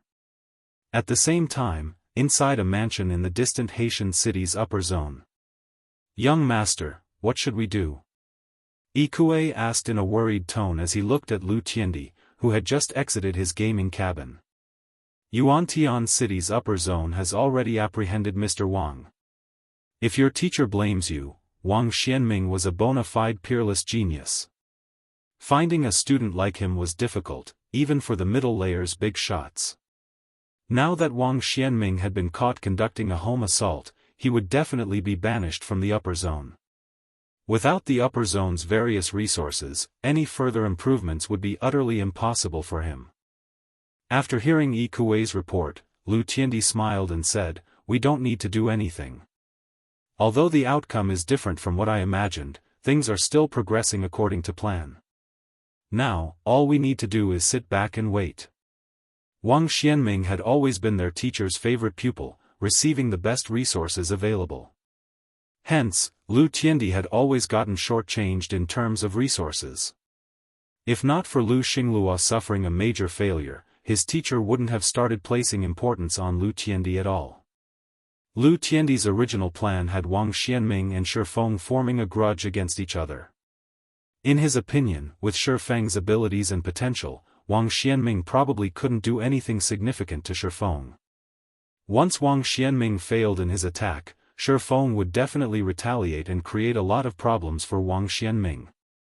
Naturally, Wang Xianming wouldn't sit still and would retaliate against Shifeng as well. Shifeng had exceeded Lu Tiandi's expectations and defeated Wang Xianming. However, this was not bad news for Lu Tiandi. In fact, this was the outcome he hoped to see the most. After all, not only would Wang Xianming get banished from the upper zone now, but Shifeng would also earn the ire of their teacher. Once their teacher retaliated, Shifeng would most likely be forced to leave the upper zone. In fact, he might even disappear from the world altogether. At that time, Lu Tiandi could plan on taking over Zero Wing. According to plan? Yi Kuei shuddered involuntarily when he saw Lu Tiandi's indifferent smile. He never thought that Lu Tiandi would scheme against even Wang Xianming. Ignoring his butler's reaction, Lu Tiandi said, "All right, move along. I still need you to take care of Ji Luorong's group in God's domain." "Yes, sir." Yi Kuei responded in a hurry. Although he had long since known that those who stood in Lu Tiandi's way would never have a good ending, he still got frightened when he saw one of Lu Tiandi's schemes coming to fruition. Meanwhile, after Wang Xuanming's assault, Yuantian City's upper zone arranged for Shifeng's group to live in a better residential unit. Xia Qingying had an enforcement robot stationed near Shifeng's new house long-term to prevent a similar situation from occurring. As icing on the cake, the Green God Company gifted 10 Phantom Potions and 10 Life Potions to Shifeng as compensation. However, Shifeng did not feel happy at all in this situation. On the contrary, he even felt slightly pressured. Now that Wang Xianming is in custody, his teacher definitely won't spare me. Even with an enforcement robot guarding the house 24/7, it'll probably be difficult to stop the retaliation of a mental strength master. As Shifeng studied the information Xia Qingying supplied him, his head ached. Fu Jiuzhong, Wang Xuanming's teacher, was no ordinary individual. He was an expert that ranked at the top even in the middle layer and wielded incredible authority. He even had influence over several corporations operating in Yuantian City that rivaled the Boulder Corporation in scale. If Fu Jiuzhong began targeting Shifeng would most likely have difficulty acquiring resources from Yuantian City's base layer. Although it is still a little early, it seems I have no choice but to take on the Divine Dragon's trial. Even now, Shifeng still wasn't confident of completing Auerbach's trial. This was because a Tier 4 Divine Dragon was much stronger than an ordinary Tier 4 dragon. Even Tier 5 existences were unlikely to be a match for a Tier 4 Divine Dragon. Originally, Shifeng had planned to challenge the trial only after further improving his mana body. Read latest chapters at Wuxia World. However, it seemed that he had no choice but to push his plans forward. It was of utmost importance that he completed the Divine Dragon's trial now. This was because only by completing Auerbach's trial would he become the Divine Dragon's true companion. If that happened, Zero Wing could thoroughly solidify its position on the Western continent, and the Starlight Fortress could serve a much greater purpose. At that time, Zero Wing would be able to not only recruit talents from the Western continent in large numbers but also acquire large amounts of 7 Luminaries crystals. After all, a heaven mode regional dungeon produced an astonishing amount of 7 luminaries crystals. With the 7 luminaries crystals he acquired, he would then be able to exchange for a bunch of phantom potions and life potions. Only by securing phantom potions and life potions in bulk could he achieve a breakthrough in his mental strength in the real world and his concentration in God's domain. After returning to his room, Shifeng promptly consumed a phantom potion and a life potion. He then lay in his fearless cabin and logged into the game. Chapter 2850, Divine Dragon's Trial. Zero Wing City, Zero Wing's residence.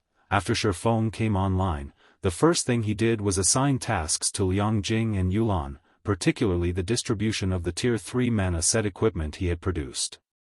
He had made more than 200 of these sets, and he tasked Yulan with secretly gathering a batch of Tier 3 experts who could equip them. Once these experts were geared with the Tier 3 mana set equipment, Zero Wing would gain an additional trump card. Although the modified Tier 3 mana set equipment wasn't as powerful as the original version, there was only a 15% decrease in the basic attributes it provided. A Tier 3 player equipped with the modified set could still go up against mythic monsters of the same level. In addition, Shifeng passed the treasure of fire to Melancholic Smile and had her procure as many mysterious flames as possible.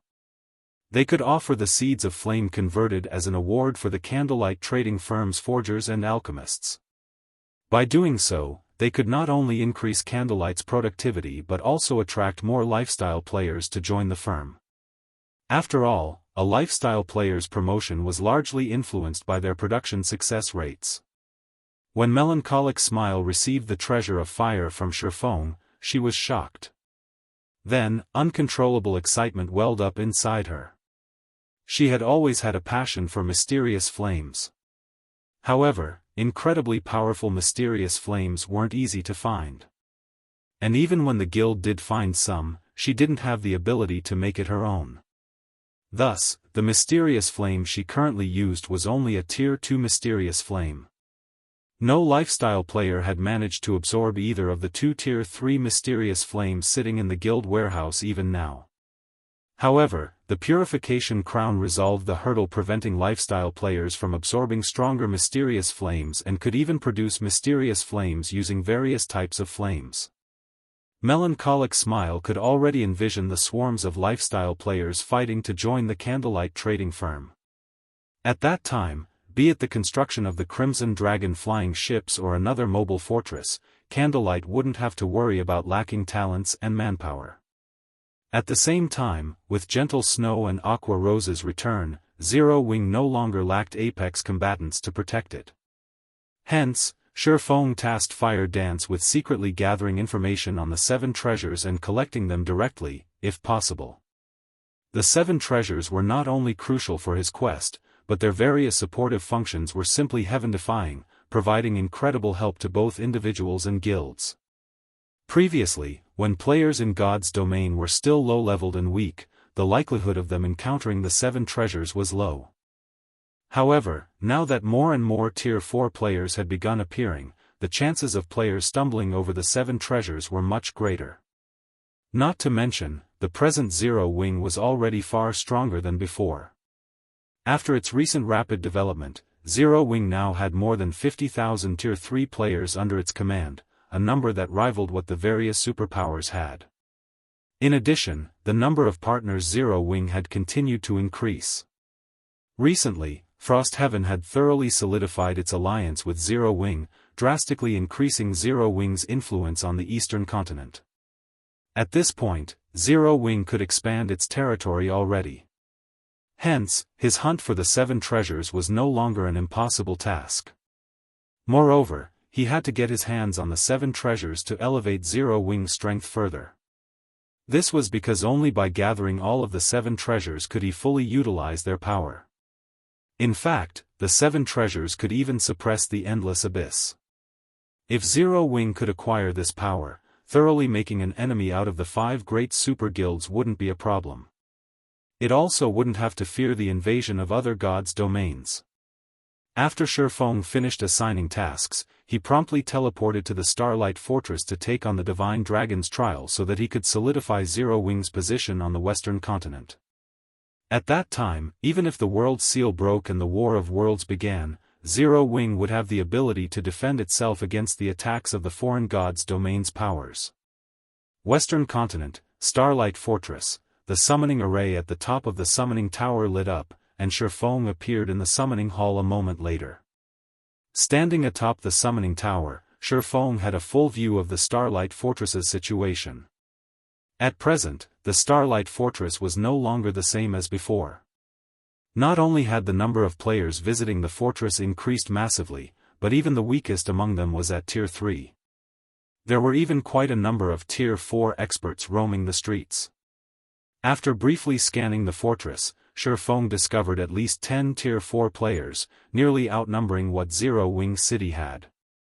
If not for the Divine Dragon's presence, even if the Starlight Fortress had Divine Tribe and Netherworld Empire's assistance, it would still be very difficult to keep all these players in check, not to mention the large number of visiting NPCs and NPC forces greedily eyeing the fortress.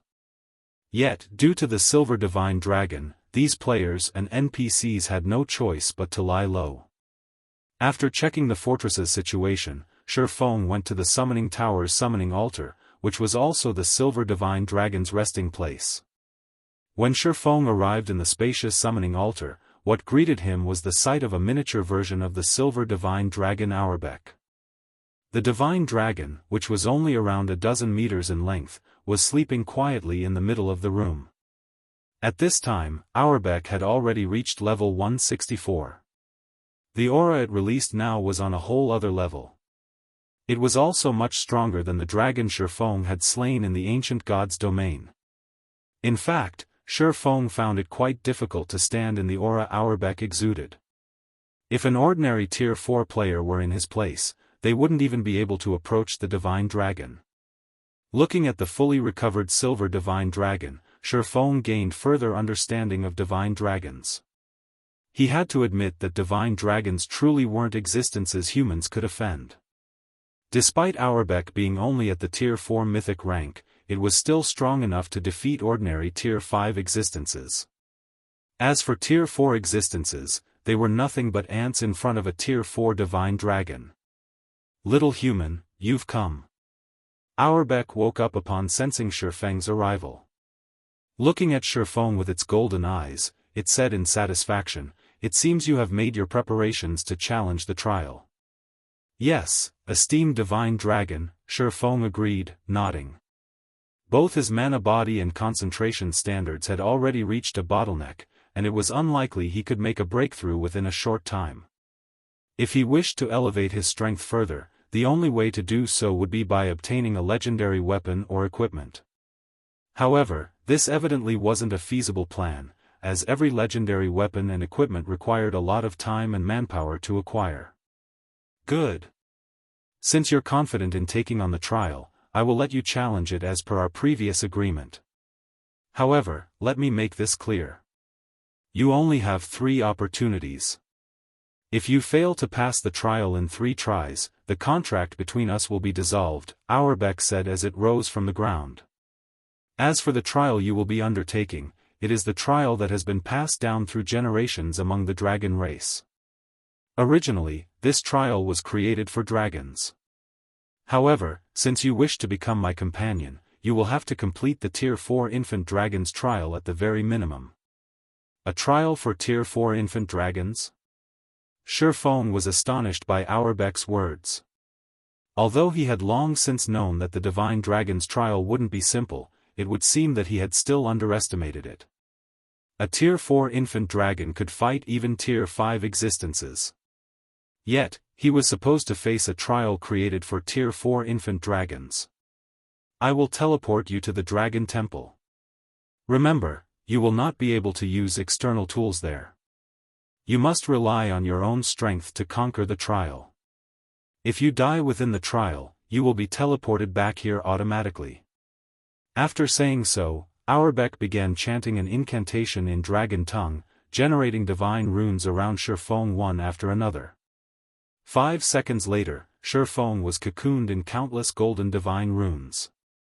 He then transformed into a streak of light and disappeared from the summoning altar, leaving Auerbeck by itself in the spacious room once more. After briefly getting dazzled by runes, Shifeng gradually recovered his sight and found that he stood before a majestic temple. The temple was tens of thousands of meters tall, and it looked like a huge mountain. Even a dragon would appear tiny in front of this temple, let alone a human. As soon as Shifeng walked up to the 1,000-meter-tall door before him, an ancient and deep voice suddenly rang out in his mind. A human? No, you're not a human. How interesting. Auerbach actually sent you here to take the trial? Along with this voice, the phantom of a gigantic dragon gradually faded into view before Shifeng. This dragon was well over 1,000 meters tall, and when it appeared, Shifeng immediately felt stifled. For a moment, he wondered if he was standing before a Tier 6 god. It seems that little fellow has a really favorable opinion of you to actually let you take the trial, the dragon said as it looked at Shifeng. Smiling, it continued, very well. I will abide by the old contract since Auerbach has sent you here. You should prepare yourself. You might not be able to pass this trial, but if you do your best, you will still receive great benefits, so make sure to cherish this opportunity. After the dragon finished speaking, Shifeng found that the view in front of him had changed completely. Now, what was before him wasn't a massive temple but a broken bridge covered in grey mist. Meanwhile, he was currently standing on this broken bridge, and he could vaguely make out land in the distance. The instant the grey mist enveloped him, Shifeng was stupefied. Eternal energy. No. Read latest chapters at Wuxia World. EU to be precise, its eternal energy condensed into a mist form. The moment the grey mist enveloped Shifeng, his mind felt refreshed like never before. Numerous ideas constantly emerged from the depths of his brain, and he could also view the operating principles of the mana surrounding him with unprecedented clarity. Before Shifeng could recover from his shock, the dragon's deep voice echoed in his mind once more. Repair the broken bridge using mana. So long as you repair 1/3 of the bridge, you will pass the trial. Your time limit is 3 days. However, for every 300 meters you progress, the time limit will get extended by an additional day. If you fail to repair 1/3 of the bridge when your time runs out, you will have failed the trial. When the dragon finished speaking, Shifeng heard rocks breaking off somewhere nearby. Turning toward the sound source, he found that the bridge's broken end was continuously crumbling. At this rate of collapse, let alone 3 days, the remaining portion of the broken bridge would disappear completely in just a few hours. And once the bridge disappeared, he would plunge into the endless darkness below. Chapter 2851, Mana Reconstruction. What an amazing bridge! When Shifeng spread his senses across the broken bridge, he was astounded. This was because this bridge was actually made entirely of mana that had solidified. Although this mana was solid, it was akin to sand. He could walk on this bridge without it collapsing like a sandcastle only because of special mana constructs holding the grains of sand together. After thinking up to this point, Shifeng promptly extended his mana domain to take control of these mana constructs and prevent the bridge from collapsing any further. However, the instant he did so, he was stunned. Manipulating solidified mana, is this taxing? Shifeng had plenty of experience manipulating mana that had condensed into a mist or liquid. In fact, he could control liquid mana as if it were his own arms. Yet, when he tried manipulating only a small bit of solid mana, he felt as if he was trying to move arms that had been injected with lead. Not only was the process incredibly strenuous, but even the slightest distraction meant immediately losing control of the mana. Meanwhile, the difficulty of maintaining the entire bridge's integrity was akin to holding up a weight of tens of tons. Not to mention, he also had to have this solid mana move according to his will to reconstruct the collapsed portion of the bridge. Looking at the continuously collapsing bridge, Shifeng finally understood just how difficult this trial was. Let alone reconstructing the bridge, just keeping the bridge from collapsing any further was already a monumental task. As Shifeng racked his brain over how to prevent the bridge from collapsing, the phantom of a gigantic dragon was quietly observing him in a distant cloud of mist. His grasp on mana is too immature. Let alone 3 days, he won't last even 3 hours at this rate. After taking a look at Shifeng's understanding and control over mana, the dragon shook its head and wings, disappearing silently from the mist. Time passed quickly.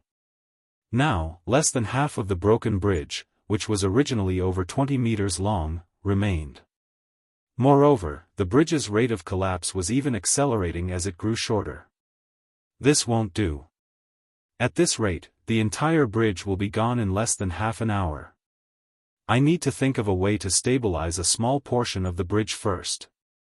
Shifeng had a headache as he looked at the collapsing bridge. He gave up on manipulating the entire bridge and chose to secure only a 2-meter length of the bridge. This was also the maximum amount of solid mana he could currently manipulate. Any more and the solid mana would challenge his control. Everything progressed just as Shifeng expected.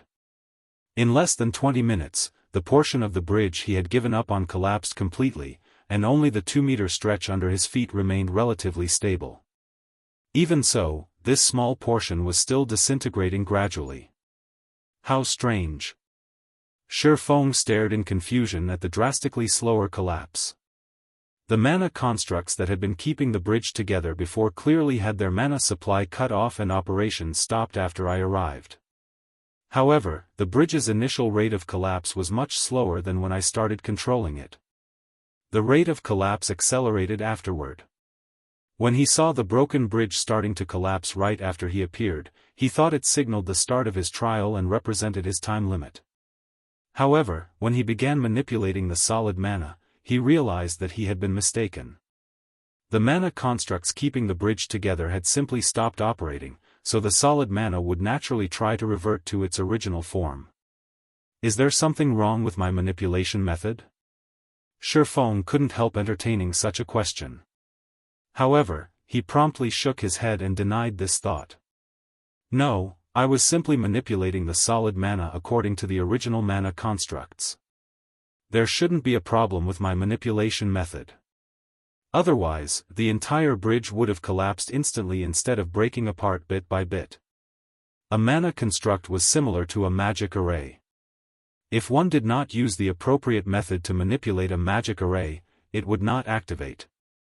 This was also the case for mana constructs, except mana constructs were much more fragile than magic arrays, crumbling if manipulated incorrectly. Due to his understanding of mana constructs, Shifeng had to wonder what exactly he had done wrong in preventing the bridge's collapse. Due to the eternal energy surrounding him, Shifeng's mind was operating with unprecedented clarity and activity. Numerous ideas came to mind, and he considered the issue from various perspectives. When less than 1 meter of the bridge remained, Shifeng's eyes suddenly widened in realization. I see. I've been doing things wrong from the very beginning. I shouldn't have tried to force the mana. Whether manipulating my own mana or the ambient mana, I should guide it down the desired path instead of compelling it to do so. While forcing mana does produce some results, mana has its own operating principles. Not only is forcing mana strenuous, but the bridge's mana will also conflict with my own mana. Upon thinking up to this point, Shifeng immediately began guiding his own mana into the mana constructs holding the broken bridge together. He no longer compelled it to enter the mana constructs. However, guiding mana was much more difficult than he had thought. This was because the mana in the environment was heterogeneous. Even his own mana was composed of various types of mana. Needless to say, trying to guide all these diverse types of mana to do the same thing was an impossible task. This meant that he had to refine and separate the different elements of mana in his body and have them do different things. Originally, accomplishing such a refinement would require a lot of time. After all, the disparate elements of mana in his body were all intermixed.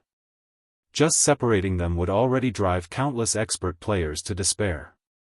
To put this task into perspective, one could imagine a player's mana body as a box filled with millions of marbles of different colors, and these marbles represented mana of different elements. If players wanted to use a specific type of mana within their bodies, they would have to sort through all of these marbles and take out the ones they wanted to use. Doing so would be incredibly difficult and time-consuming. Not to mention, a mana body was much more complex than a box of marbles, which would further add to the difficulty. Fortunately for Shifeng, he had acquired a Saint's Legacy. Although the Ice World Saint's Legacy focused more on the ice element, the legacy had provided an introduction to the other elements. Thank goodness that Saint Legacy mentioned the various elements of mana. Otherwise, I likely wouldn't have any hope of completing the trial this time. Shifeng couldn't help smiling bitterly as he sensed the jumbled mana flowing within his body.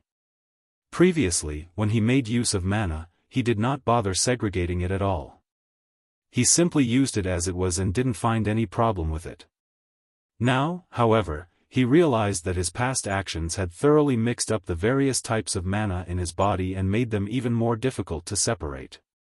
Separating the various types of mana in his body without knowing their basic properties would be akin to sorting a box of colorful marbles while colorblind. That would be mission impossible.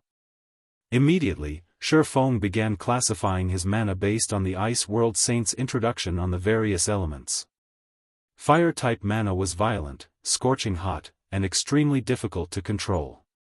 Ice-type mana was quiet, cold, and hardly moved. Wind-type mana was free, refreshing, and spirited. Different elements of mana had their own habits and operating principles. If it were in the past, Shifeng would have found it impossible to distinguish them in detail. However, Shifeng was currently a half-step Grandmaster Magician. While distinguishing between the various types of mana remained difficult, it wasn't impossible. One trick he thought of to facilitate this process was constructing a single attributed elemental magic array for each of the various elements. This magic array would act as a filter and capture only the specific element of mana it was made to capture. The other elements would pass through the magic array unimpeded. This way, whenever he wished to call upon a particular element, he could immediately use the corresponding elemental magic array to gather the mana he needed. Originally, constructing these elemental magic arrays within one's mana body was a very delicate task. Even a half-step Grandmaster Magician like Shifeng would need 1 or 2 days to construct all of the necessary elemental magic arrays. However, thanks to the eternal energy surrounding him, Shifeng spent only 15 minutes constructing all the necessary magic arrays. Immediately, the various elements of mana in Shifeng's mana body gathered at specific locations, no longer one big heterogeneous mess. Amazing! So, this is the effect of segregating mana? When Shifeng scanned the mana in his body, he found that not only had its purity undergone a qualitative transformation, but his mana body also resonated far more powerfully with the environment. In fact, he also had a much easier time manipulating the magic array responsible for controlling his mana body. Now, he could even operate his mana body with a threefold manipulation method. So, this is why I couldn't cross the 110% threshold despite my concentration having reached the Tier 4 peak standard. Looking at the system notification that had appeared before him, Shifeng grew ecstatic. Just a moment ago, his mana body's completion rate had hit the legendary threshold. Read latest chapters at Wuxia World. His mana body had reached a 120% completion rate. Meanwhile, the instant his mana body reached the 120% threshold, Shifeng sensed his physique improving significantly and his perception of his surroundings rising to a whole other level. Most importantly, his mana was not only much denser than before, but its quantity had also doubled. Now that I'm done segregating my mana, it's about time I started taking on the trial. Shifeng shifted his gaze toward the half-meter-long bridge underfoot. Chapter 2852, Breakthrough, Tier 5 Concentration. Even without Shifeng deliberately maintaining the bridge, the aura he radiated was now enough to slow the bridge's collapse drastically. A 120% completion rate mana body truly is amazing. No wonder people thought players could contend against a dragon of the same tier once a player's mana body reached 120% completion. Shifeng was astonished as he studied the stabilized bridge underfoot. Despite not making a conscious effort to control his mana body, he exerted a powerful stabilizing effect on his surroundings. With how powerful his current mana body was, he couldn't even begin to imagine how powerful his mana domain had become. Fighting a dragon of the same tier and level aside, he could now contend against a half-step demon king of the same level, at the very least. Afterward, Shifeng began injecting his segregated mana into the broken bridge. Once he did so, the broken bridge seemed renewed. The bridge's gradual collapse instantly halted, and its toughness had clearly risen to a whole new level as well. At this time, the bridge could probably receive Tier 4 attacks without sustaining any damage. Amazing! Sure enough, this is the true way to use mana. In the past, whenever he activated a skill or spell, he would make use of every type of mana available in his body to manipulate the ambient mana around him. Achieving a 10% efficiency by doing so would already be fortunate. This was because most skills and spells utilized only a specific element of mana to activate. To manipulate only a specific type of mana in the environment, using the corresponding element of mana to do so would yield the best results. Using other elements would still allow one to exert a certain degree of control, however, the efficiency would be incredibly poor. A backlash might even occur.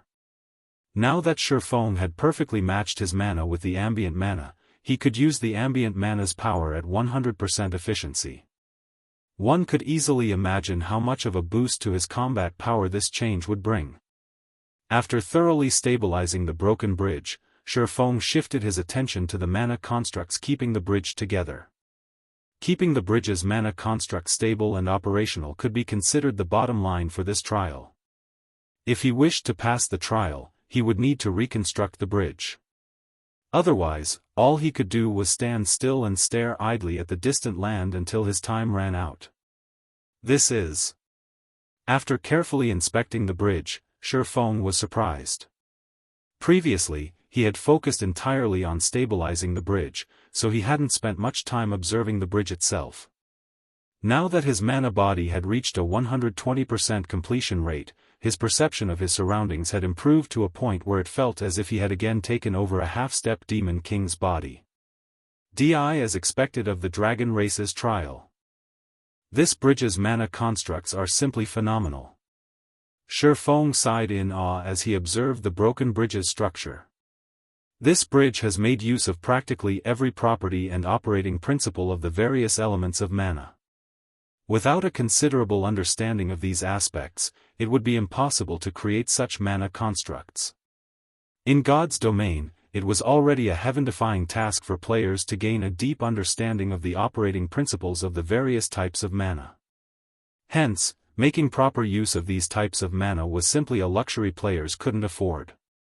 In fact, even the Ice World Saints Legacy provided a detailed introduction of only Ice-type mana and just briefly touched on the other elements. Needless to say, the Legacy didn't include instructions on how to use these other mana types. However, the bridge Shifeng stood on perfectly displayed the basic use of the various elements of mana. It was much better than a simple text introduction. Of course, it wouldn't be an easy task to see how exactly this bridge was constructed. This was because ordinary Tier 4 existences couldn't get a clear view of the operating principles of mana, let alone the operating principles of a mana construct. Only dragons with their high life ratings could possibly accomplish such a feat at Tier 4. Even so, this situation was definitely a massive opportunity for Tier 4 players. The biggest hurdle Tier 4 players needed to cross to reach Tier 5 was the construction of their personalized mana body. This process required players to have not only excellent control over mana but also a profound understanding of the operating principles and usage of mana and knowledge of the construction of mana bodies. Meanwhile, the broken bridge underneath Shifeng just so happened to address these problems. Suppressing the impatience in his heart, Shifeng immediately began reconstructing the broken bridge with his own mana. Following this, time passed quickly. Although reconstructing the bridge was incredibly challenging, due to the eternal energy surrounding him, Shifeng found that the incomparably complex mana constructs weren't impossible to understand. Despite encountering failure one after another, Shifeng did not grow disappointed but even became increasingly excited instead. This was because he was making progress with each failure. As he continuously adjusted his utilization of the various mana types, his control over them also improved in precision and efficiency. After experimenting for 2 days straight, Shifeng finally constructed a half-meter-long bridge. I did it! I finally did it! An indescribable sense of joy and excitement welled up in Shifeng's heart as he looked at the portion of the bridge he had reconstructed. Although the bridge he reconstructed looked much cruder than the original bridge, it did not send him plunging into the abyss below when he tried to stand on it. Most importantly, he had finally gained a basic understanding of the various mana constructs. This meant that he had finally reached a qualified level when it came to utilizing the various elements of mana. With these achievements, he was confident he could begin constructing his Tier 5 mana body. Of course, Shifeng did not let his achievements blind him. He still gave the trial's completion top priority. After all, having a divine dragon as a companion was much more important than constructing his personalized mana body. Immediately afterward, he resumed reconstructing the broken bridge and advanced toward the distant land. Although Shifeng had spent 2 days reconstructing his first half-meter-long segment, now that he had a foundation, he could reconstruct the subsequent segments much more quickly. Moreover, he also improved his precision with every segment he reconstructed, which, in turn, made his reconstructions look increasingly refined. After working for nearly a day, Shifeng finally reached the 500-meter mark, his achievement extending his time limit by 1 day. The distance from the starting point to the distant land is roughly 20 kilometers. So, I'll need to extend the bridge by 7 kilometers or so to pass the trial. If I can complete 500 meters per day, I should finish this trial within half a month. After Shifeng made some rough mental calculations, anticipation filled him. Although he would be spending much more time in this trial than he initially expected, the harvest he would gain was very much worth the time spent. After resting for a moment, Shifeng promptly resumed his job as a construction worker. Meanwhile, after another 8 days had gone by while Shifeng was reconstructing the broken bridge, a loud tearing sound suddenly appeared in a secret land in the eastern continent. A spatial channel several kilometers tall and 20 kilometers wide was sealed in this secret land. The moment the loud tearing noise sounded, the divine runes sealing this spatial channel shattered and faded out of existence. It is still starting in the end? An illusory figure appeared before the spatial channel. After looking at the spatial channel with a complicated gaze, this figure then disappeared without a trace. At the same time as this illusory figure disappeared, nearly 20 figures emerged from this gigantic spatial channel. Every one of these figures exuded powerful and ancient auras highly incompatible with the surrounding space. Ha ha ha. It's finally open. Our guild was even the first to discover it. So, this is an alternate god's domain? Why is the ambient mana here so thin? Although the mana density is somewhat low here, it is still another god's domain. Hurry up and notify the guild leader and the others. Tell them that the seal has been lifted and that the world passage is open. Have them make the necessary preparations. I'll go ahead with a team to understand the situation of this god's domain. We must claim this world for ourselves ahead of the other guilds," said the middle-aged man standing at the head of the team. At the middle-aged man's words, the team immediately split into 2 groups. 3 players returned to the world passage, while the remaining 15 players charged straight toward the secret land's exit. As these foreign invaders were taking action, Shifeng was struggling inside the distant special space. I didn't think that reconstructing the bridge would place such a huge burden on the brain. It's already been 8 days, yet I haven't even reached the 3,400-meter mark. I've also exhausted more than half of my concentration already. Shifeng smiled bitterly as he looked at the distant land. Read latest chapters at Wuxia World. EU. At this time, he more or less understood why the giant dragon had such low hopes for him. Originally, he thought that he could progress 500 meters a day. However, the more time he spent in the trial, the greater the mental pressure he suffered from reconstructing the bridge. Whenever he tried manipulating the bridge's mana constructs, he felt like needles were pricking his mind. Moreover, the degree of pain intensified as he progressed, making the bridge's reconstruction increasingly difficult. Now, he couldn't even manage 300 meters in a day. Despite this situation, Shifeng had no intention of giving up. After all, every moment he spent in this special space allowed him to improve his control over the various elements of mana. If possible, he even wished he could spend several months in this special space. However, this obviously wasn't allowed, as proven by the increasingly powerful mental pressure he suffered. This feature was most likely implemented to deal with anyone trying to exploit this special space's benefits. Shifeng continued pushing forward for the next 3 days. By the end of the 3rd day, Shifeng would suffer intense pain even if he only slightly manipulated his mana. After the 4th day, Shifeng's complexion had not only become deathly pale, but even his consciousness was beginning to blur. Meanwhile, as his consciousness grew increasingly hazy, he gradually understood that his time in the trial was coming to an end. This wasn't just because he was running out of time but also because he would thoroughly exhaust his concentration and collapse after a few more attempts. The next moment, after Shifeng completed another 1-meter-long segment and was about to lose consciousness, the system's crisp and indifferent voice suddenly entered his ears. "System, congratulations. Your concentration has reached the Tier 5 standard. It is also detected that your mana body has reached the 120% completion rate. You have one opportunity to receive a world blessing and reconstruct your sea of consciousness. Do you wish to activate the world blessing now? Opportunity will be rejected by default if you do not respond in 3 minutes." Chapter 2853, Upgraded Soul Reconstruct My Sea of Consciousness? Shifeng was shocked and confused as he looked at the system notification. The concept of reconstructing one's sea of consciousness wasn't foreign to him. In fact, he knew plenty about it. However, it was precisely because of this that he found this situation unbelievable. The sea of consciousness, to put it simply, referred to a player's soul. It was also something related to the promotion of Tier 5 players to Tier 6. The qualitative transformation of the soul. Any player who wished to get promoted to Tier 6 needed to have not only a powerful body but also a powerful soul. Only when both requirements were met could players get promoted to Tier 6. Of the two conditions, the requirement of a sufficiently powerful soul was more difficult to fulfill. This was because the soul was an illusory object. The only thing players could do to upgrade their soul was continuously raise their concentration standard. By doing so, their soul would automatically grow stronger over time.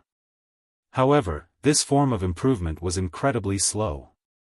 Even if a player's concentration reached the Tier 5 peak standard, their soul wouldn't develop that fast.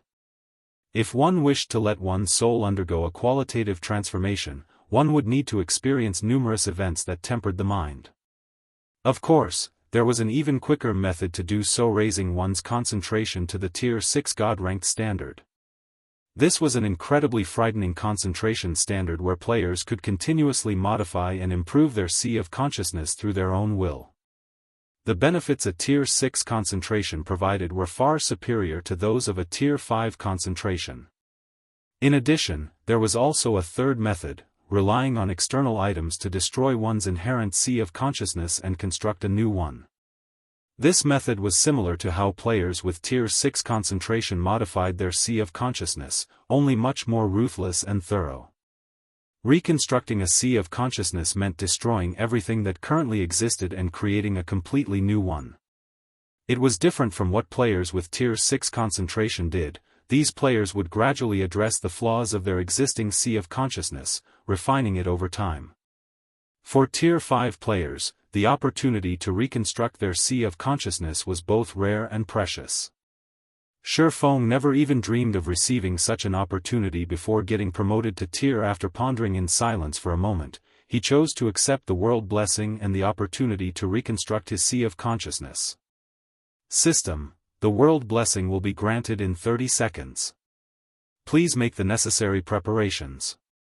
The higher your completion rate, the better the reconstructed sea of consciousness will be. The higher the completion rate, the better. Not daring to be careless, Shi Feng took a deep breath, stopped work on the bridge, and focused only a portion of his consciousness on stabilizing it to prevent it from collapsing. He planned to give the reconstruction process his all. 30 seconds went by in the blink of an eye. Shi Feng felt an unprecedented pain assault him as if his soul was getting ripped out of his body. Had he not absorbed the Tier 4 hellfire before, he wouldn't have been able to endure this pain at all. However, after 10 seconds of this soul-wrenching pain, it disappeared all of a sudden. Simultaneously, Shi Feng felt his mind go completely blank. As for his soul, what remained of it were only countless soul fragments. Immediately afterward, numerous magic arrays appeared before him. These magic arrays were so complex that despite being a half-step Grandmaster Magician himself, he was still shocked. He spotted over a dozen Grandmaster Magic arrays. As for Master Magic arrays, they easily numbered over 100. Meanwhile, all of these magic arrays joined together to form an incomparably large soul array. System, you have 4 hours to reconstruct your Sea of Consciousness. Once 4 hours have passed, the world blessing will disappear. If you do not achieve at least a 40% completion rate by the end of these 4 hours, your Sea of Consciousness will not be reconstructed. Afterward, as a consequence of having your soul shattered, you will enter a weakened soul state for 20 natural days. 20 days? Shi Feng wasn't particularly surprised by the penalty for failure. Opportunities and risks came hand in God's domain. In fact, a 20-day penalty could even be considered very light. If a Tier 5 expert were to find out that this opportunity came with such low risks, they would do everything they could to secure it. Subsequently, Shi Feng stopped thinking about other things and focused on copying the soul array into his Sea of Consciousness. He couldn't decide whether he was fortunate or unfortunate. The fortunate part of this situation was that he had accepted the world blessing while in this special space full of eternal energy. He would have a much easier time drawing the soul array in this environment. The unfortunate part was that, along with the destruction of his soul, he had lost the ability to stabilize the broken bridge. In other words, he didn't have 4 hours to complete the soul array at all. Despite his frustrations, Shi Feng did not give up on this opportunity. Moreover, due to the eternal energy's effects, he managed to familiarize himself with the master magic arrays and replicate them with ease. The soul array's completion rate rose at a rate visible to the naked eye. 1%. 3%. 7%. In just 1 hour, Shi Feng had already completed 16% of the gigantic soul array. At this rate, he could definitely reach the required 40% within 4 hours. Even if copying the Grandmaster Magic arrays later would slow down his progress, reaching 40% shouldn't be difficult. Another 1.5 hours went by, during which the soul array's completion rate had reached 35%. Shi Feng found his progress unbelievable. Hence, he attempted to copy his first Grandmaster Magic array. The instant he completed the magic array, his progress rose from 35% to 38%. It increased by this much? Shi Feng looked at his progress bar in surprise. Completing a master magic array didn't even increase his progress by 0.5%. Now, completing just one Grandmaster Magic array had raised his progress by 3%. Meanwhile, under the eternal energy's effects, his speed in copying the Grandmaster Magic array wasn't much slower than when he worked on the Master Magic arrays. Without my support, the bridge can last 3 hours at most. I only have about 20 minutes left now, so I can only attempt one more Grandmaster Magic array. Although Shi Feng guessed that the broken bridge would remain stable for 3 hours without his support, that was only an estimate. As a precaution, he decided to conclude his attempt after copying one more Grandmaster Magic array. The soul array was massive. However, the crucial parts of the soul array were still the dozen or so Grandmaster Magic arrays, particularly the 6 serving as the soul array's core. Originally, Shi Feng had thought to complete more Master Magic arrays to allow the core magic arrays to exhibit greater functionality. Unfortunately, he clearly did not have time for that. Now, he could only grit his teeth and draw the second core magic array. Time passed quickly. 10 minutes later, Shifeng finished drawing the second core magic array. The soul array's completion rate jumped from 38% to 41%, reaching the system's requirement. Upon seeing this, Shifeng chose to complete the reconstruction. System, magic array completion rate at 41%. You have met the basic requirement for reconstruction. Your sea of consciousness will be reconstructed according to the constructed magic array. Do you wish to begin the reconstruction? Reconstruct. Shifeng promptly chose to go through with the reconstruction. Although he had more than an hour remaining before the world blessing disappeared, if he died midway, his reconstruction attempt would become forfeit as well. The next moment, after he approved the reconstruction, the soul array drawn in his sea of consciousness began operating. Although the soul array was still incomplete, just like the system stated, it was functional. As his sea of consciousness's reconstruction began, Shifeng experienced an unprecedented mental clarity. His mind became much more active, and his reaction speed also improved significantly. After 20 seconds into the reconstruction, he discovered that his previously blurry sea of consciousness had become much more tangible. The change was akin to mist condensing into water. The change might not seem significant, but the density of his sea of consciousness had undergone a qualitative transformation. Although his sea of consciousness was still in an illusory state, Shifeng could tell that his thinking speed had more than tripled. So long as he focused his mind, he could observe the world around him in a decelerated state. Amazing! Shifeng was astonished as he inspected his newly reconstructed sea of consciousness. No wonder so many Tier 5 experts in the past had been so crazy about reconstructing their sea of consciousness. With my current sea of consciousness, even though my concentration is only at the Tier 5 basic standard, the rate of my soul's improvement is probably faster than someone with Tier 5 peak concentration. His concentration remained at the Tier 5 basic standard. However, his soul's strengthening rate was superior to even that of experts with Tier 5 peak concentration.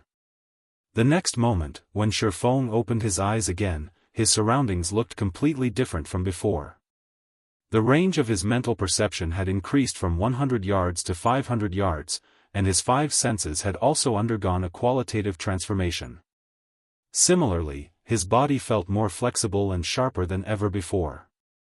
At this time, even though he wasn't actively manipulating his mana, the 2-meter-long bridge under him actually remained nearly stable. Moreover, his concentration was no longer depleted. Instead, it was brimming like never before.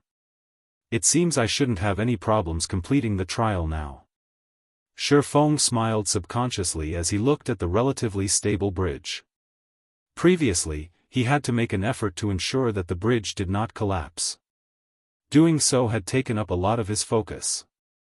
Now, he no longer needed to split his attention between the reconstruction and maintaining the bridge's integrity. He only needed to concentrate on reconstructing the broken bridge. This would reduce his mental stress by a large margin. Following this, Shifeng resumed reconstructing the bridge. He had a much easier time than before, which allowed him to progress at a flying pace. After just 3 more days, his progress finally reached the 1/3 mark of the entire bridge. However, Shifeng had no intention of stopping here. After all, the eternal energy in this place was simply wonderful. By staying here, he could not only further his understanding of the various mana types but also familiarize himself with his new sea of consciousness and verify the theories he thought up for his new mana body. Hence, he did not rush to exit the trial, continuing to advance and reconstruct the broken bridge. As Shifeng got closer to the distant land, he found that he also had to improve the quality of the supports he constructed. Otherwise, the bridge wouldn't be able to withstand the corrosion of the abyss below. Read latest chapters at Wuxia World. EU. After working for another 4 days and arriving at the halfway mark, he could no longer advance any further. However, his failure to progress wasn't because he had exhausted his concentration but because the supports he constructed could no longer withstand the abyss's corrosion. Short of a qualitative transformation, they wouldn't be able to hold up the bridge at all. It seems this is as far as I can go. Shi Feng couldn't help feeling a little disappointed as he looked at the distant land. At this time, it looked much clearer than before. From what he could sense, he should be able to receive massive benefits in that land.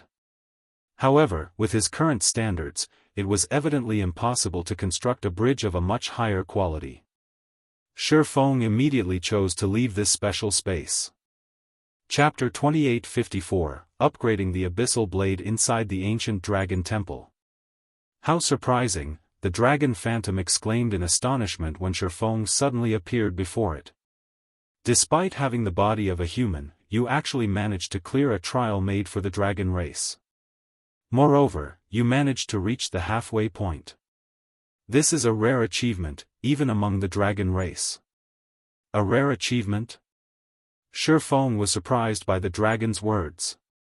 The dragon race was an apex race. The perception of dragons was definitely far superior to his own. Not to mention, there were even divine dragons among the dragon race. For divine dragons, let alone reaching the halfway point, even completing the entire bridge and reaching the distant land shouldn't be strange. After all, the life rating they possessed far exceeded that of humans. That's right. This is a rare achievement, the Dragon Phantom said, nodding. In the dragon race's long history, only 5 have managed to reach the halfway point while still at Tier 4. Every one of them is a genius of the dragon race with an excellent bloodline. Hence, I find it truly incredible that you accomplished the same feat with just the body of a human. Shi Feng was surprised once more. He never thought that even among the dragon race, only 5 dragons had reached the halfway point while still at Tier 4. Reaching the halfway point was indeed a challenging task. Not only would one need to have a sufficiently powerful soul, but one would also need to utilize the various elements of mana to their very limits. However, having a powerful soul was a given for dragons. As for utilizing the various elements' basic properties, this was also as easy as drinking water for dragons. Otherwise, there was no way dragons could be so powerful. Normally, dragons that can reach the halfway point are already adults. I can now see why Auerbach decided to let you undertake the trial, the Dragon Phantom said, its eyes filled with praise as it looked at Shi Feng. Now, according to the ancient contract, you may take one of the 3 treasure chests stored within the treasury. As soon as the Dragon Phantom finished speaking, 3 massive treasure chests appeared before Shi Feng. The instant these treasure chests appeared, the mana within the Dragon Temple immediately thickened. In fact, a faint hint of divine might now wafted into the temple. As expected of the dragon race's reward. I doubt I can get such loot even from killing a Tier 6 god. Shi Feng was filled with an indescribable sense of shock as he inspected the 3 treasure chests before him. The trial rewards this time were simply mind-blowing. If taken to the outside world, any one of these 3 treasure chests could drive the entire god's domain wild. The first chest, named the Blackstone Treasure Chest, gave players 1 fragmented legendary weapon and 2 pieces of fragmented legendary equipment that suited them. The second chest, named the Red Crystal Treasure Chest, contained 4 items, either Tier 5 skill books or Tier 5 legacy guidances suitable for the player. The third chest, named the Purple Jade Treasure Chest, rewarded players with 10 to 12 god crystals. The Blackstone Treasure Chest aside, both the Red Crystal Treasure Chest and Purple Jade Treasure Chest provided things Shi Feng greatly desired. At this time, he only needed to create a personalized mana body to get promoted to Tier 5. Hence, Tier 5 skill books were of great importance to him. If he relied only on legacy skill points, he would be able to acquire only 2 Tier 5 skills at best. God crystals were equally important to him. This was because god crystals were needed to upgrade many of the weapons and equipment he possessed, and upgrading these items would provide a tremendous boost to his combat power. Pick 1.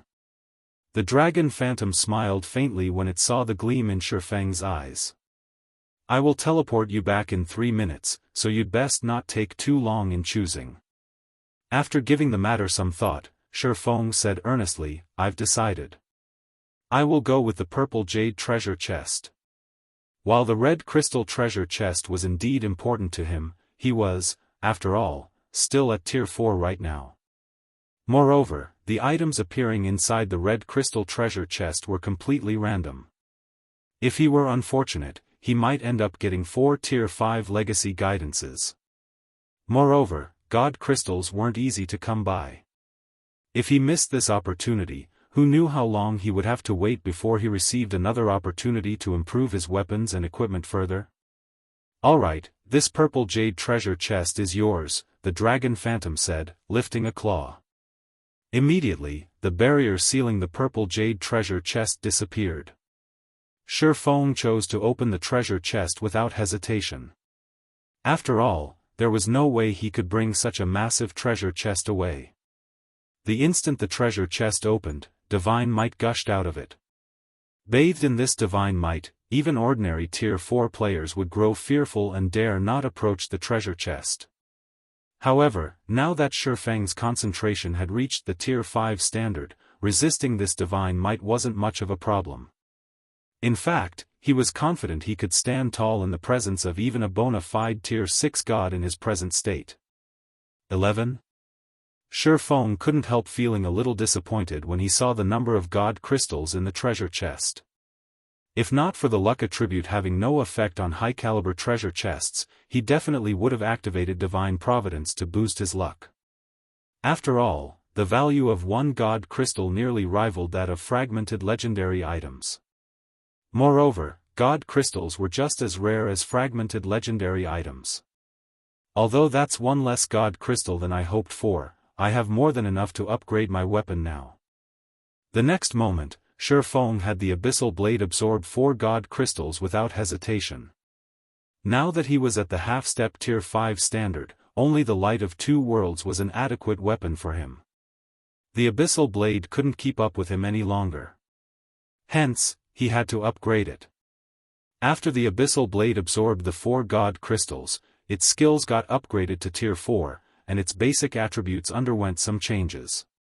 Abyssal blade, one-handed sword, magic weapon, fragmented legendary rank, equipment requirement, strength 3000, agility 2000, attack power, 235% of strength attribute, attack speed, 3% of agility attribute, all attributes, increases according to user's level, ignore levels plus 35 attacks have 70% chance to cause 250% damage, 40% chance to cause 300% damage. Every attack increases attack speed by 2% to a maximum of 30%.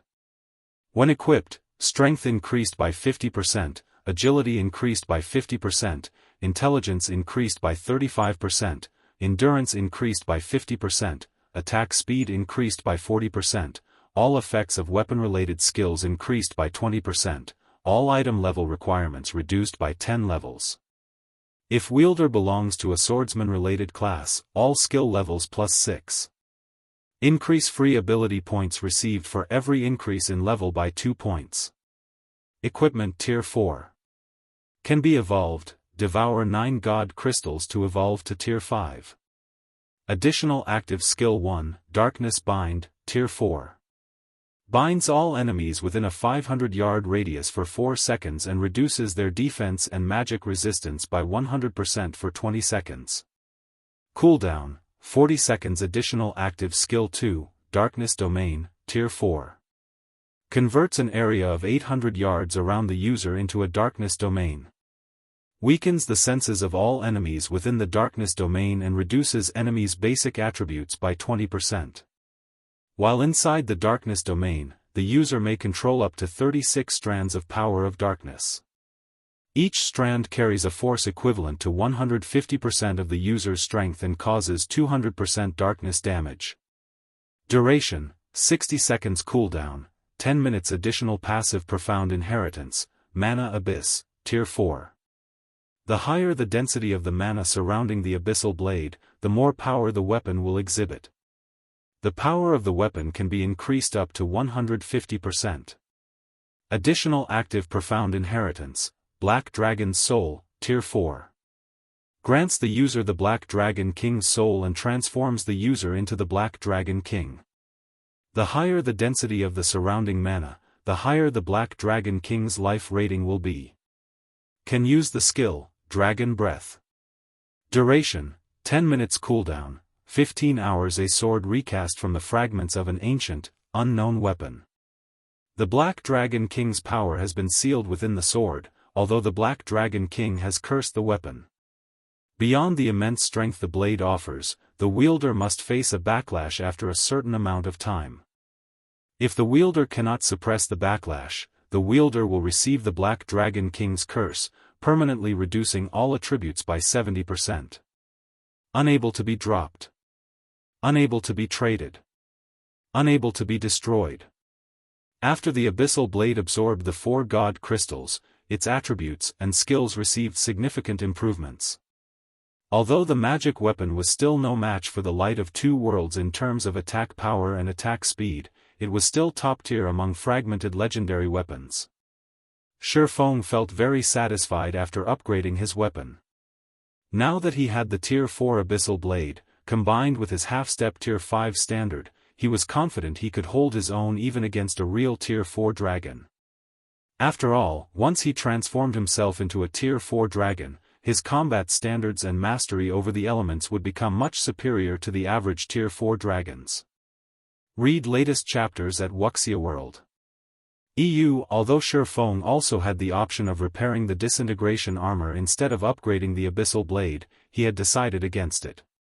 The disintegration armor was legendary set equipment. If he couldn't gather the complete set, the equipment requirement of an individual piece would be higher than normal. This would make it impossible for him to equip the disintegration armor. After all, legendary weapons and equipment were crafted for Tier 6 gods. Aside from a few unique legendary weapons and equipment, most would need players to reach Tier 5 at minimum to equip them. If he repaired the disintegration armor and ended up unable to equip it, he would definitely die of regret. Hence, he decided to upgrade the Abyssal blade instead, to play safe. As for the disintegration armor, it wouldn't be too late to find more god crystals to repair it once he had reached Tier 5. It's time to leave, the Dragon Phantom said, snapping Shifeng out of his reverie. It then raised a claw at Shifeng. Immediately, divine runes appeared around Shifeng one after another, enveloping him completely. His body then transformed into a streak of light and disappeared from the Dragon Temple. When the divine runes surrounding Shifeng disappeared, he found that he was back in the Summoning Tower's summoning altar. Chapter 2855, Global Transformation. Inside the summoning altar, as the divine runes enveloping Shifeng disappeared, Auerbach snapped his eyes open and stared at him in surprise. You succeeded? Actually, Auerbach could tell that Shifeng had completed the trial the moment he laid eyes on the human. This was because Shifeng looked completely different in his eyes right now. Although there was no change to Shifeng's level, the mana he radiated was completely different from before he challenged the trial. Not only did Shifeng's mana blend much better with the ambient mana, but the quality of his mana had also undergone a qualitative transformation. The fact that Shifeng had such exquisite control over his own mana proved that he had conquered the trial. However, Auerbach still found this situation unbelievable. Shifeng would already be plenty amazing if he managed to complete the trial on his 3rd attempt. Yet, now, Shifeng had actually completed the trial on his 1st attempt. I got lucky. Shifeng nodded. If his concentration hadn't broken through to the Tier 5 standard at the very last minute, which allowed him to receive the world blessing to reconstruct his sea of consciousness, completing the trial would have been a pipe dream. No. It is impossible for someone to pass the trial by relying on luck. It is all because of your own strength, Auerbach said, shaking his head. Since you've passed the trial, according to our contract, I, Auerbach, acknowledge you as my contractor from now on. As soon as Auerbach finished speaking, Shifeng felt a scorching sensation on his left arm. Before Shifeng realized it, the symbol of a silver dragon had been branded on his left arm. Simultaneously, the system's emotionless voice rang out in his mind. System, congratulations. You have completed the second phase of the epic quest, Void Cage, and received the Silver Divine Dragon Auerbach's acknowledgement. You have become a true dragon's contractor. You now have the ability to call upon the Silver Divine Dragon to fight for you at any time. Rewarding 30 legacy skill points and 1 level. Shifeng's level immediately rose from level 150 to level 151. His legacy skill points also increased by 30. If you encounter any troubles in the future, call upon me, Auerbach said. With the contractor's mark, I can teleport to your location at any time. However, you should still be cautious. The contractor's mark has limited power. I cannot sense its location in certain areas. Moreover, the current god's domain is no longer the same. Although you have made significant growth, if you behave too aggressively outside, you might still fall into a desperate situation. You might even have your soul annihilated. Different? Has the world passage opened already? Auerbach's words startled Shifeng. Auerbach could defeat even ordinary Tier 5 individuals. Since he was issuing such a dire warning, the current god's domain must have undergone drastic changes. That's right. The world passage is completely open now. Existences of another world have invaded this world. In fact, some of God's domain's rules have already changed. You will understand what I mean if you go out and take a look, Auerbach said, nodding. He then pointed at the door that was sealed by a magic array and continued, if you encounter trouble, it is best if you summon me immediately. Thank you for your warning, Your Excellency. I will be careful. Shifeng nodded and mentally noted to himself to be more careful. Afterward, he departed from the summoning altar. As for Auerbach, the Silver Divine Dragon resumed its slumber in the summoning altar. The moment Shifeng exited the summoning tower, he was stunned. What dense mana! The density of the Starlight Fortress's ambient mana had more than doubled compared to before he went to the Dragon Temple. Apart from Zero Wing City, probably no other guild city in God's domain possessed such dense mana. Even Stone Forest City couldn't compare. Moreover, Shifeng could feel his affinity with mana increasing while bathed in this dense mana. He could also perceive the operating principles of mana with much greater clarity. This place was practically a weakened version of the ancient god's domain. However, compared to the mana environment, the changes to the Starlight Fortress's player population were even more shocking. Before Shifeng left to challenge the Divine Dragon's trial, the Starlight Fortress's player traffic had already reached a very frightening level. However, the present fortress's player population had more than tripled since then. Shifeng even spotted quite a few Tier 4 experts just on the street he was walking on. Moreover, he sensed the presence of at least 70 Tier 4 experts inside the Starlight Fortress. This number was simply mind-blowing. However, this still wasn't the most shocking part about the fortress. Compared to the Starlight Fortress's interior, the fortress's surroundings were much more crowded. From what Shifeng could tell, well over 1 million players were lining up to enter the fortress. These players weren't ordinary players. Even the weakest one among them was a Tier 3 player, and every one of them was at least at level 135. There were also Tier 4 experts standing in the queue. If not for these players standing in line obediently, Shifeng would have suspected that these people were aiming to capture the Starlight Fortress. However, before Shifeng could recover from his surprise, he saw a group of people charging through the main street toward the fortress's entrance. This group's leader was none other than Magic Eye Goddess Phythalia, the commander of Divine Tribe's Divine Hymn Legion. At this time, Phythalia had reached not only Tier 4 but also level 145. Given the intensity of the mana she radiated, she had broken through her mana body's 100% threshold as well. From what Shifeng could tell, Phythalia should also have at least 2 fragmented legendary items on her.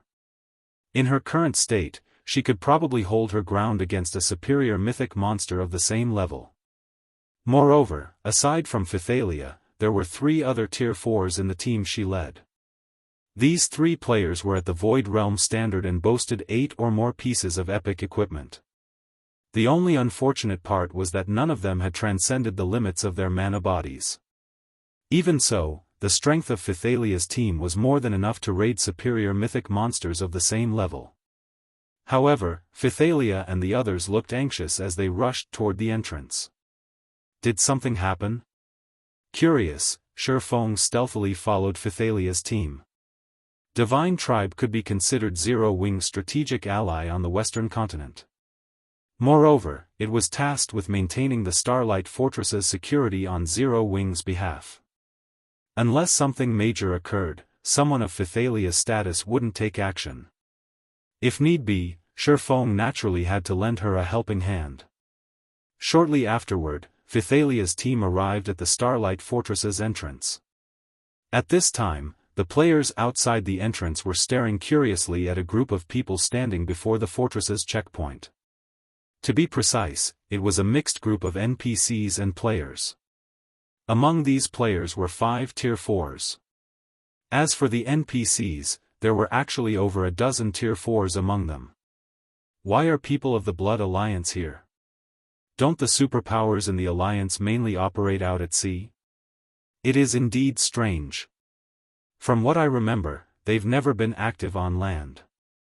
Instead, they've been dominating the seas since the start of the game. Even the 5 great super guilds don't dare offend them out at sea. I heard that many naval forces have clashed with the Outer World's forces at sea. Although neither side managed to secure an advantage, the Blood Alliance suffered heavy losses in these clashes. Rumor has it that the Alliance has over 5 million Tier 3 casualties thus far.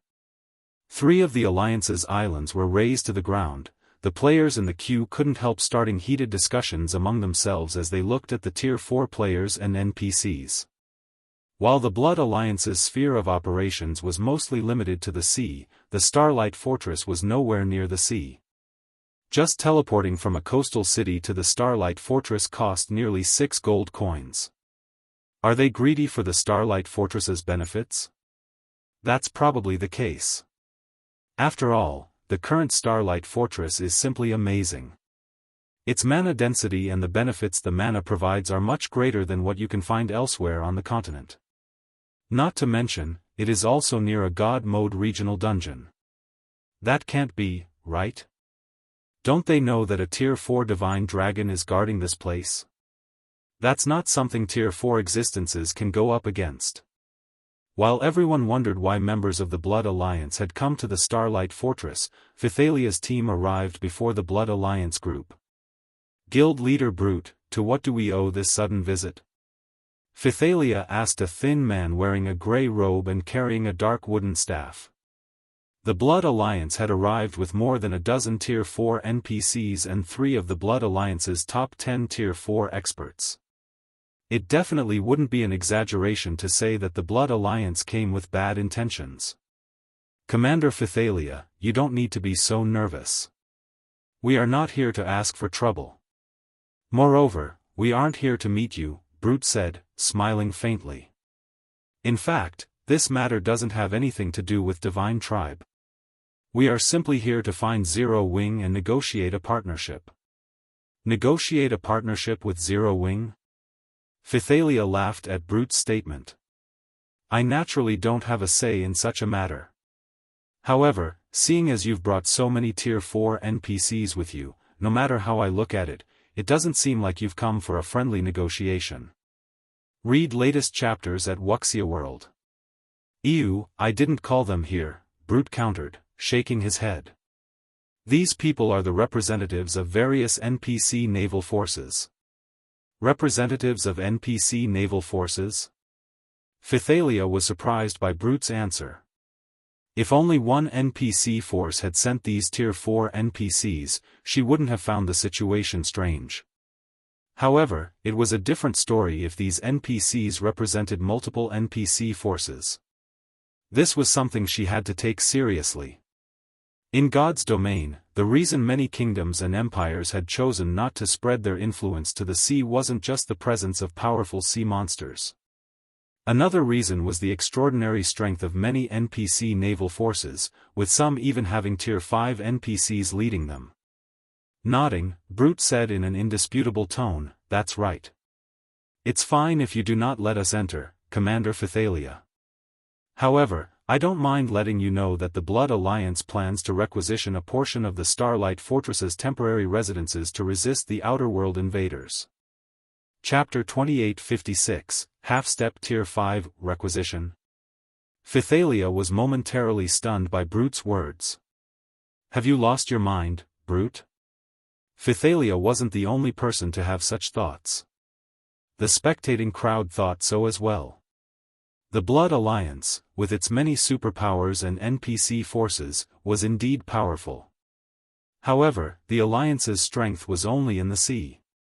On the Western continent, the Blood Alliance held no advantages. Since the Starlight Fortress was far from the sea, the Blood Alliance had no way to dispatch a large army to the Starlight Fortress. Moreover, the Starlight Fortress's defenses were something that even the 5 great super guilds were helpless against. After all, the fortress had a Tier 4 divine dragon guarding it. Even Tier 5 NPCs wouldn't dare go against such an existence. This was why Zero Wing could retain control over the Starlight Fortress despite having barely any of its own forces stationed on the Western continent. Otherwise, the surrounding NPC forces with Tier 5 NPCs leading them would have long since targeted the fortress. The only measure one could employ to suppress the Starlight Fortress was to place a thorough lockdown on the Star Valley. However, the Blood Alliance clearly didn't have the capability to pull off such a feat. Lost my mind? Laughing, Brute retorted, "I don't think so at all. The Starlight Fortress indeed possesses powerful defensive capabilities, and there are very few forces in God's domain capable of threatening it. However, if over 100 Tier 4 NPCs lock down the Star Valley, I wonder how long the Starlight Fortress will last." Over 100 Tier 4 NPCs? When Brute finished speaking, the spectating crowd gasped. Currently, not only were NPCs much higher leveled than players on average, but NPCs were also stronger than players of the same level and tier on average. This was because NPCs' weapons, equipment, skills, and spells were superior to those of the average player. Meanwhile, a force of more than 100 Tier 4 NPCs was something not even a kingdom possessed. In other words, the Blood Alliance could actually dispatch an entire kingdom's top combatants to seal a map. Moreover, I heard that the situation over on the eastern continent is quite adverse, and many superpowers have already gotten annihilated. Even Zero Wing can barely keep itself afloat and can't roam about freely. In such a situation, obtaining resources will naturally be impossible, Brute said.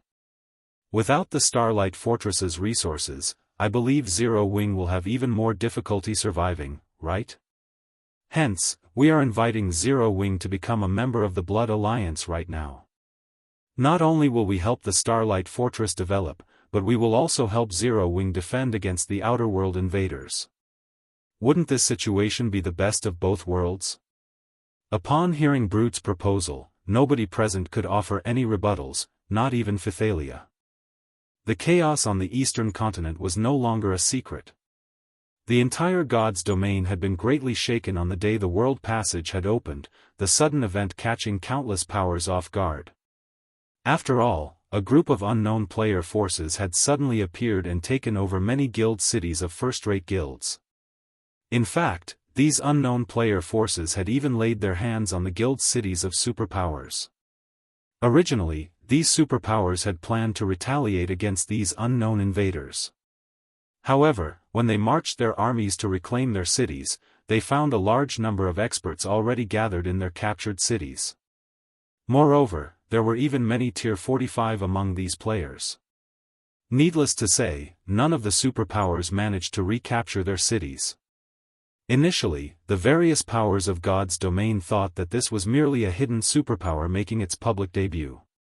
After all, this wasn't the first time such a situation had taken place. Many player forces would continuously accumulate their strength in secret and make a powerful debut all of a sudden. Hence, the various powers of God's domain had not placed too much attention on this matter. However, the next day, over a dozen superpowers had suddenly made their presence known to the world, and the number of Tier 4 players these superpowers commanded far exceeded that of the local superpowers. On that very day, these new superpowers annihilated a local superpower and split up its territory among themselves. This war had thoroughly stupefied the various powers of God's domain. It was one thing to see a new superpower emerge, but it was another thing altogether to see so many superpowers appear out of the blue. Moreover, all of these superpowers boasted an incredible number of Tier 4 players. No matter how one looked at this situation, it was simply unbelievable.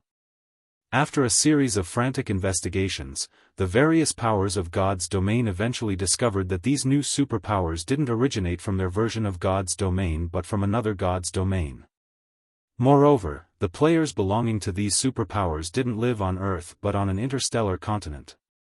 The human population of this interstellar continent rivaled that of Earth.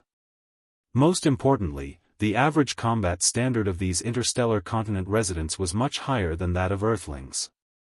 This was because the world of God's domain was everything for these people. In addition, these outer world superpowers were much stronger than the native superpowers. In fact, the two couldn't even be compared on the same level. In less than 5 days, these outer world superpowers had not only destroyed several native superpowers but even taken over 7 kingdoms. These kingdoms were now paradises for outer world NPCs, who rapidly harvested the various resources available in these kingdoms to keep growing stronger. Meanwhile, in response to these invaders, the various native kingdoms and empires had gathered players to fight off these outer world players and NPCs. The subsequent war was most likely one of the biggest in God's domain's history, as several dozen kingdoms and empires had joined hands to counter the invasion. And after fighting dozens of battles, both large and small, the Eastern Continent's native forces eventually managed to isolate the Outer World's NPC forces to one corner of the continent. However, in exchange for this outcome, the Eastern Continent's native forces had lost nearly 1/3 of their land. Moreover, this isolation affected only the Outer World's NPC forces. The Outer World's individual NPCs and player forces could still roam freely. In a situation where native players were inferior in terms of both levels and combat standards, the Eastern Continent's players were at an absolute disadvantage. Only by cooperating with native NPCs could they resist the Outer World players. It was obvious that the Eastern Continent's native forces would crumble in the near future as more and more Outer World players and NPCs invaded the Eastern Continent. In fact, it wouldn't be long before the Western Continent would get dragged into the war since the various sea zones were already engulfed in the flames of war. If the Starlight Fortress were to get isolated now, Zero Wing would definitely suffer immeasurable consequences. After all, due to the Outer World forces occupying many of the Eastern Continent's resource spots, prices of various resources had more than doubled. If Zero Wing were to lose the resources from the Starlight Fortress, the guild would most likely struggle to defend its guild cities. In this situation, Phythalia herself was powerless to do anything. Even if Divine Tribe were willing to help Zero Wing with all of its strength, there was no way Divine Tribe could win against a force of over 100 Tier 4 NPCs. Eventually, Phythalia sighed and said, "I understand. I'll convey your words to Zero Wing." "Good, then."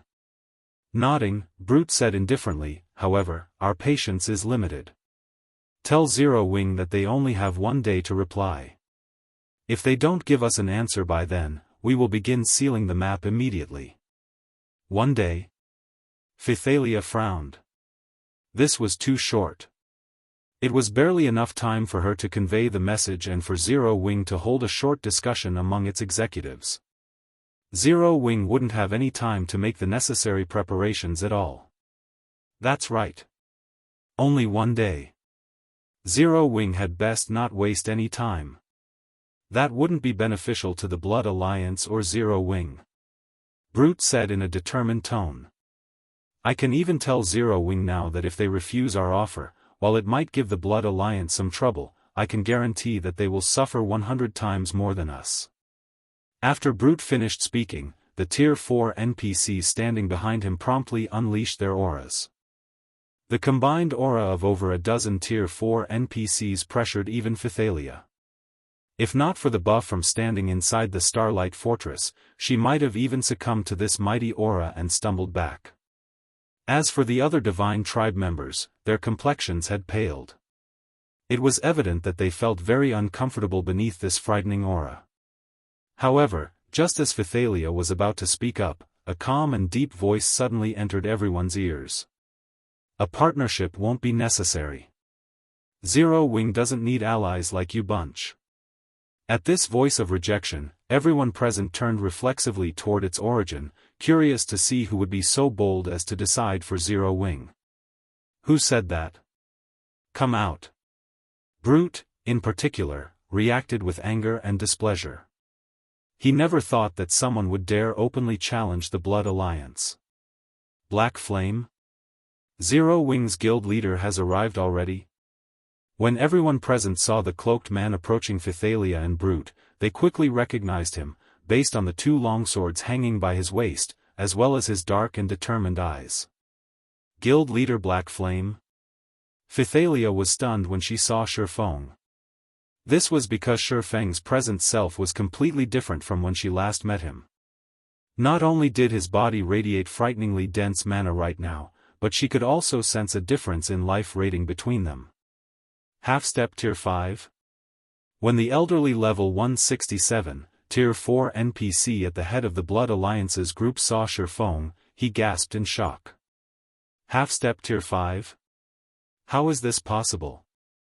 When the surrounding players overheard the elderly NPC's words, they similarly gaped at Shifeng with astonished gazes. Read latest chapters at Wuxia World.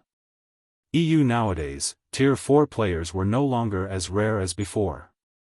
Hence, most Tier 3 players in God's domain no longer found Tier 4 players foreign. At the same time, they also knew just how difficult it was to get promoted from Tier 4 to Tier 5, as well as how wide the gulf between Tier 4 and Tier 5 existences was. Meanwhile, a half-step Tier 5 existence referred to Tier 4 individuals who had achieved an incredibly high standard in their control over mana and their mana body. After reaching this stage, so long as a Tier 4 individual successfully constructed a sufficiently strong mana body for themselves, they would become a Tier 5 existence, an existence even NPC empires feared greatly. Yet, in an era where mainstream players had just reached Tier 3 and only an extremely small number of experts had reached Tier 4, they were now being told that Shifeng had already reached the half-step Tier 5 standard. No matter how they thought about it, this didn't seem plausible. However, as a Tier 4 NPC had said these words, they were unlikely to be false. I said that. What kind of guidance do you have for me, I wonder, Guild Leader Brute? Shifeng asked calmly as he stared at Brute. Chapter 2857, Black Flame. Your Black Flame? Brute was stunned when he saw Shifeng. Half-step Tier 5. In the current era, where the various superpowers barely had any Tier 4 players under their command, a half-step Tier 5 existence was practically invincible. In fact, one would have difficulty finding a half-step Tier 5 existence even among the Outer Worlds players and NPCs, that's right. I am, Shifeng said, nodding. So, it's Guild Leader Black Flame. Everything before was only a misunderstanding. We don't have any intentions of isolating the Starlight Fortress, Brute said, smiling fawningly. Since you aren't interested in partnering with us, the Blood Alliance won't force the issue, Guild Leader Black Flame. If there is nothing else, we will take our leave now. As soon as Brute finished speaking, he turned around, planning to leave the Starlight Fortress together with the Blood Alliance's members. He had no intention of staying even a second longer. A misunderstanding? Shifeng laughed at Brute's words. Guild Leader Brute, you brought over a dozen Tier 4 NPCs and came all the way here to declare that you plan to isolate the Starlight Fortress, yet you're telling me this is a misunderstanding? Since you've already come here, then stay here. After saying so, Shifeng manifested his mana domain, enveloping a 4,000-yard radius in liquid mana. As soon as Shifeng unleashed his mana domain, Brute and the others stiffened. Their bodies felt indescribably heavy as if they had sunk into a swamp. The level 160+, Tier 4 NPCs were just barely able to counter this suppression by releasing their own mana domains. However, none of them could manipulate the mana around them. Phythalia was astonished when Shifeng took action.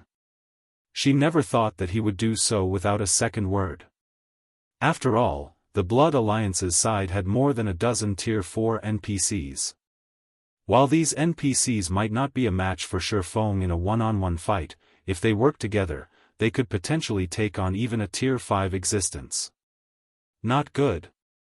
This is world creation, the elderly Tier 4 NPC leading the other NPCs exclaimed, an indescribably grim expression appearing on his face as he stared at Shifeng.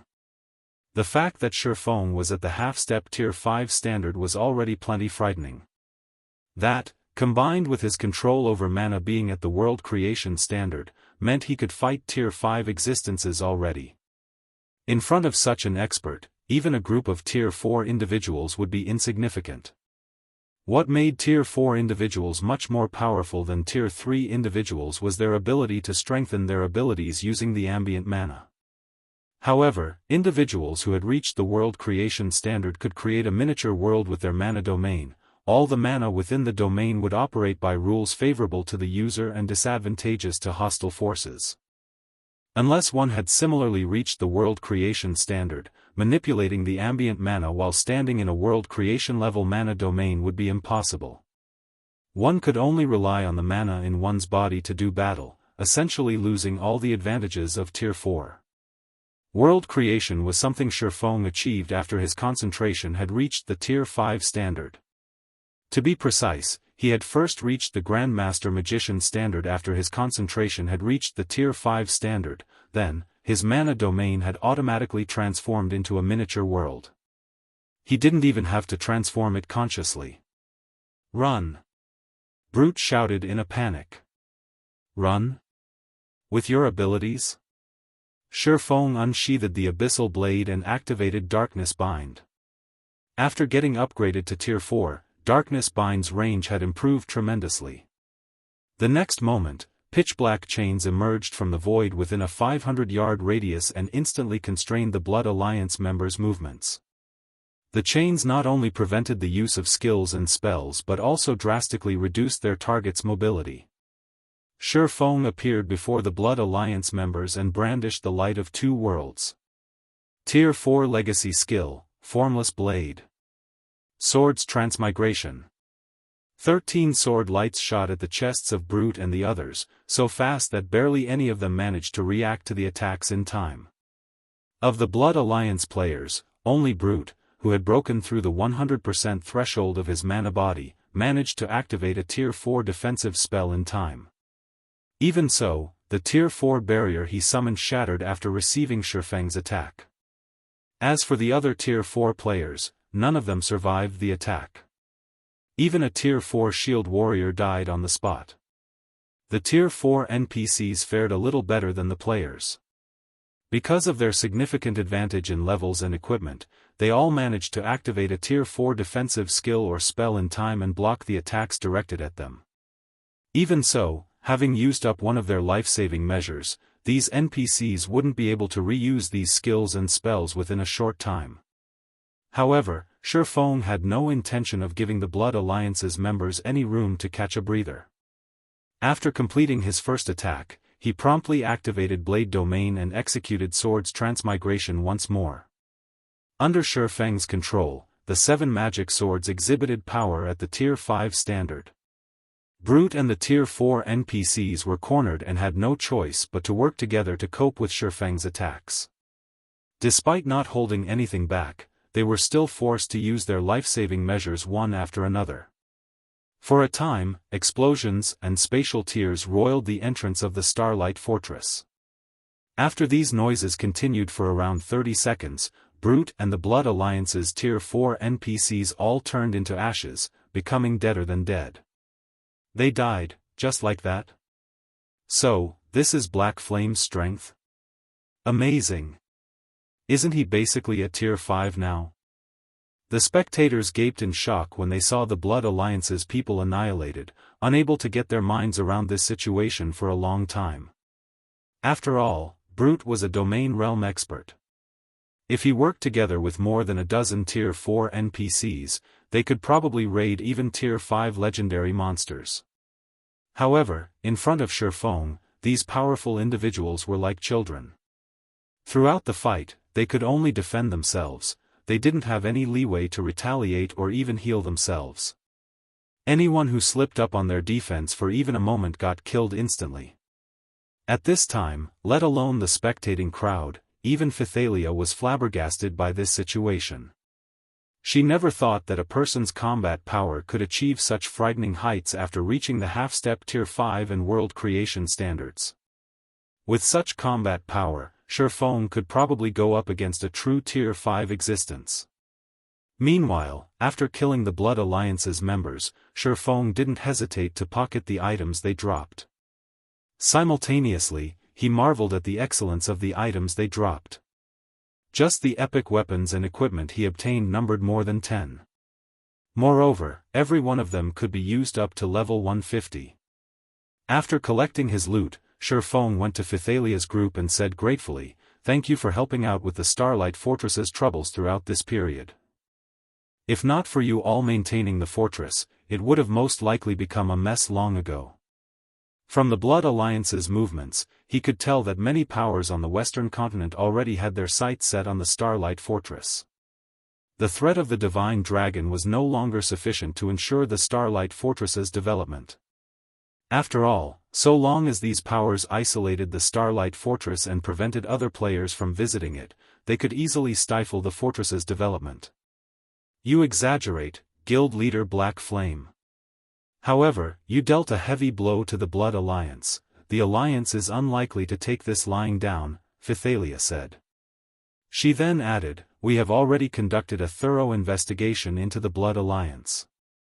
It consists of more than 10 superpowers and quite a number of powerful NPC forces. Some of these NPC forces even have Tier 5 NPCs leading them. This is why even the Outer World invaders are just barely able to suppress the Blood Alliance and not defeat it outright. With Shifeng's strength, offending superpowers wouldn't be a problem."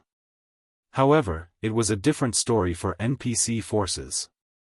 Now that NPCs were no longer restricted by the system, so long as there were sufficient benefits to be had, they would be more than willing to take action against players.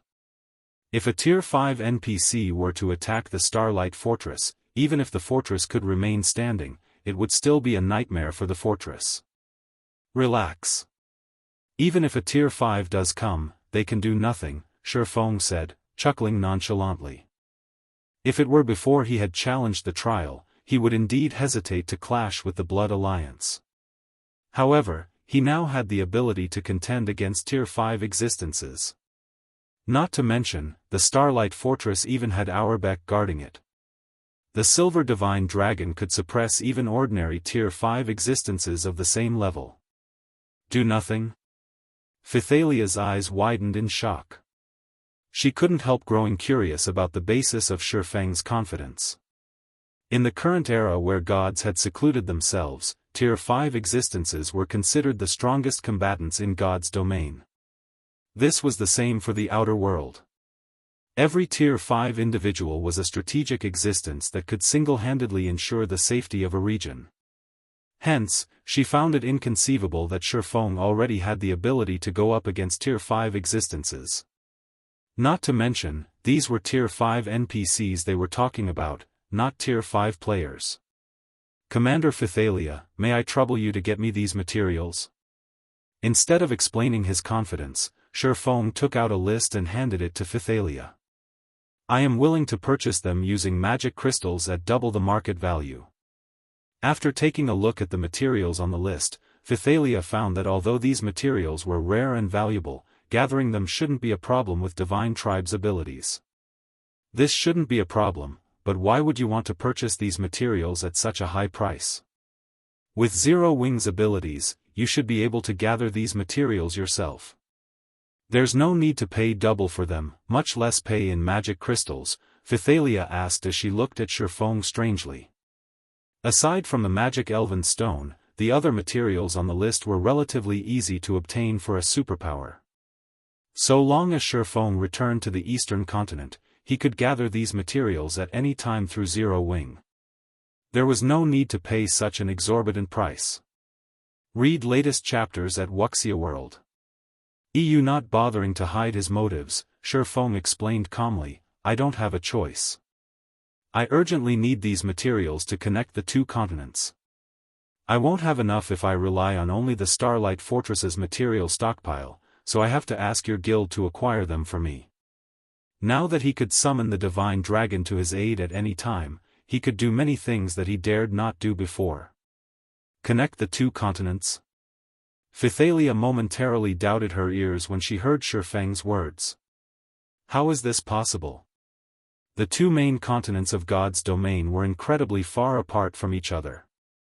This was why the various superpowers had desperately contended over intercontinental teleportation arrays. Even so, these teleportation arrays came with a lot of limitations. If Shifeng really had a way to allow people to travel between the two continents freely, then that would be simply amazing. However, Shifeng just smiled in response to Phythalia's doubt and did not explain himself further. His past self would indeed be incapable of accomplishing such a feat. However, now that he was a Grandmaster Magician, combined with the Starlight Fortress's summoning tower, such a feat wasn't particularly difficult.